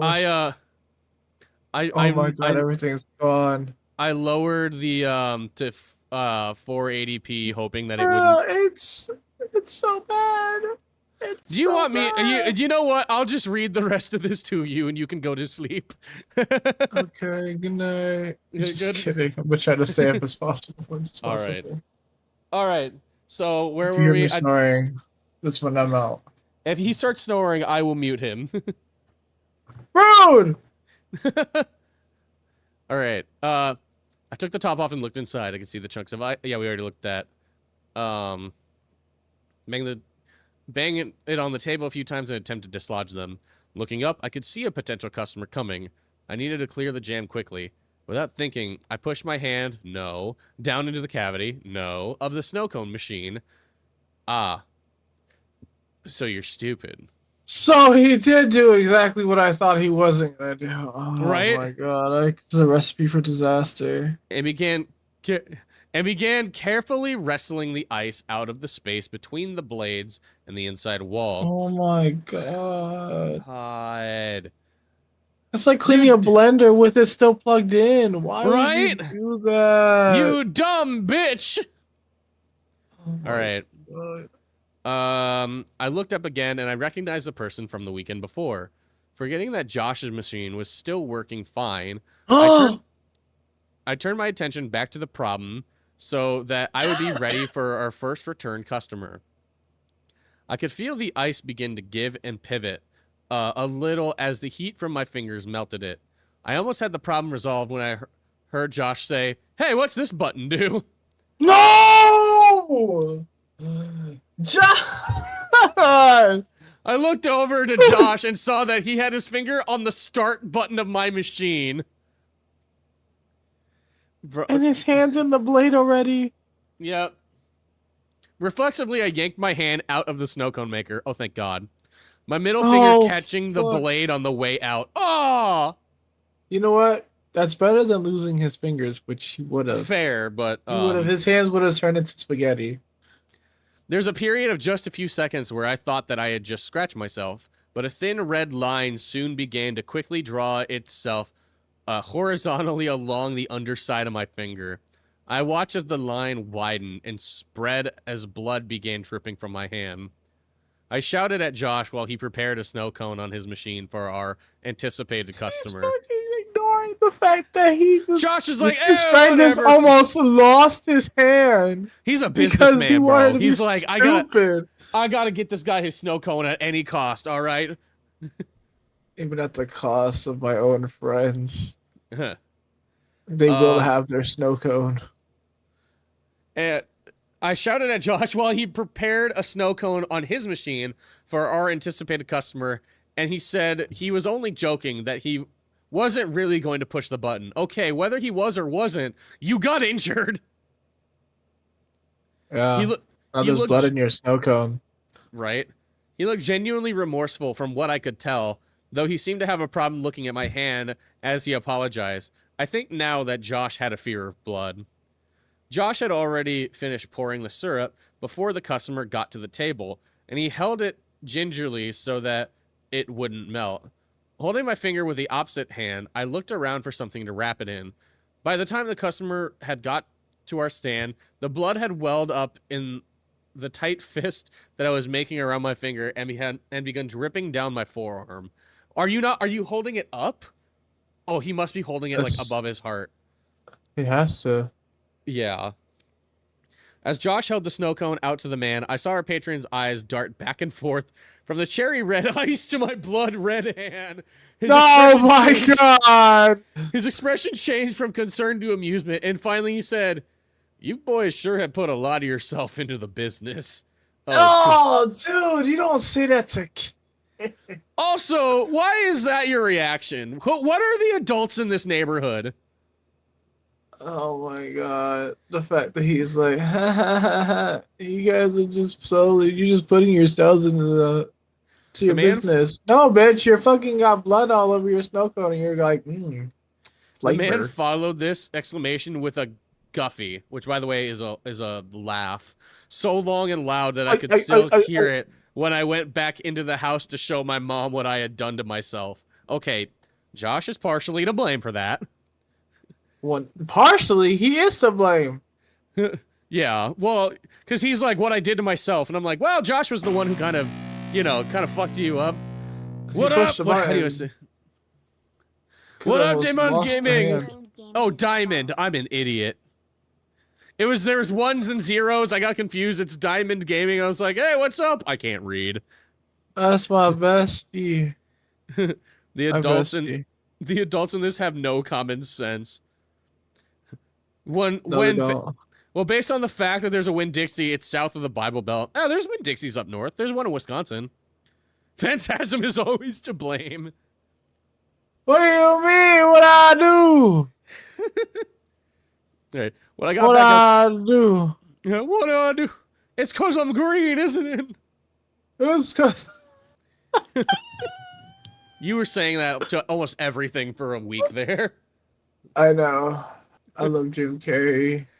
Jim Carrey is amazing. Jim Carrey sponsor me. With what? The fuck do I know? He's so tired. When I got back outside, Josh said the man had bought the snow cone. So the bro thought that there was blood on it, and he still decided to buy it. General Kenobi. Oh, fucking gross. We decided to quit while we were ahead, so we packed up and went inside. Bruh. Cassie already knew you can't read. This isn't new. I know, but still. It turns out my machine was irreparably damaged. Once the ice melted, the jam was cleared. You thought? The jam was cleared and began to work again without difficulty. What? Oh, was it irreparably damaged? I'm fucking... This was good news because business picked up the following weekend. Josh and I had taken a substantial break from our explorations in the woods due to a patch of trees that blocked... in the new woods. Due to a patch of trees that had blocked our path. And during the hiatus, I made a new sign that said in big bold letters, "Free snow cones!" I thought you were... Josh said, matter of fact... What happened to the business part? Right? Josh said, matter of factly, we weren't just going to give snow cones away. And I laughed as I pointed at what I had written in faint pencil just under the advertisement. Just kidding. Bro. That's such a fucking dick move. Now nobody wants your dumbass snow cones. My neighbor, an elderly woman named Miss Maggie. I remember Miss Maggie was our first customer that day.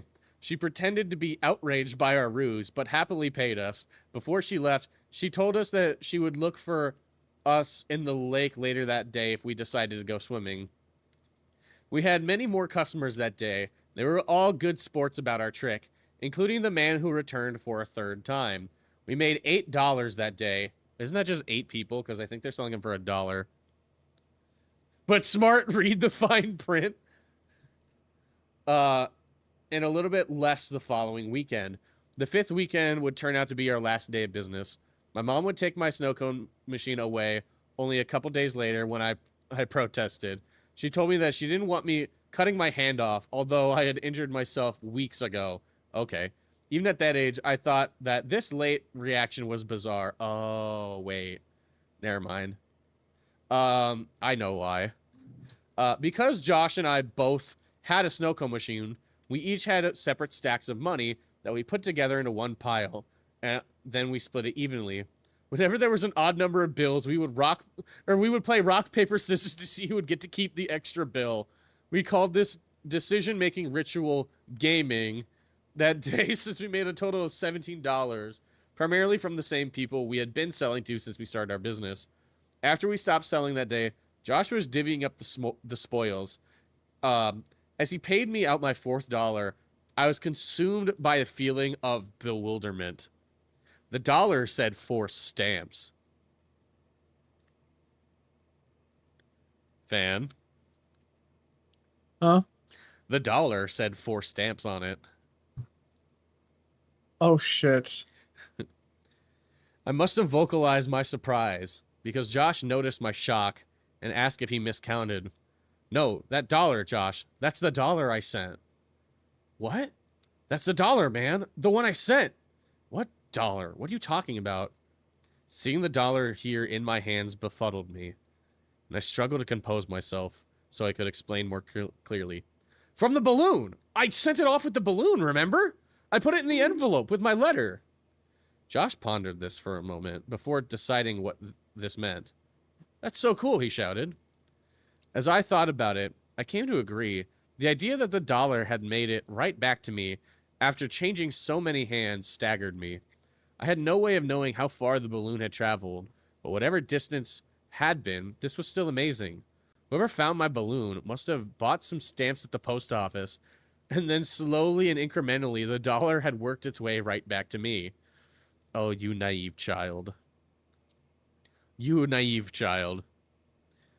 I rushed inside to tell my mom, but excitement coupled with her distraction from an in-progress phone call made my story incomprehensible to her, to the point that she responded simply by saying, "Oh wow, that's neat," just to placate me. Frustrated, I ran back outside and told Josh I had something to show him. We thundered up the steps to my front door and ran immediately to my room. I opened the collection drawer, took out the box of envelopes, and showed Josh some of the pictures. I started with the first picture, and we went through about 10 before he lost interest in looking at poorly angled and meaningless Polaroids. I grew irritated with his disinterest. My pen pal had sent me these pictures, and today, after countless transactions, the dollar he used to send the photograph had landed right back in my hands. This was almost too much for me to take in. The sheer improbability of it all. Even the most minor alteration would have changed things entirely. If Josh had paid the first dollar to himself, I probably would never have even noticed my returning defaced currency. Josh, however, had become completely disengaged and asked if I wanted to play in the ditch before his mom came to pick him up. I responded to him with a distracted, almost dismissive agreement as I shuffled through the envelopes. Not sure how the routine was born, but the ditch had become a battleground to Josh and me. Nearly every time we stepped into the ditch, one of us would lob a cold dirt at the other, and this would catalyze a full-scale assault in both directions. Nice. It probably started with a single playful toss of dried mass of compact dirt, but it nearly impossible for us to step into the arena without almost instantly entering to the standoff. We enjoyed these battles so much and sought them out with such frequency that the ditch, or that ditch became the ditch without us ever noticing. That day was no exception to the rule of combat, but the war game was persistently interrupted by rustling in the woods around us. Oh, Fan, please tell me you're still awake. I'm awake. Oh, it's about to get funny. Okay, You good, bro? I'm ready. All right. We were used to these sounds. There were raccoons and stray cats that lived in the woods by my house, but there seemed to be a little too much noise coming from the forest floor for it to be caused by either of those things. As we continued our battle, we traded guesses at what the source of the ruckus was in an attempt to scare one another. Playing games like these gradually evolved into the games I would play myself when exiting the woods as the sun rolled away. My last guess was that it was a mummy, but in the end, Josh kept insisting it was a robot because of the sounds we heard. Fan is not awake. He's not, but we're gonna go with it. As we were leaving, I said that if it was a robot, it would have made much more noise, but Josh shook this off and became a little serious. He looked me right in the eyes and said, "You heard it, didn't you? It sounded like a robot. You heard it too, right? I had heard it. And since it sounded mechanical, I agreed that it was probably a robot. It's only now looking back that I understand what we heard. You good over there?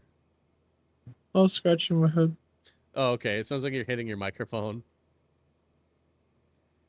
When we got back to my house, Josh's mom was waiting for him at the dining room table with my mom. Josh told his mom about the robot. Our moms laughed, and Josh went home. Wait, do I have permission to bonk fan? Till the chibi is awake and living? Go right ahead. Josh went home, my mom and I ate dinner, and then I went to bed. I tried to sleep, but I was feeling restless. Josh might not have been interested in the photos, but after seeing that dollar, I could think of virtually nothing else before too long. I climbed down from the top bunk and took the box of envelopes out of my dresser drawer.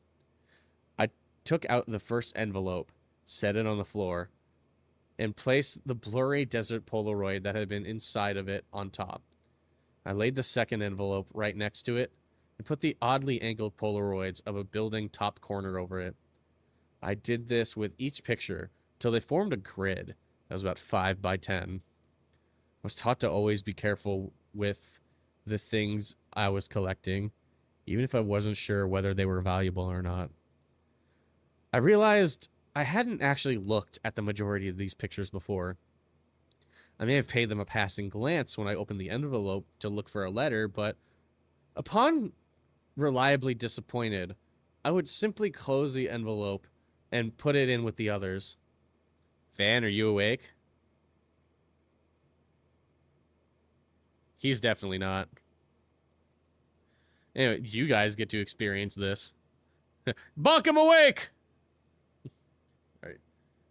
As I looked at them now, I noticed that the pictures gradually became more distinct. I scanned my eyes over the Polaroid. He's out. He is out. All right. I scanned my eyes over the Polaroids. There's a tree with a bird in it, a speed limit sign, a power line, a group of people walking into some building. Right as my eyes were about to move to the next photo in the sequence, they froze and focused on something that vexed me so powerfully, I can now, as I write this, distinctly remember feeling dizzy and capable of only a single repeating thought. Why am I in this picture? In the photograph of a couple of people entering the building, I saw myself holding hands with my mother in the very back of the crowd of people. We were at the very edge of the photo, but it was us. As my eyes swarmed over the seas of Polaroids, I became increasingly anxious. It was a really odd feeling. Shall I drop a pipe? Go right ahead. It wasn't fear.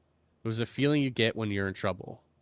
Not sure why I was flooded with this feeling, but there I sat, floundering in the distinct sense that I'd done something wrong. This feeling only intensified when I finally managed to break my gaze and look at the pictures. I was in every photo. Glad I said that before the pipe.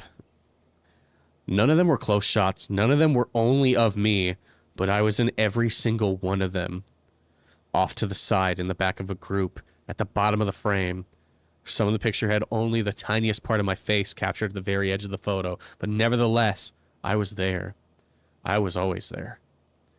For a moment, I tried to imagine this whole thing as one tremendous coincidence, but I knew that it wasn't, and I sat there stunned. I didn't know what to do. Your mind works in funny ways as a kid. There was this large part of me that was afraid of getting in trouble simply for being awake. I wanted to wake my mother. It didn't wake up, Van. No, it did not. I wanted to tell her that there's something wrong here. I wanted to run into her bedroom and throw the pictures on her comforter and just shout, "Look!"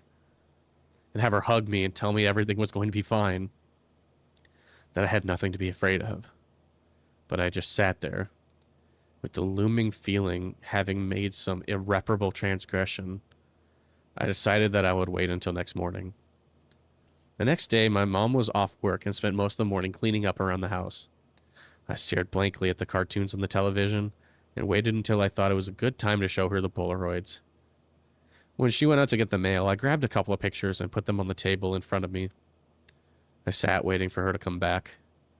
I couldn't even think of how to begin. I dug my fingernails into the chipping paint on the table as I tried desperately to think of the perfect way to explain everything. When she returned, she was already opening the mail. I heard her throw some junk mail into the trash can. I took a deep breath and forced words out of my mouth. Mom, can you come here?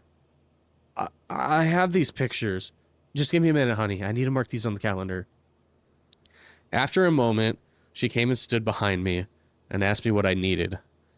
I could hear her shuffling with the mail, but I just looked at the Polaroids and told her about them.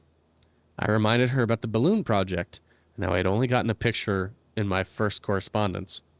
I told her that after the one, they just kept coming. I never said anything because they were just stupid pictures. I dug my fingernails harder into the table and told her that I had saved them all. And I gotten so excited when the dollar came back, I stayed up looking at all the photos. As I went on in my explanation and pointed at the picture, her frequent uh-huhs and okays decreased, and she was suddenly completely quiet, making only a little noise with the mail. I had run out of things to say, but I couldn't turn around and face her. I waited for her to say something, but the next noise I heard from her sounded as if she were trying to catch breath in a room that had no air left in it. As she subdued her struggling gasps, I simply dropped the remaining mail on the table right next to me and ran to the kitchen to get the cordless phone. Mom, I'm sorry. I didn't know about these. Don't be mad at me. With the phone pressed to her ear, she was alternating running and walking back and forth while shouting into the mouthpiece. I couldn't understand what she was saying or who she could be calling. Was it my teacher? No, this wasn't her fault. I nervously fiddled with the mail that was sitting next to the Polaroids I had arranged. The top envelope had something sticking out of it. I thoughtlessly and anxiously pulled on it until it came out. It was another Polaroid. Confused, I thought that somehow one of my Polaroids had slipped into the stack when she threw the mail down. Casta's good at reading, really puts emotion into it. I try, thank you. I thought somehow one of my Polaroids had slipped into the stack when she threw the mail down. But when I turned over and looked at it, I realized I had not seen this one before. It was me, but this one was a much closer shot. I was surrounded by trees and was smiling. But it wasn't just me. Josh was there too. I felt my mouth go dry as I realized that this was from yesterday. I started yelling for my mom, who was still screaming on the phone. As I called to her more loudly, she shouted more loudly into the phone to compensate. And this exchange repeated until she finally responded with, "What?" Suddenly I had her attention, but I didn't know what to do with it. I could only think to ask, "Who are you calling?" "I'm talking to the police, honey." "But why?" I'm sorry. I didn't do anything. Please, Mom." She answered me with a response that I never understood until I was forced to revisit these events from the earliest years of my life. She grabbed the envelope off the table, and the picture of Josh and I spun and slid, landing next to the other Polaroids in front of me. She held the front of the envelope up to my eyes, but I could only look at her and watch as the color began draining from her face, as if something was siphoning the life right out of her. With tears welling up in her eyes, she said that she had to call the police because there was no postmark. Oh, it's getting intense and Fan is fucking asleep! What? Huh? You missed the scary part. Did I actually? You did. Where's the scary part? So, he was playing in the ditch with Josh, right? Uh-huh. And they were hearing this weird noise, and they kept hearing this noise, and they could only describe it as mechanical. And so when he got home, he was so excited about the dollar that he went and looked through all of the Polaroids that he had, all 50 of them that got sent back to the school, and he started to realize that he was in every single photograph.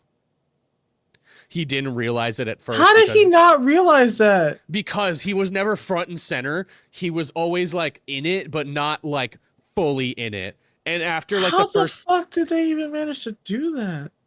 because they were stalking him. Yeah, DJ Like- Penguin is right. So what then happened was he told his mom, and his mom was bringing in mail, and she brought in a Polaroid that was taken of him and Josh playing in the ditch, where they heard that mechanical sound, the sound of a Polaroid camera clicking. Oh my god. And so she was That's terrifying. she was on the phone with the police because the letter that got sent to them with that Polaroid in it had no postmark on it. So there's 51 total images with him somewhere in each photo, and the last one being of him and Josh. That's crazy. Yeah. This is where it gets spooky. I remember this next chapter very well, which we unfortunately will probably not be able to get to tonight because you were sleepy. Yeah, I was really sleeping. I'm not gonna lie to you. No, I know, because I was like, Fan, are you awake? And you were like, huh? Yeah, okay, keep going. I was like, okay. Was I really? Yeah, and I was like, all right, I'm just gonna keep going and reading, and then if Fan wakes up, I'll tell him about it when he gets in. But yeah, so... I spoke in my sleep again. Fuck. Hey, you didn't say nothing about no fungus this time, at least. You're so right. I didn't speak about the fungus. Ow, my foot. So yeah, that is where we're going to. That's where we're going to have to leave off. But I imagine you probably Cliffhanger. want to do this again. Absolutely.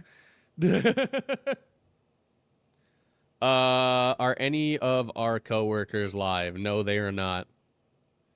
I want to raid into somebody new. There's somebody who I've been talking to recently.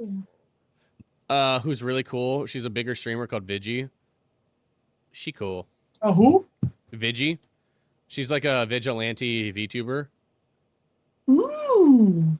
Yeah, so she's super cool. So I think on the Twitch side, we're gonna raid out into Vigi. On the YouTube side, can't fucking raid. So That's it. Goodbye. that's it. Bye-bye. No. But yeah. Thank you guys for joining me so much today. Fan, thank you for being conscious for most of it. Just most of it. Unfortunately, not all of it, but, you know, shit happens. Yeah. All right, we're going to go right into Vigi. Make sure you guys say hi. If you can, use the Rock and Roll Cast emote. I will put it up here. If not, just tell them that I sent you. Tell them that Fan was here with me too, and we were having a good time reading some stories. Anyways, I will see you guys later. Fan, do you have anything you want to say before we go? Read more books. It's good for brain. Read more books are good for brain. Gotcha.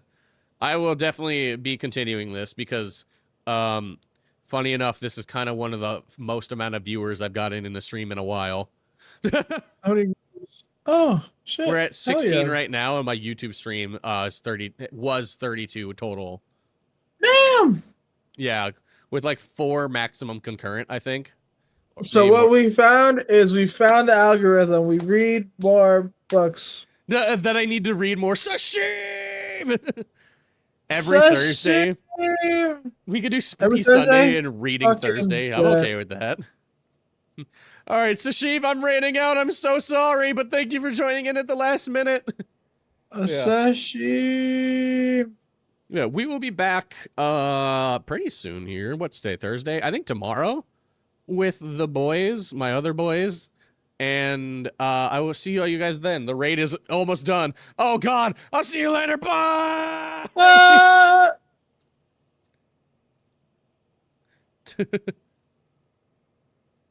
Oh my god, they are a vigilante. It's Yeah. Batman with boobs. That's actually really cool. What? Castire, thank you so much for the raid! How was your stream, baby? How was it? Hey, listen up. If you guys have not done so, I love hanging out with awesome VTubers, creators, and people in Cast. Oh. That and so much more. If you guys haven't dropped a follow on Cast channel, now would be an excellent time to go do so. They're an absolute sweetheart. They have a ton of fun with their community. They are absolutely wonderful. And whether or not you're down for some fun, I will ask you about your wiener. How's your wiener doing? Thank you so much for the $50. Better now. And Cass, thank you so much for I the raid. How was can't your with stream? you. Did you guys have a great time? Did you guys have fun? Did you guys have a great stream? Homer, how are you, baby? I love how her emotes have little masks And on them. Phantasm, welcome to the Vtuers. I gotta ask, are you a hero or are you a villain? You can be both. Villain all the definitely- way. Homer, I'm excellent and even better seeing you, my darling. Goes to sleep with my voice. Oh, was it very surly today? Don't even say it was No because of your way. voice.